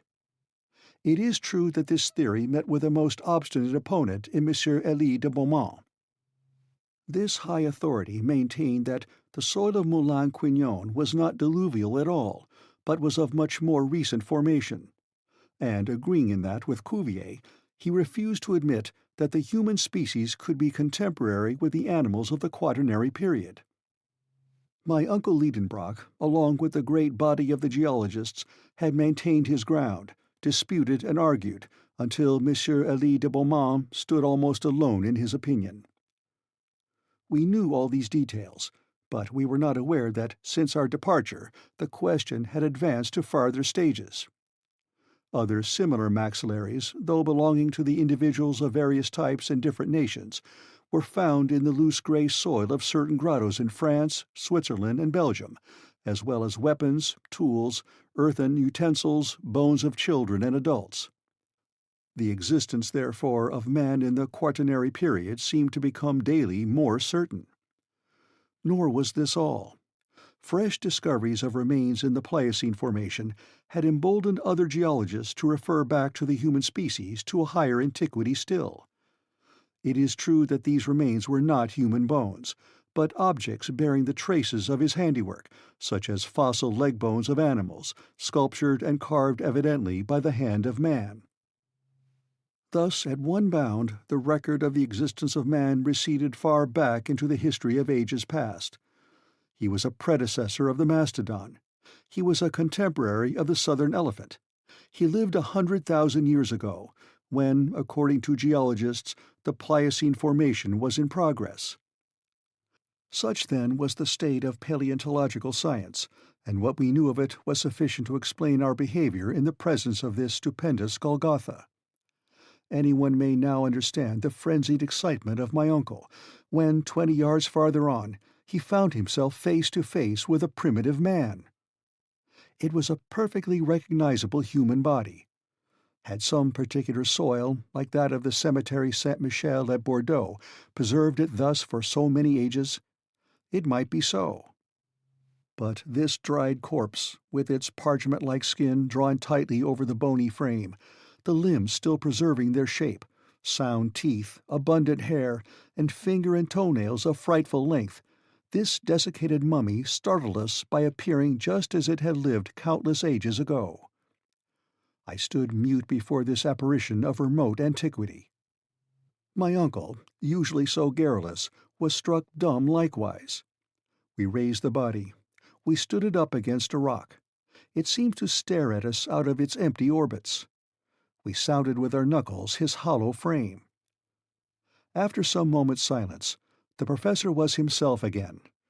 Otto Lidenbrock, yielding to his nature, forgot all the circumstances of our eventful journey, forgot where we were standing, forgot the vaulted cavern which contained us. No doubt he was in mind back again in his Johanneum, holding forth to his pupils, for he assumed his learned air, and addressing himself to an imaginary audience, he proceeded thus: "Gentlemen, I have the honor to introduce to you a man of the Quaternary or post-tertiary system. Eminent geologists have denied his existence. Others, no less eminent, have affirmed it. The St. Thomases of paleontology, if they were here, might now touch him with their fingers, and would be obliged to acknowledge their error. I am quite aware that science has to be on its guard with discoveries of this kind. I know what capital enterprising individuals like Barnum have made out of fossil men. I have heard the tale of the knee-pan of Ajax, the pretended body of Orestes claimed to have been found by the Spartans, and of the body of Asterius, 10 cubits long, of which Pausanias speaks. I have read the reports of the skeleton of Trapani, found in the 14th century, and which was at the time identified as that of Polyphemus, and the history of the giant unearthed in the 16th century near Palermo. You know, as well as I do, gentlemen, the analysis made at Lucerne in 1577 of those huge bones which the celebrated Dr. Felix Plater affirmed to be those of a giant 19 feet high. I have gone through the treatises of Cassanion and all those memoirs, pamphlets, answers, and rejoinders published respecting the skeleton of Teutobacus, the invader of Gaul, dug out of a sandpit in the Dauphiné in 1613. In the 18th century, I would have stood up for Schweitzer's pre-Adamite man against Peter Campet.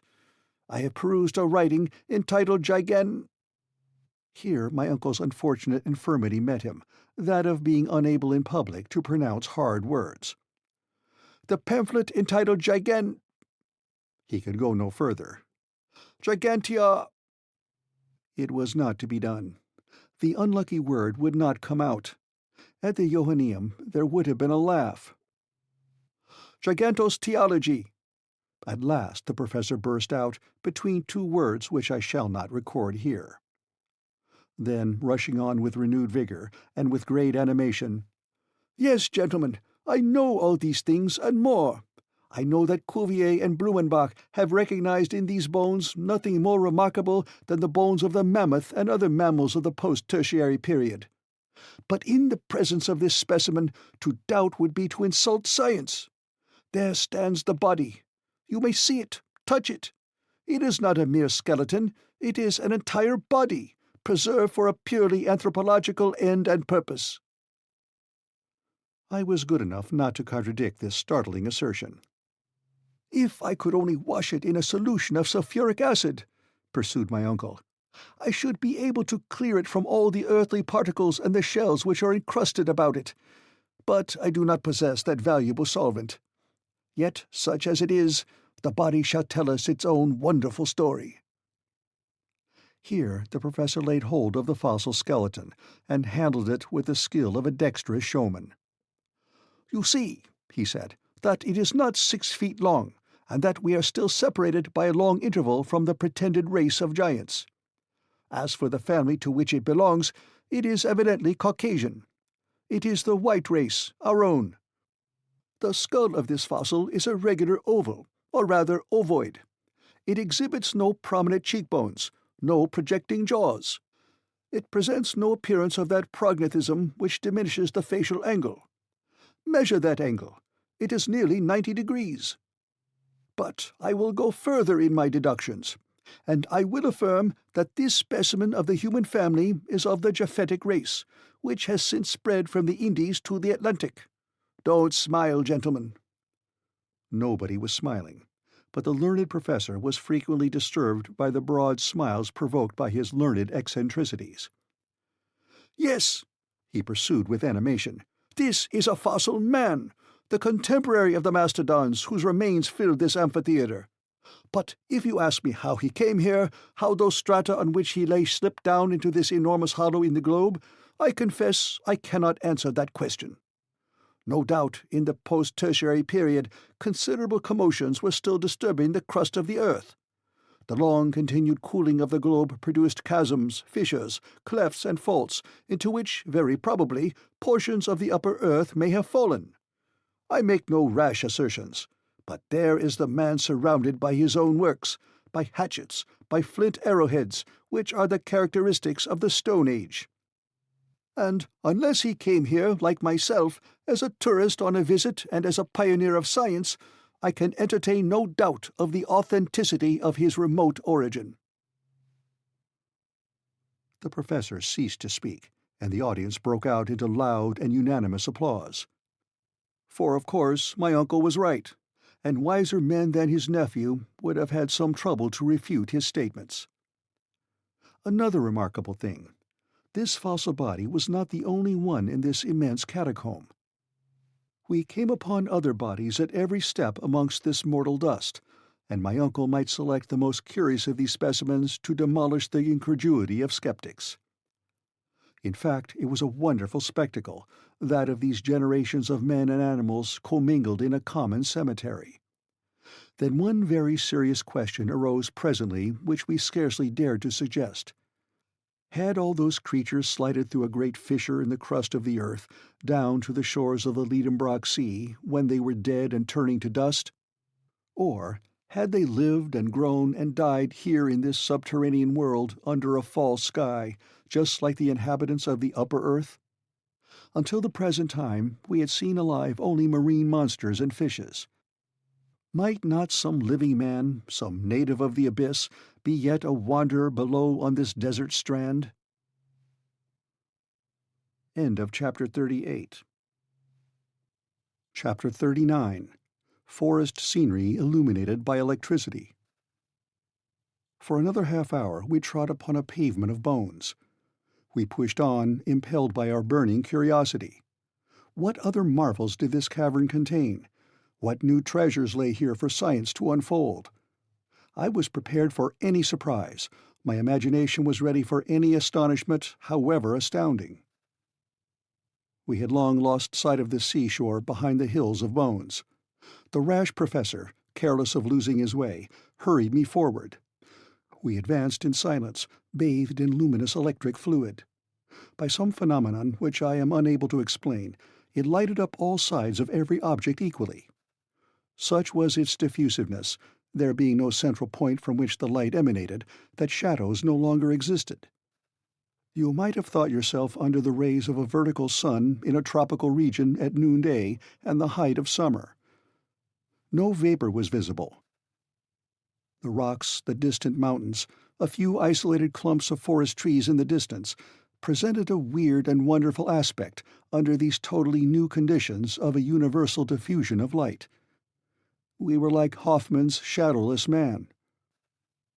After walking a mile, we reached the outskirts of a vast forest, but not one of those forests of fungi which bordered Port Gräuben.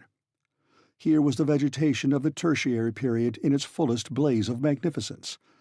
Tall palms, belonging to species no longer living, splendid palmacites, firs, yews, cypress trees, thujas, representatives of the conifers were linked together by a tangled network of long climbing plants.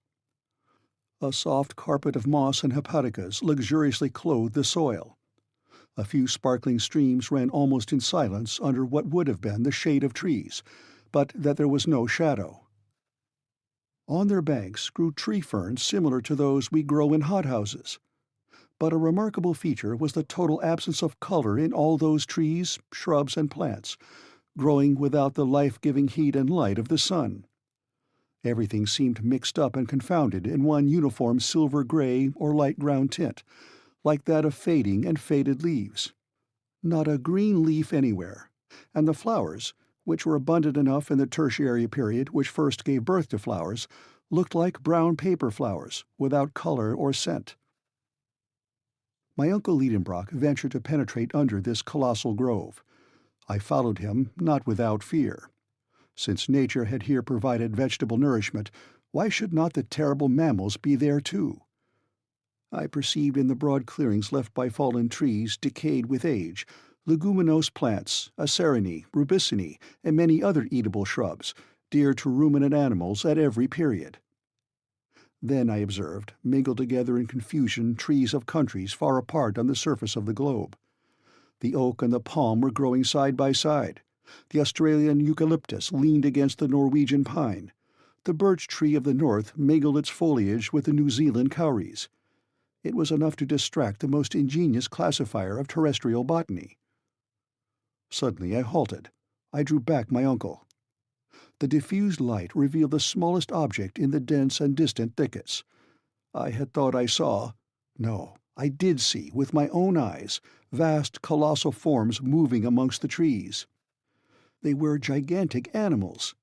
It was a herd of mastodons, not fossil remains, but living and resembling those the bones of which were found in the marshes of Ohio in 1801. I saw those huge elephants whose long, flexible trunks were grouting and turning up the soil under the trees like a legion of serpents. I could hear the crashing noise of their long ivory tusks boring into the old decaying trunks. The boughs cracked, and the leaves torn away by cartloads went down the cavernous throats of the vast brutes. So then, the dream in which I had had a vision of the prehistoric world, of the tertiary and post-tertiary periods, was now realized. And there we were alone, in the bowels of the earth, at the mercy of its wild inhabitants. My uncle was gazing with intense and eager interest.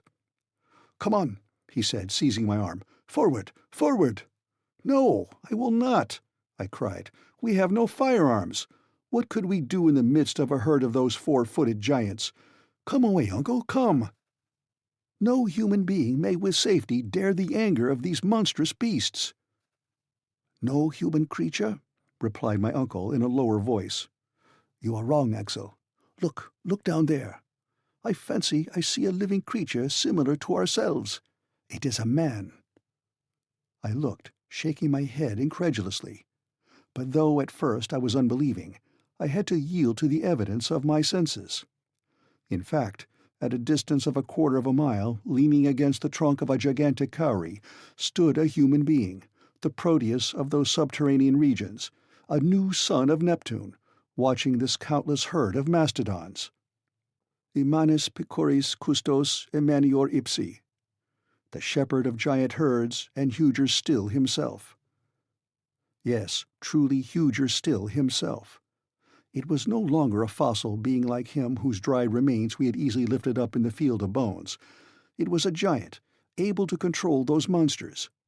In stature, he was at least 12 feet high. His head, huge and unshapely as a buffalo's, was half hidden in the thick and tangled growth of his unkempt hair. It most resembled the mane of the primitive elephant. In his hand he wielded with ease an enormous bow, a staff worthy of this shepherd of the geologic period. We stood petrified and speechless with amazement. But he might see us. We must fly. "Come, do come," I said to my uncle, who for once allowed himself to be persuaded. In another 1/4 of an hour our nimble heels had carried us beyond the reach of this horrible monster. And yet, now that I can reflect quietly, now that my spirit has grown calm again, now that months have slipped by since this strange and supernatural meeting, what am I to think? What am I to believe? I must conclude that it was impossible that our senses had been deceived, that our eyes did not see what we supposed they saw. No human being lives in this subterranean world. No generation of men dwells in those inferior caverns of the globe, unknown to and unconnected with the inhabitants of its surface. It is absurd to believe it. I had rather admit that it may have been some animal whose structure resembled the human, some ape or baboon of the early geological ages, some Protopithecus or some Mesopithecus, some early or middle ape, like that discovered by Mr. Lartet in the bone cave of Sansao. But this creature surpassed in stature all the measurements known in modern paleontology. But that a man, a living man, and therefore whole generations doubtless besides, should be buried there in the bowels of the earth is impossible. However, we had left behind us the luminous forest, dumb with astonishment, overwhelmed and struck down with a terror which amounted to stupefaction. We kept running on for fear the horrible monster might be on our track. It was a flight, a fall, like that fearful pulling and dragging which is peculiar to nightmare. Instinctively we got back to the Lidenbrock Sea, and I cannot say into what vagaries my mind would not have carried me but for a circumstance which brought me back to practical matters. Although I was certain that we were now treading upon soil not hitherto touched by our feet, I often perceived groups of rocks which reminded me of those about Port Gräuben. Besides, this seemed to confirm the indications of the needle, and to show that we had against our will returned to the north of the Lidenbrock Sea. Occasionally we felt quite convinced. Brooks and waterfalls were tumbling everywhere from the projections in the rocks. I thought I recognized the bed of Surturbrand, our faithful Hansbach, and the grotto in which I had recovered life and consciousness. Then, a few paces farther on, the arrangement of the cliffs, the appearance of an unrecognized stream, or the strange outline of a rock came to throw me again into doubt. I communicated my doubts to my uncle. Like myself, he hesitated. He could recognize nothing again amidst this monotonous scene. "Evidently," said I, "we have not landed again at our original starting point, but the storm has carried us a little higher, and if we follow the shore we shall find Port Gräuben." "If that is the case, it will be useless to continue our exploration, and we had better return to our raft. But, Axel, are you not mistaken?" "It is difficult to speak decidedly, uncle, for all these rocks are so very much alike. Yet I think I recognize the promontory at the foot of which Hans constructed our launch. We must be very near the little port, if indeed this is not it," I added, examining a creek which I thought I recognized. "No, Axel, we should at least find our own traces, and I see nothing." "But I do see," I cried, darting upon an object lying on the sand. And I showed my uncle a rusty dagger which I had just picked up. "Come," said he, "had you this weapon with you?" "I? No, certainly. But you, perhaps." "Not that I am aware," said the professor. "I have never had this object in my possession." "Well, this is strange." "No, Axel, it is very simple. The Icelanders often wear arms of this kind. This must have belonged to Hans, and he has lost it." I shook my head. Hans had never had an object like this in his possession. "Did it not belong to some pre-Adamite warrior?" I cried. "To some living man, contemporary with the huge cattle-driver? But no, this is not a relic of the Stone Age. It is not even of the Iron Age. This blade is steel." My uncle stopped me abruptly on my way to a dissertation which would have taken me a long way, and said coolly, "Be calm, Axel, and reasonable. This dagger belongs to the 16th century. It is a poniard, such as gentlemen carried in their belts to give the coup de grace. Its origin is Spanish. It was never either yours or mine or the hunter's, nor did it belong to any of those human beings who may or may not inhabit this inner world. See, it was never jagged like this by cutting men's throats. Its blade is coated with a rust neither a day, nor a year, nor 100 years old." The professor was getting excited according to his wont, and was allowing his imagination to run away with him. "Axel, we are on the way towards the grand discovery. This blade has been left on the strand for from 100 to 300 years, and has blunted its edge upon the rocks that fringe this subterranean sea." "But it has not come alone. It has not twisted itself out of shape. Someone has been here before us." "Yes, a man has." "And who was that man?" "A man who has engraved his name somewhere with that dagger. That man wanted once more to mark the way to the center of the earth. Let us look about! Look about!" And wonderfully interested, we peered all along the high wall, peeping into every fissure which might open out into a gallery. And so we arrived at a place where the shore was much narrower. Here the sea came to lap the foot of the steep cliff, leaving a passage no wider than a couple of yards. Between two boldly projecting rocks appeared the mouth of a dark tunnel. There, upon a granite slab, appeared two mysterious graven letters, half eaten away by time. They were the initials of the bold and daring traveller. "A.S.," shouted my uncle. "Arn Saknussemm! Arn Saknussemm everywhere!" End of Chapter 39. Chapter 40. Preparations for blasting a passage to the center of the earth.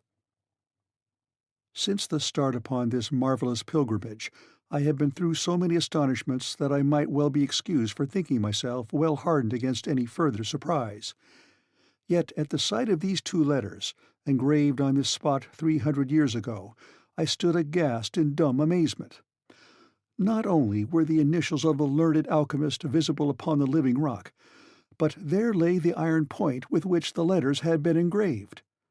I could no longer doubt of the existence of that wonderful traveller and of the fact of his unparalleled journey, without the most glaring incredulity.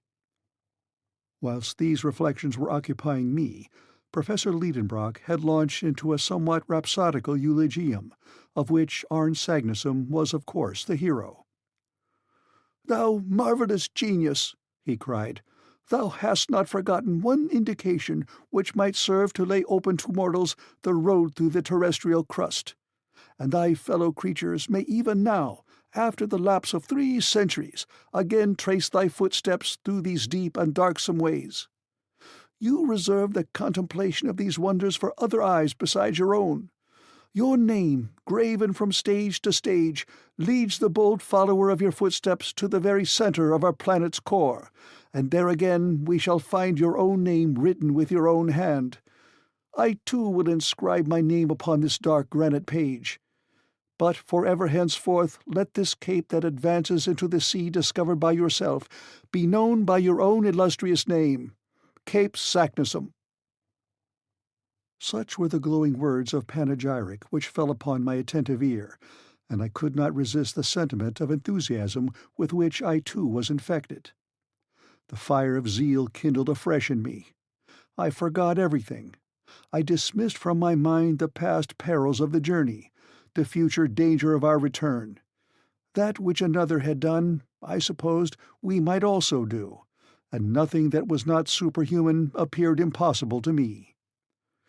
"Forward! Forward!" I cried. I was already darting down the gloomy tunnel when the professor stopped me. He, the man of impulse, counselled patience and coolness. "Let us first return to Hans," he said, "and bring the raft to this spot." I obeyed, not without dissatisfaction, and passed out rapidly among the rocks on the shore. I said, "Uncle, do you know it seems to me that circumstances have wonderfully befriended us hitherto?" "You think so, Axel?" "No doubt. Even the tempest has put us on the right way. Blessings on that storm. It has brought us back to this coast from which fine weather would have carried us far away. Suppose we had touched with our prow, the prow of a rudder, the southern shore of the Lidenbrock Sea, what would have become of us? We should never have seen the name of Saknussemm, and we should at this moment be imprisoned on a rock-bound, impassable coast. Yes, Axel, it is providential that, whilst supposing we were steering south, we should have just got back north at Cape Saknussemm. I must say that this is astonishing, and that I feel I have no way to explain it." "What does that signify, uncle? Our business is not to explain facts, but to use them." "Certainly, but—" "Well, uncle, we are going to resume the northern route, and to pass under the north countries of Europe, under Sweden, Russia, Siberia, who knows where, instead of burrowing under the deserts of Africa, or perhaps the waves of the Atlantic, and that is all I want to know." "Yes, Axel, you are right. It is all for the best, since we have left that weary horizontal sea which led us nowhere. Now we shall go down, down, down. Do you know that it is now only 1,500 leagues to the center of the globe?" "Is that all?" I cried. "Why, that is nothing. Let us start. March!" All this crazy talk was going on still when we met the hunter. Everything was made ready for our instant departure. Every bit of cordage was put on board. We took our places, and with our sails set, Hans steered us along the coast to Cape Saknussemm. The wind was unfavourable to a species of launch not calculated for shallow water. In many places we were obliged to push ourselves along with iron-pointed sticks. Often the sunken rocks just beneath the surface obliged us to deviate from our straight course. At last, after 3 hours' sailing, about 6 in the evening, we reached a place suitable for our landing.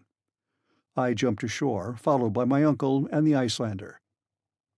This short passage had not served to cool my ardor. On the contrary, I even proposed to burn our ship, to prevent the possibility of return, but my uncle would not consent to that. I thought him singularly lukewarm.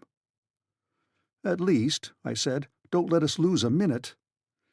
"Yes, yes, lad," he replied, "but first let us examine this new gallery, to see if we shall require our ladders." My uncle put his Ruhmkorff's apparatus in action. The raft moored to the shore was left alone.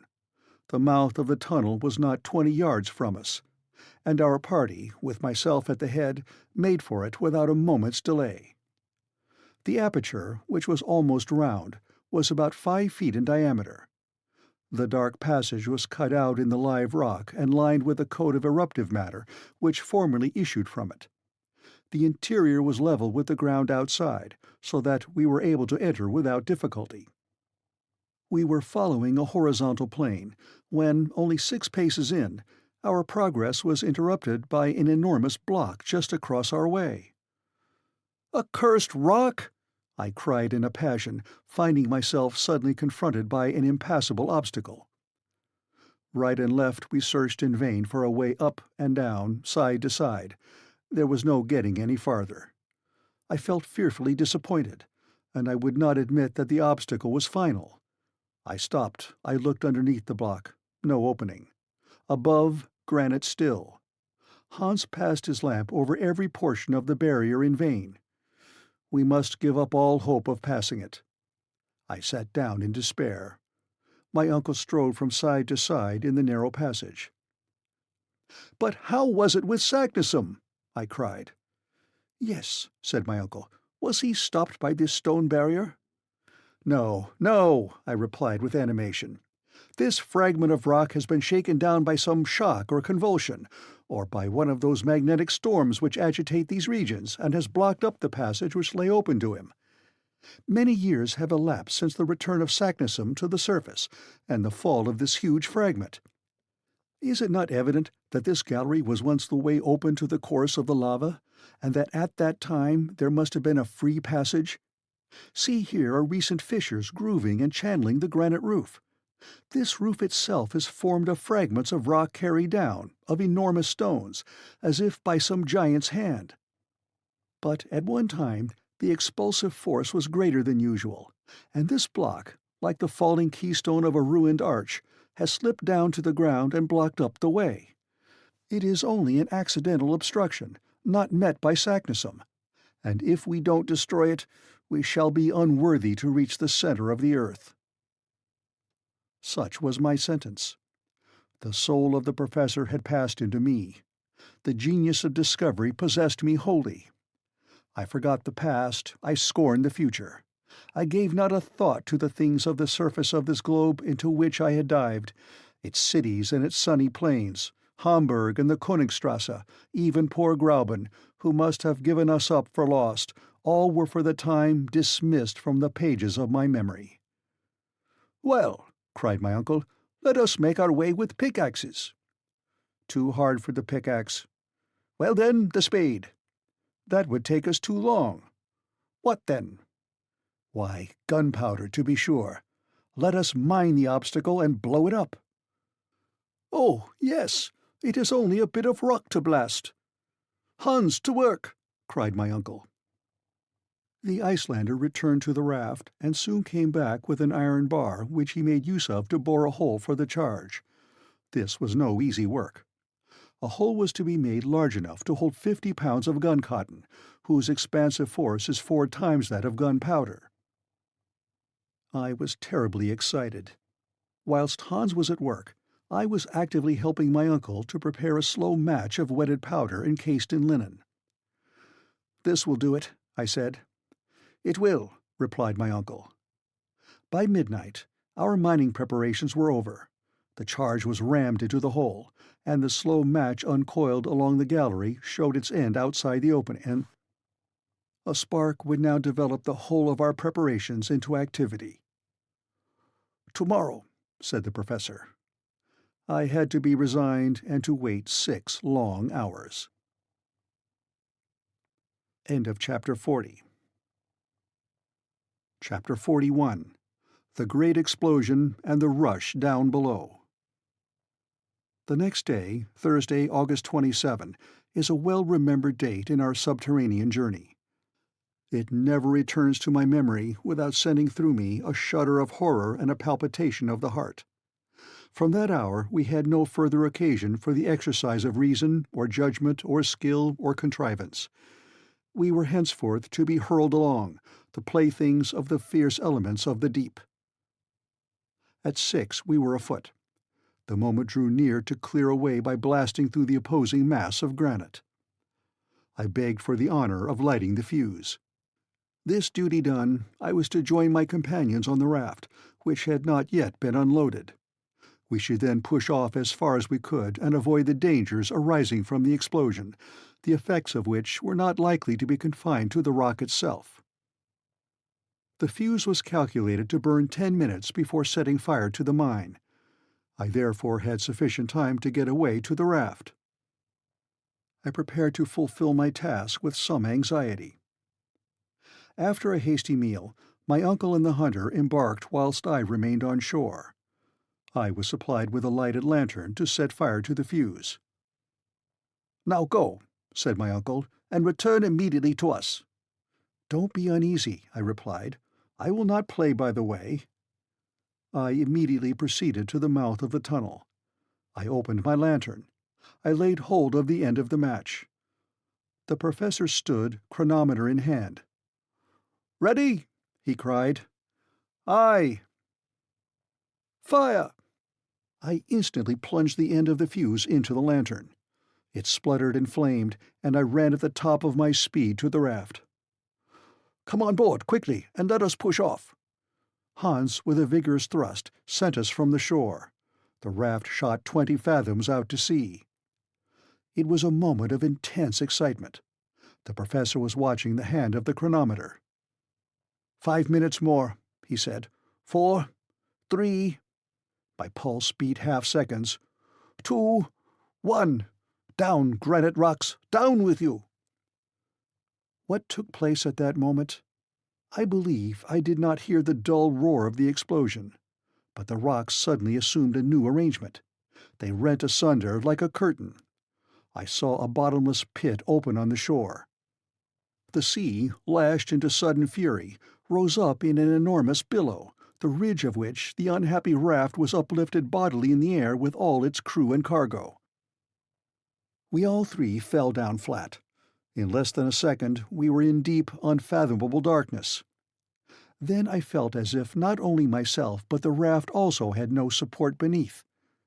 I thought it was sinking, but it was not so. I wanted to speak to my uncle, but the roaring of the waves prevented him from hearing even the sound of my voice. In spite of darkness, noise, astonishment, and terror, I then understood what had taken place. On the other side of the blown-up rock was an abyss. The explosion had caused a kind of earthquake in this fissured and abysmal region. A great gulf had opened, and the sea, now changed into a torrent, was hurrying us along into it. I gave myself up for lost. An hour passed away, 2 hours perhaps, I cannot tell. We clutched each other fast to save ourselves from being thrown off the raft. We felt violent shocks whenever we were borne heavily against the craggy projections. Yet these shocks were not very frequent, from which I concluded that the gully was widening. It was no doubt the same road that Saknussemm had taken. But instead of walking peaceably down it, as he had done, we were carrying a whole sea along with us. These ideas, it will be understood, presented themselves to my mind in a vague and undetermined form. I had difficulty in associating any ideas together during this headlong race, which seemed like a vertical descent.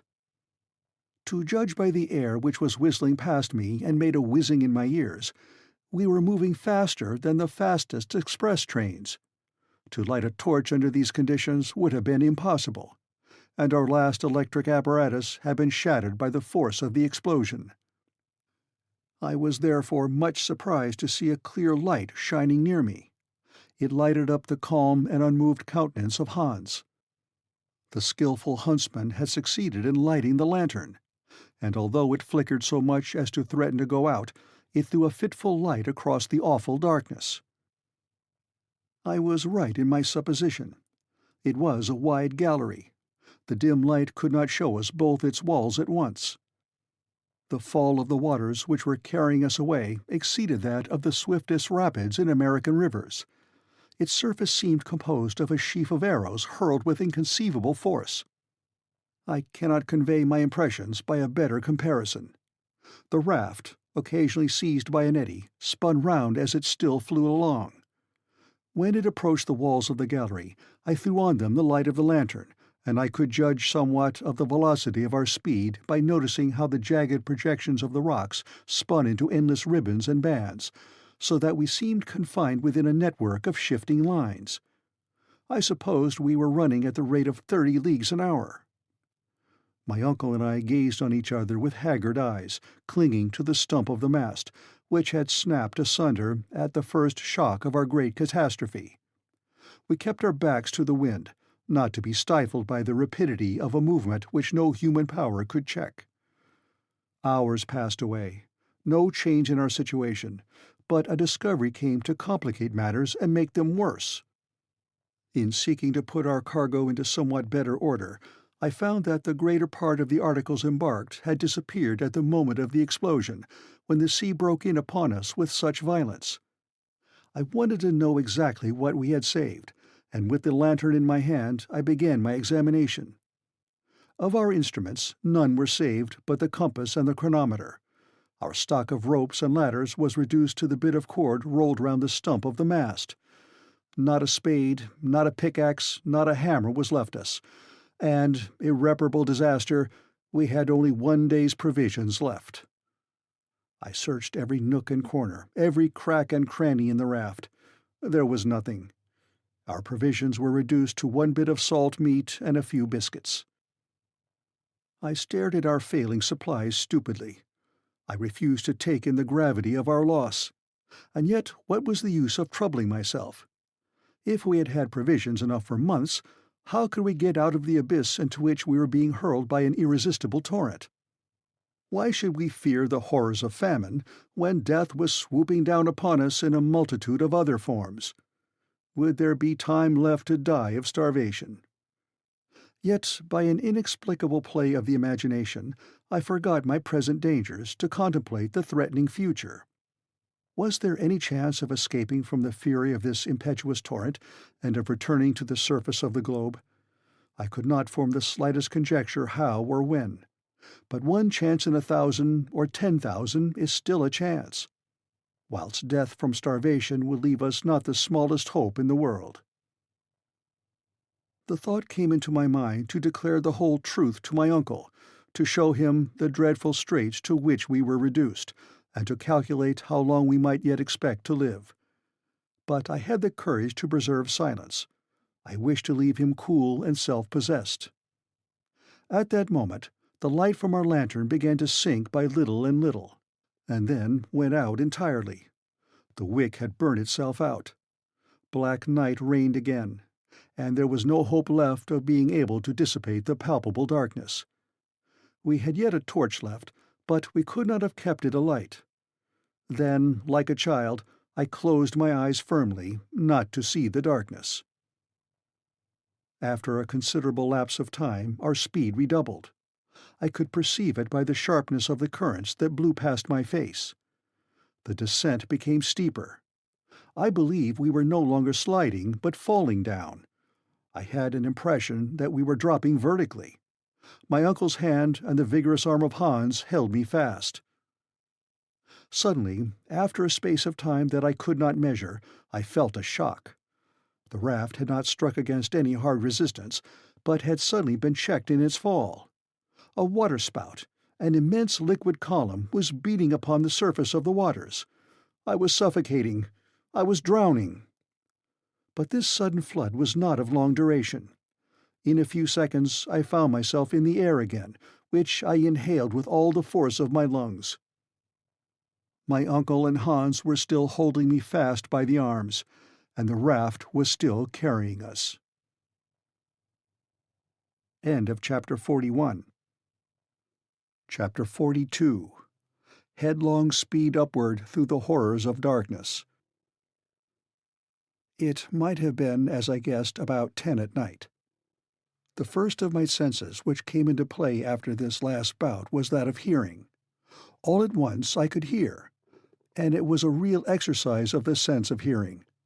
I could hear the silence in the gallery after the din which for hours had stunned me.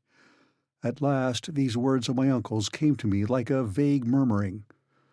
"We are going up." "What do you mean?" I cried. Yes, we are going up, up. I stretched out my arm. I touched the wall and drew back my hand, bleeding. We were ascending with extreme rapidity. "The torch! The torch!" cried the professor. Not without difficulty, Hans succeeded in lighting the torch, and the flame, preserving its upward tendency, threw enough light to show us what kind of a place we were in. "Just as I thought," said the professor. "We are in a tunnel not 24 feet in diameter. The water had reached the bottom of the gulf. It is now rising to its level and carrying us with it. Where to? I cannot tell, but we must be ready for anything. We are mounting at a speed which seems to me of 14 feet in a second, or 10 miles an hour. At this rate, we shall get on." "Yes, if nothing stops us. If this well has an aperture." "But suppose it to be stopped. If the air is condensed by the pressure of this column of water, we shall be crushed." "Axel," replied the professor with perfect coolness, "our situation is almost desperate. But there are some chances of deliverance, and it is these that I am considering. If at every instant we may perish, so at every instant we may be saved. Let us then be prepared to seize upon the smallest advantage. But what shall we do now? Recruit our strength by eating." At these words I fixed a haggard eye upon my uncle. That which I had been so unwilling to confess at last had to be told. "Eat, did you say?" "Yes, at once." The professor added a few words in Danish, but Hans shook his head mournfully. "What?" cried my uncle. "Have we lost our provisions?" "Yes, here is all we have left. 1 bit of salt meat for the 3. My uncle stared at me as if he could not understand. "Well," said I, "do you think we have any chance of being saved?" My question was unanswered. An hour passed away. I began to feel the pangs of a violent hunger. My companions were suffering too, and not one of us dared touch this wretched remnant of our goodly store. But now we were mounting up with excessive speed. Sometimes the air would cut our breath short, as is experienced by aeronauts ascending too rapidly. But whilst they suffer from cold in proportion to their rise, we were beginning to feel a contrary effect. The heat was increasing in a manner to cause us the most fearful anxiety, and certainly the temperature was at this moment at the height of 100 degrees Fahrenheit. What could be the meaning of such a change? Up to this time, facts had supported the theories of Davy and of Lidenbrock.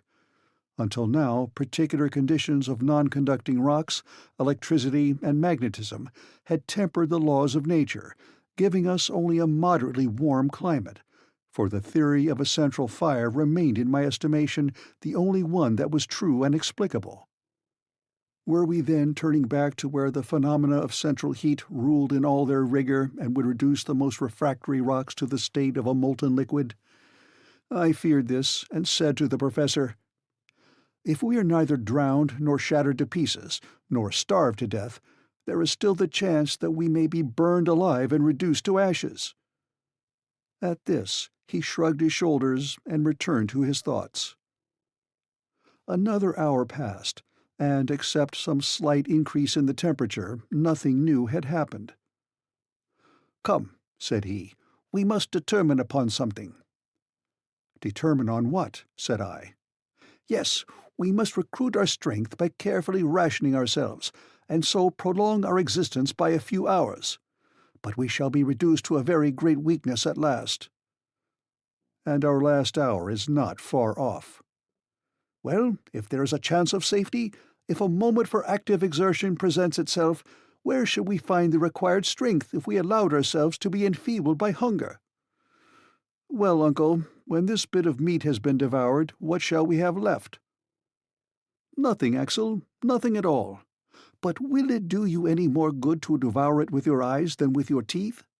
Your reasoning has in it neither sense nor energy." "Then don't you despair?" I cried irritably. "No, certainly not," was the professor's firm reply. "What? Do you think there is any chance of safety left?" "Yes, I do. As long as the heart beats, as long as body and soul keep together, I cannot admit that any creature endowed with a will has need to despair of life." Resolute words these. The man who could speak so, under such circumstances, was of no ordinary type. "Finally, what do you mean to do?" I asked. "Eat what is left to the last crumb, and recruit our fading strength. This meal will be our last, perhaps, so let it be. But at any rate, we shall once more be men, and not exhausted, empty bags." "Well, let us consume it then," I cried.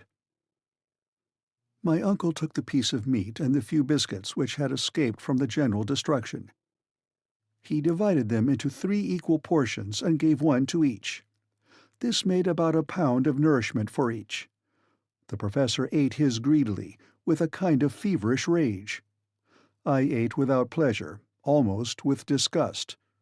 Hans, quietly, moderately masticating his small mouthfuls without any noise, and relishing them with the calmness of a man above all anxiety about the future. By diligent search he had found a flask of Hollands. He offered it to us each in turn, and this generous beverage cheered us up slightly. "Fortrefflich," said Hans, drinking in his turn. "Excellent," replied my uncle. A glimpse of hope had returned, although without cause. But our last meal was over, and it was now 5 in the morning. Man is so constituted that health is a purely negative state. Hunger once satisfied, it is difficult for a man to imagine the horrors of starvation. They cannot be understood without being felt. Therefore it was that, after our long fast, these few mouthfuls of meat and biscuit made us triumph over our past agonies. But as soon as the meal was done, we each of us fell deep into thought. What was Hans thinking of, that man of the far West, but who seemed ruled by the fatalist doctrines of the East? As for me, my thoughts were made up of remembrances, and they carried me up to the surface of the globe, of which I ought never to have taken leave. The house in the Königstrasse, my poor dear Grauben, that kind soul Martha, flitted like visions before my eyes, and in the dismal moanings which from time to time reached my ears, I thought I could distinguish the roar of the traffic of the great cities upon earth. My uncle still had his eye upon his work. Torch in hand, he tried to gather some idea of our situation from the observation of the strata. This calculation could, at best, be but a vague approximation. But a learned man is always a philosopher when he succeeds in remaining cool, and assuredly Professor Lidenbrock possessed this quality to a surprising degree. I could hear him murmuring geological terms. I could understand them, and in spite of myself I felt interested in this last geological study. "Eruptive granite," he was saying. "We are still in the primitive period. But we are going up, up, higher still. Who can tell?" Ah, who can tell? With his hand he was examining the perpendicular wall, and in a few more minutes he continued. "This is nice. Here is mica schist. Ah, presently we shall come to the transition period, and then—" What did the professor mean? Could he be trying to measure the thickness of the crust of the earth that lay between us and the world above? Had he any means of making this calculation? No, he had not the aneroid, and no guessing could supply its place. Still, the temperature kept rising, and I felt myself steeped in a broiling atmosphere. I could only compare it to the heat of a furnace at the moment when the molten metal is running into the mold. Gradually, we had been obliged to throw aside our coats and waistcoats. The lightest covering became uncomfortable and even painful. "Are we rising into a fiery furnace?" I cried at one moment when the heat was redoubling. "No," replied my uncle, "that is impossible, quite impossible." "Yet," I answered, feeling the wall, "this well is burning hot." At the same moment, touching the water, I had to withdraw my hand in haste. "The water is scalding!" I cried. This time the professor's only answer was an angry gesture. Then an unconquerable terror seized upon me, from which I could no longer get free. I felt that a catastrophe was approaching before which the boldest spirit must quail. A dim, vague notion laid hold of my mind, but which was fast hardening into certainty. I tried to repel it, but it would return. I dared not express it in plain terms. Yet a few involuntary observations confirmed me in my view. By the flickering light of the torch, I could distinguish contortions in the granite beds. A phenomenon was unfolding in which electricity would play the principal part. Then this unbearable heat, this boiling water. I consulted the compass. The compass had lost its properties. It had ceased to act properly. End of Chapter 42. Chapter 43. Shot out of a volcano at last. Yes, our compass was no longer a guide. The needle flew from pole to pole with a kind of frenzied impulse. It ran round the dial, and spun hither and thither as if it were giddy or intoxicated. I knew quite well that according to the best received theories, the mineral covering of the globe is never at absolute rest. The changes brought about by the chemical decomposition of its component parts, the agitation caused by great liquid torrents, and the magnetic currents are continually tending to disturb it, even when living beings upon its surface may fancy that all is quiet below. A phenomenon of this kind would not have greatly alarmed me, or at any rate, it would not have given rise to dreadful apprehensions. But other facts, other circumstances of a peculiar nature, came to reveal to me by degrees the true state of the case. There came incessant and continuous explosions. I could only compare them to the loud rattle of a long train of chariots driven at full speed over the stones, or a roar of intermitting thunder. Then the disordered compass, thrown out of gear by the electric currents, confirmed me in a growing conviction. The mineral crust of the globe threatened to burst up, the granite foundations to come together with a crash, the fissure through which we were helplessly driven would be filled up, the void would be full of crushed fragments of rock, and we poor wretched mortals were to be buried and annihilated in this dreadful consummation. "My uncle," I cried, "we are lost now, utterly lost." "What are you in a fright about now?" was the calm rejoinder. "What is the matter with you?" "The matter? Look at those quaking walls! Look at those shivering rocks! Don't you feel the burning heat? Don't you see how the water boils and bubbles? Are you blind to the dense vapors and steam growing thicker and denser every minute? See this agitated compass needle? It is an earthquake that is threatening us." My undaunted uncle calmly shook his head. "Do you think," said he, "an earthquake is coming?" "I do." "Well, I think you are mistaken." "What? Don't you recognize the symptoms?" "Of an earthquake? No. I am looking out for something better." "What can you mean? Explain." "It is an eruption, Axel." "An eruption? Do you mean to affirm that we are running up the shaft of a volcano?" "I believe we are," said the indomitable professor with an air of perfect self-possession. "And it is the best thing that could possibly happen to us under our circumstances." The best thing? Was my uncle stark mad? What did the man mean? And what was the use of saying facetious things at a time like this? "What?" I shouted. "Are we being taken up in an eruption? Our fate has flung us here among burning lavas, molten rocks, boiling waters, and all kinds of volcanic matter?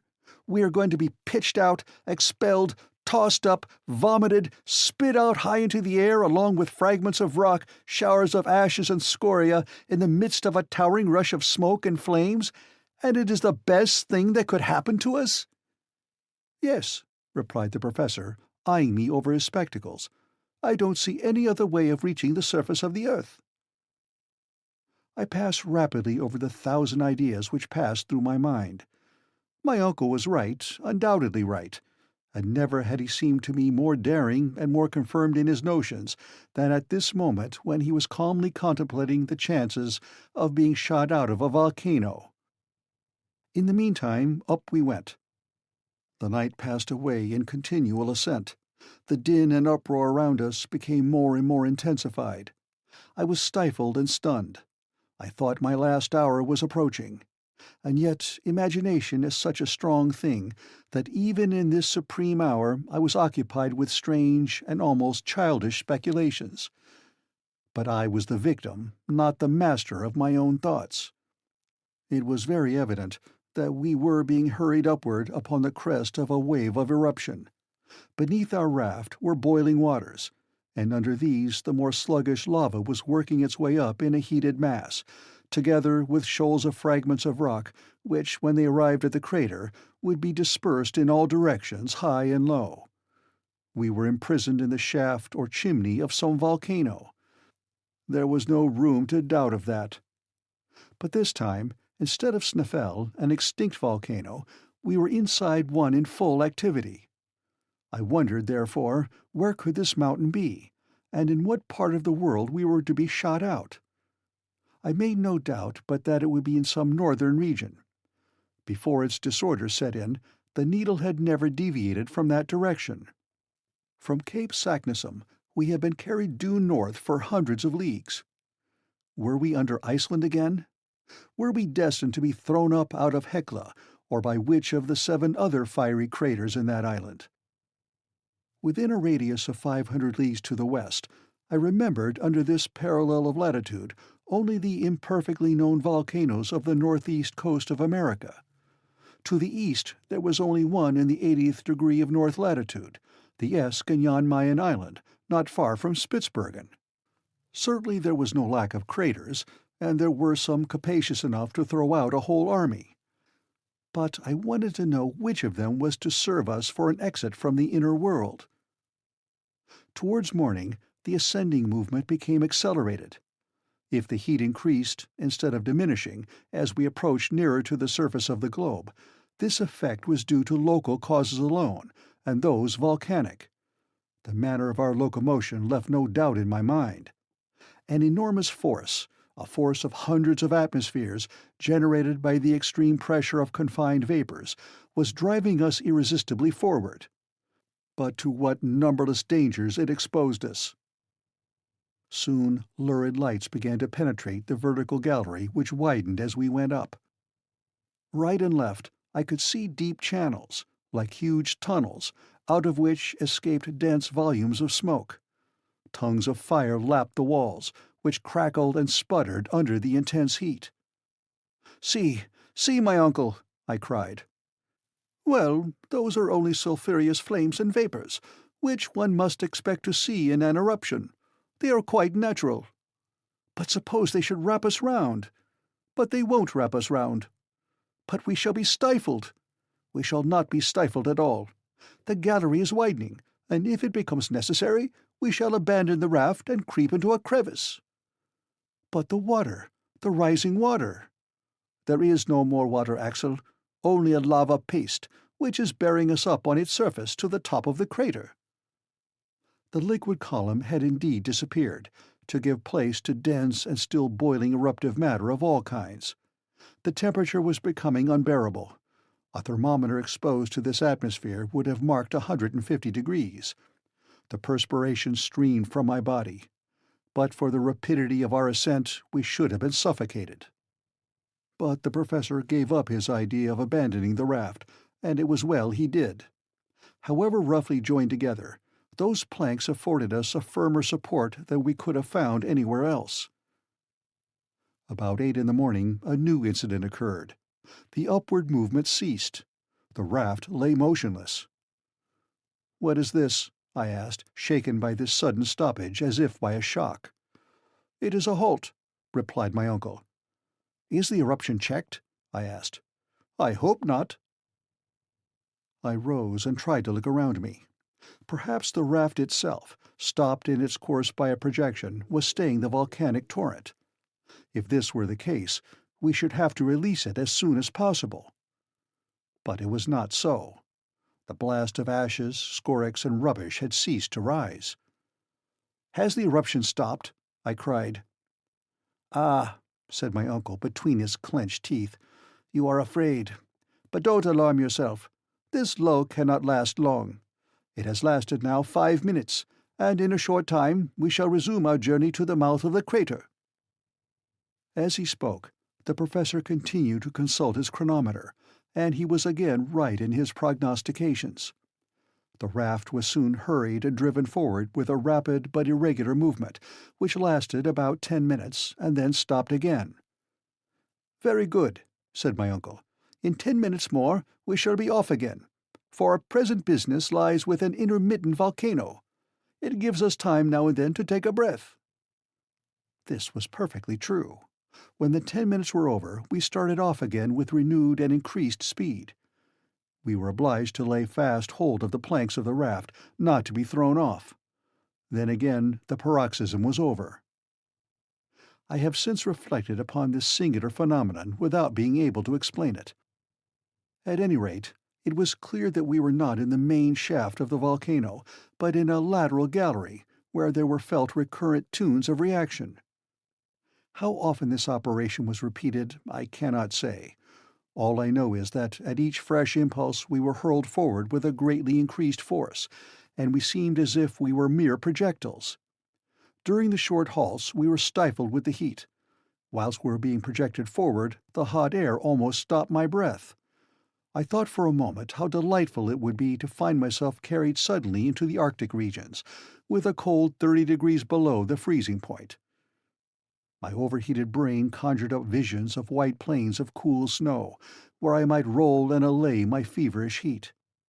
Little by little, my brain, weakened by so many constantly repeated shocks, seemed to be giving way altogether. But for the strong arm of Hans, I should more than once have had my head broken against the granite roof of our burning dungeon. I have, therefore, no exact recollection of what took place during the following hours.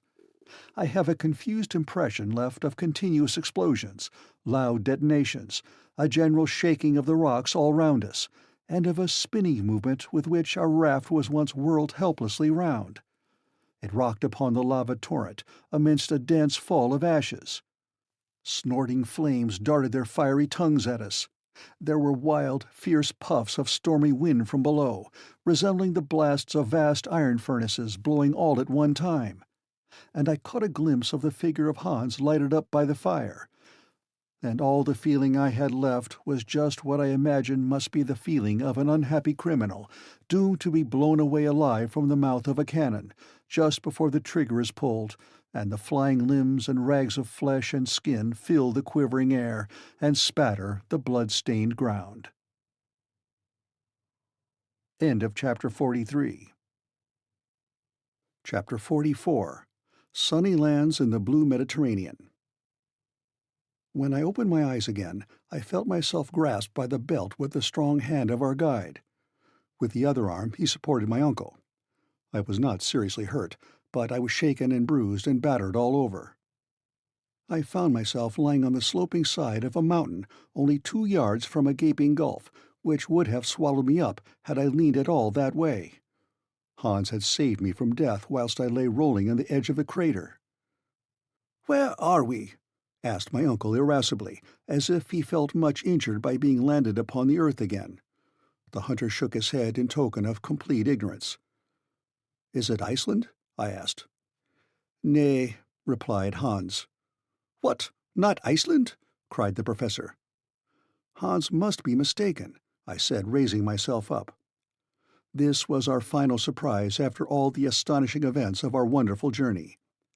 I expected to see a white cone covered with the eternal snow of ages rising from the midst of the barren deserts of the icy north, faintly lighted with the pale rays of the Arctic sun, far away in the highest latitudes known.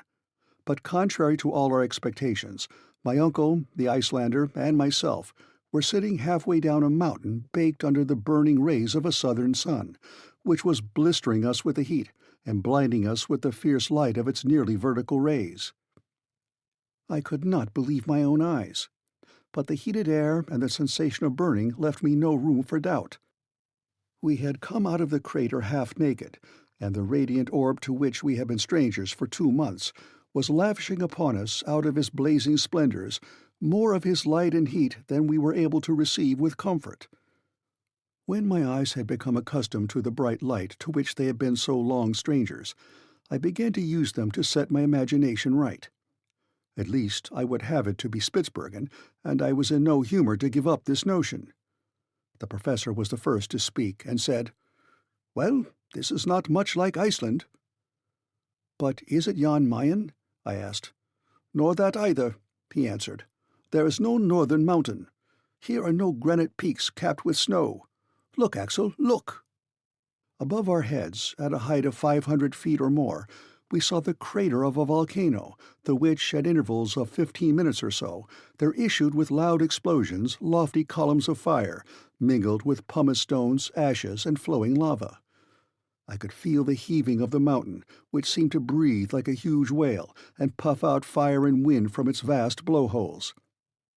Beneath, down a pretty steep declivity, ran streams of lava for 800 or 900 feet, giving the mountain a height of about 1,300 or 1,400 feet. But the base of the mountain was hidden in a perfect bower of rich verdure, amongst which I was able to distinguish the olive, the fig, and vines, covered with their luscious purple bunches. I was forced to confess that there was nothing Arctic here. When the eye passed beyond these green surroundings, it rested on a wide blue expanse of sea or lake, which appeared to enclose this enchanting island, within a compass of only a few leagues. Eastward lay a pretty little white seaport town or village, with a few houses scattered around it. And in the harbour, of which a few vessels of peculiar rig were gently swayed by the softly swelling waves. Beyond it, groups of islets rose from the smooth blue waters, but in such numbers that they seemed to dot the sea like a shoal. To the west, distant coasts lined the dim horizon. On some rose blue mountains of smooth undulating forms. On a more distant coast arose a prodigious cone crowned on its summit with a snowy plume of white cloud. To the northward lay spread a vast sheet of water, sparkling and dancing under the hot, bright rays, the uniformity broken here and there by the topmast of a gallant ship appearing above the horizon, or a swelling sail moving slowly before the wind. This unforeseen spectacle was most charming to eyes long used to underground darkness. "Where are we? Where are we?" I asked faintly. Hans closed his eyes with lazy indifference. What did it matter to him? My uncle looked round with dumb surprise. "Well, whatever mountain this may be," he said at last, "it is very hot here. The explosions are going on still, and I don't think it would look well to have come out by an eruption and then to get our heads broken by bits of falling rock. Let us get down, then we shall know better what we are about. Besides, I am starving and parching with thirst." Decidedly, the professor was not given to contemplation. For my part, I could for another hour or two have forgotten my hunger and my fatigue to enjoy the lovely scene before me, but I had to follow my companions. The slope of the volcano was in many places of great steepness. We slid down screes of ashes, carefully avoiding the lava streams which glided sluggishly by us like fiery serpents. As we went, I chattered and asked all sorts of questions as to our whereabouts, for I was too much excited not to talk a great deal. "We are in Asia," I cried, "on the coasts of India, in the Malay Islands, or in Oceania. We have passed through half the globe and come out nearly at the antipodes." "But the compass?" said my uncle. "Aye, the compass," I said, greatly puzzled. "According to the compass, we have gone northward. Has it lied? Surely not. Could it lie? Unless, indeed, this is the North Pole. Oh no, it is not the pole, but—" Well, here was something that baffled us completely. I could not tell what to say. But now we were coming into that delightful greenery, and I was suffering greatly from hunger and thirst. Happily, after 2 hours' walking, a charming country lay open before us, covered with olive trees, pomegranate trees, and delicious vines, all of which seemed to belong to anybody who pleased to claim them. Besides, in our state of destitution and famine, we were not likely to be particular. Oh, the inexpressible pleasure of pressing those cool, sweet fruits to our lips, and eating grapes by mouthfuls off the rich, full bunches! Not far off, in the grass, Under the delicious shade of the trees, I discovered a spring of fresh, cool water, in which we luxuriously bathed our faces, hands, and feet. Whilst we were thus enjoying the sweets of repose, a child appeared out of a grove of olive trees. "Ah," I cried, "here is an inhabitant of this happy land." It was but a poor boy, miserably ill-clad, a sufferer from poverty, and our aspect seemed to alarm him a great deal. In fact, only half-clothed, with ragged hair and beards, we were a suspicious-looking party. And if the people of the country knew anything about thieves, we were very likely to frighten them. Just as the poor little wretch was going to take to his heels, Hans caught hold of him and brought him to us, kicking and struggling. My uncle began to encourage him as well as he could, and said to him in good German, "Was heißt diesen Berg, mein Knablein? Sage mir geschwind." "What is this mountain called, my little friend?" The child made no answer. "Very well," said my uncle. "I infer that we are not in Germany." He put the same question in English. We got no forwarder. I was a good deal puzzled. "Is the child dumb?" cried the professor, who, proud of his knowledge of many languages, now tried French. "Comment appelez-on cette montagne, mon enfant?" Silence still. "Now let us try Italian," said my uncle, and he said, "Dove noi siamo?" "Yes, where are we?" I impatiently repeated. But there was no answer still. "Will you speak when you are told?" exclaimed my uncle, shaking the urchin by the ears. "Come si noma questa isola?" "Stromboli," replied the little herd-boy, slipping out of Hans's hands and scudding into the plain across the olive trees. We were hardly thinking of that. Stromboli. What an effect this unexpected name produced upon my mind! We were in the midst of the Mediterranean Sea, on an island of the Aeolian archipelago, in the ancient Strongel, where Aeolus kept the winds and the storms chained up, to be let loose at his will. And those distant blue mountains in the east were the mountains of Calabria, and that threatening volcano far away in the south was the fierce Etna. "Stromboli! Stromboli!" I repeated. My uncle kept time to my exclamations with hands and feet, as well as with words. We seemed to be chanting in chorus. What a journey we had accomplished! How marvellous!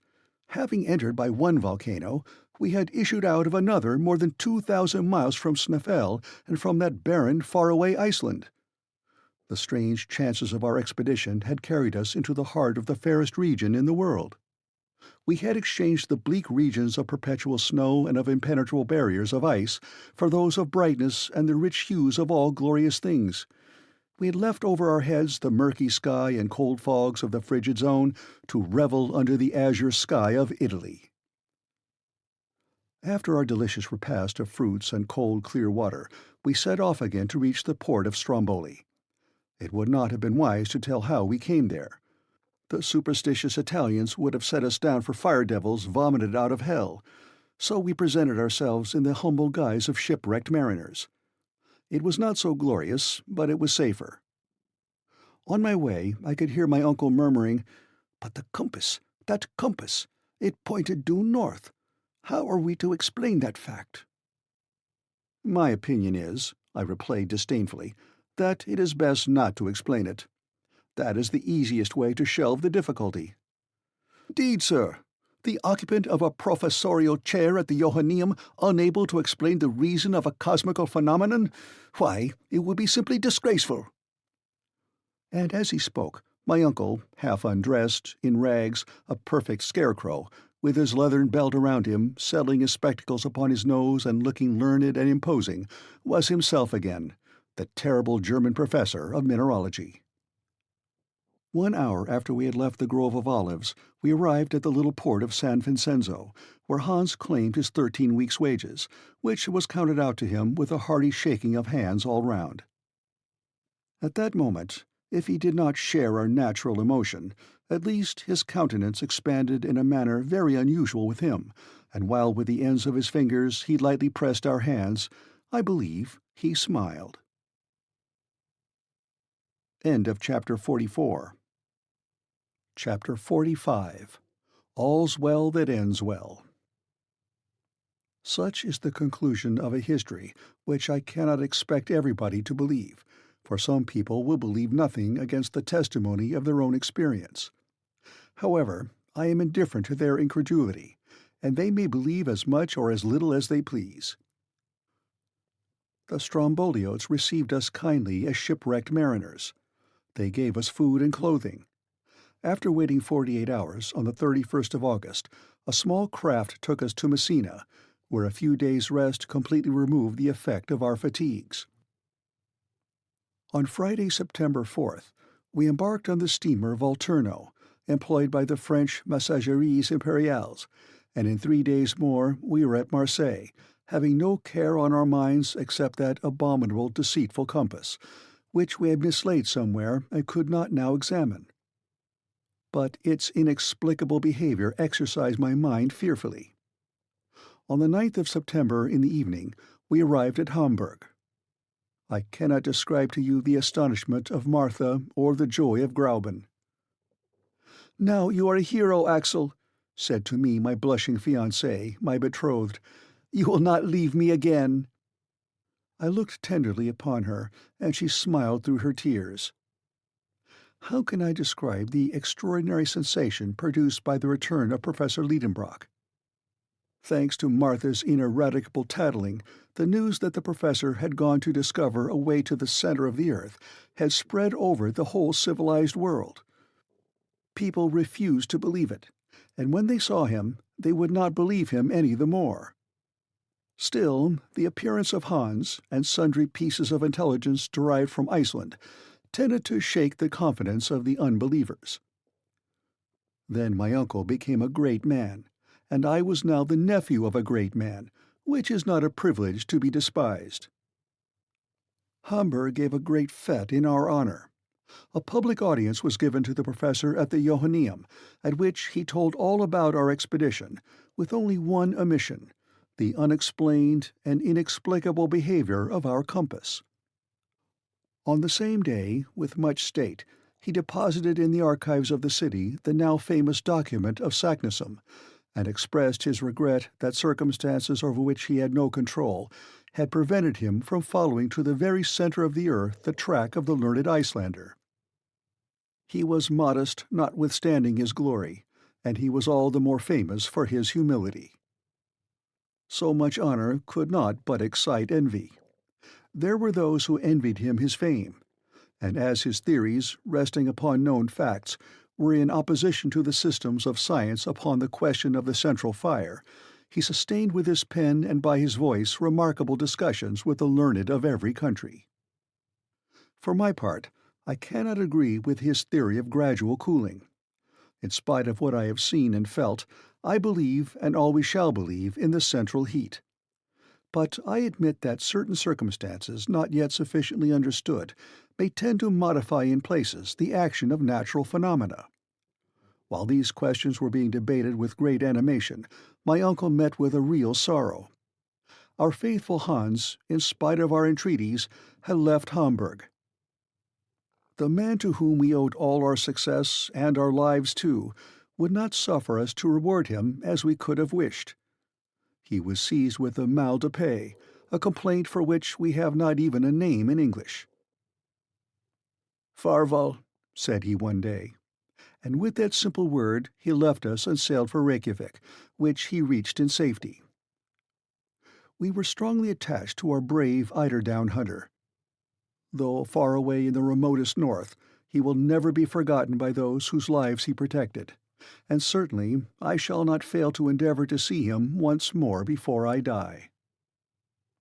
To conclude, I have to add that this journey into the interior of the earth created a wonderful sensation in the world. It was translated into all civilized languages.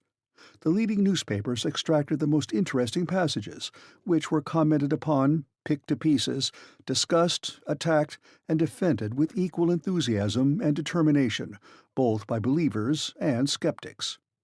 Rare privilege. My uncle enjoyed during his lifetime the glory he had deservedly won, and he may even boast the distinguished honor of an offer from Mr. Barnum to exhibit him on most advantageous terms in all the principal cities in the United States. But there was one dead fly amidst all this glory and honor. One fact, one incident of the journey remained a mystery. Now, to a man eminent for his learning, an unexplained phenomenon is an unbearable hardship. Well, it was yet reserved for my uncle to be completely happy. One day, while arranging a collection of minerals in his cabinet, I noticed in a corner this unhappy compass, which we had long lost sight of. I opened it and began to watch it. It had been in that corner for 6 months, little mindful of the trouble it was giving. Suddenly, to my intense astonishment, I noticed a strange fact, and I uttered a cry of surprise. "What is the matter?" my uncle asked. "That compass." "Well?" "See, its poles are reversed." "Reversed?" "Yes, they point the wrong way." My uncle looked, he compared, and the house shook with his triumphant leap of exultation. A light broke in upon his spirit and mine. "See there," he cried, as soon as he was able to speak. "After our arrival at Cape Saknussemm, the north pole of the needle of this confounded compass began to point south instead of north." "Evidently." "Here, then, is the explanation of our mistake. But what phenomenon could have caused this reversal of the poles?" "The reason is evident, uncle." "Tell me then, Axel." "During the electric storm on the Lidenbrock Sea, that ball of fire, which magnetized all the iron on board, reversed the poles of our magnet." "Aha! Aha!" shouted the professor with a loud laugh. "So it was just an electric joke." From that day forth, the professor was the most glorious of savants, and I was the happiest of men. For my pretty Verlin days, resigning her place as ward, took her position in the old house on the Königstrasse, in the double capacity of niece to my uncle and wife to a certain happy youth. What is the need of adding that the illustrious Otto Lidenbrock, corresponding member of all the scientific, geographical, and mineralogical societies of all the civilized world, was now her uncle and mine. End of chapter 45. End of A Journey into the Interior of the Earth,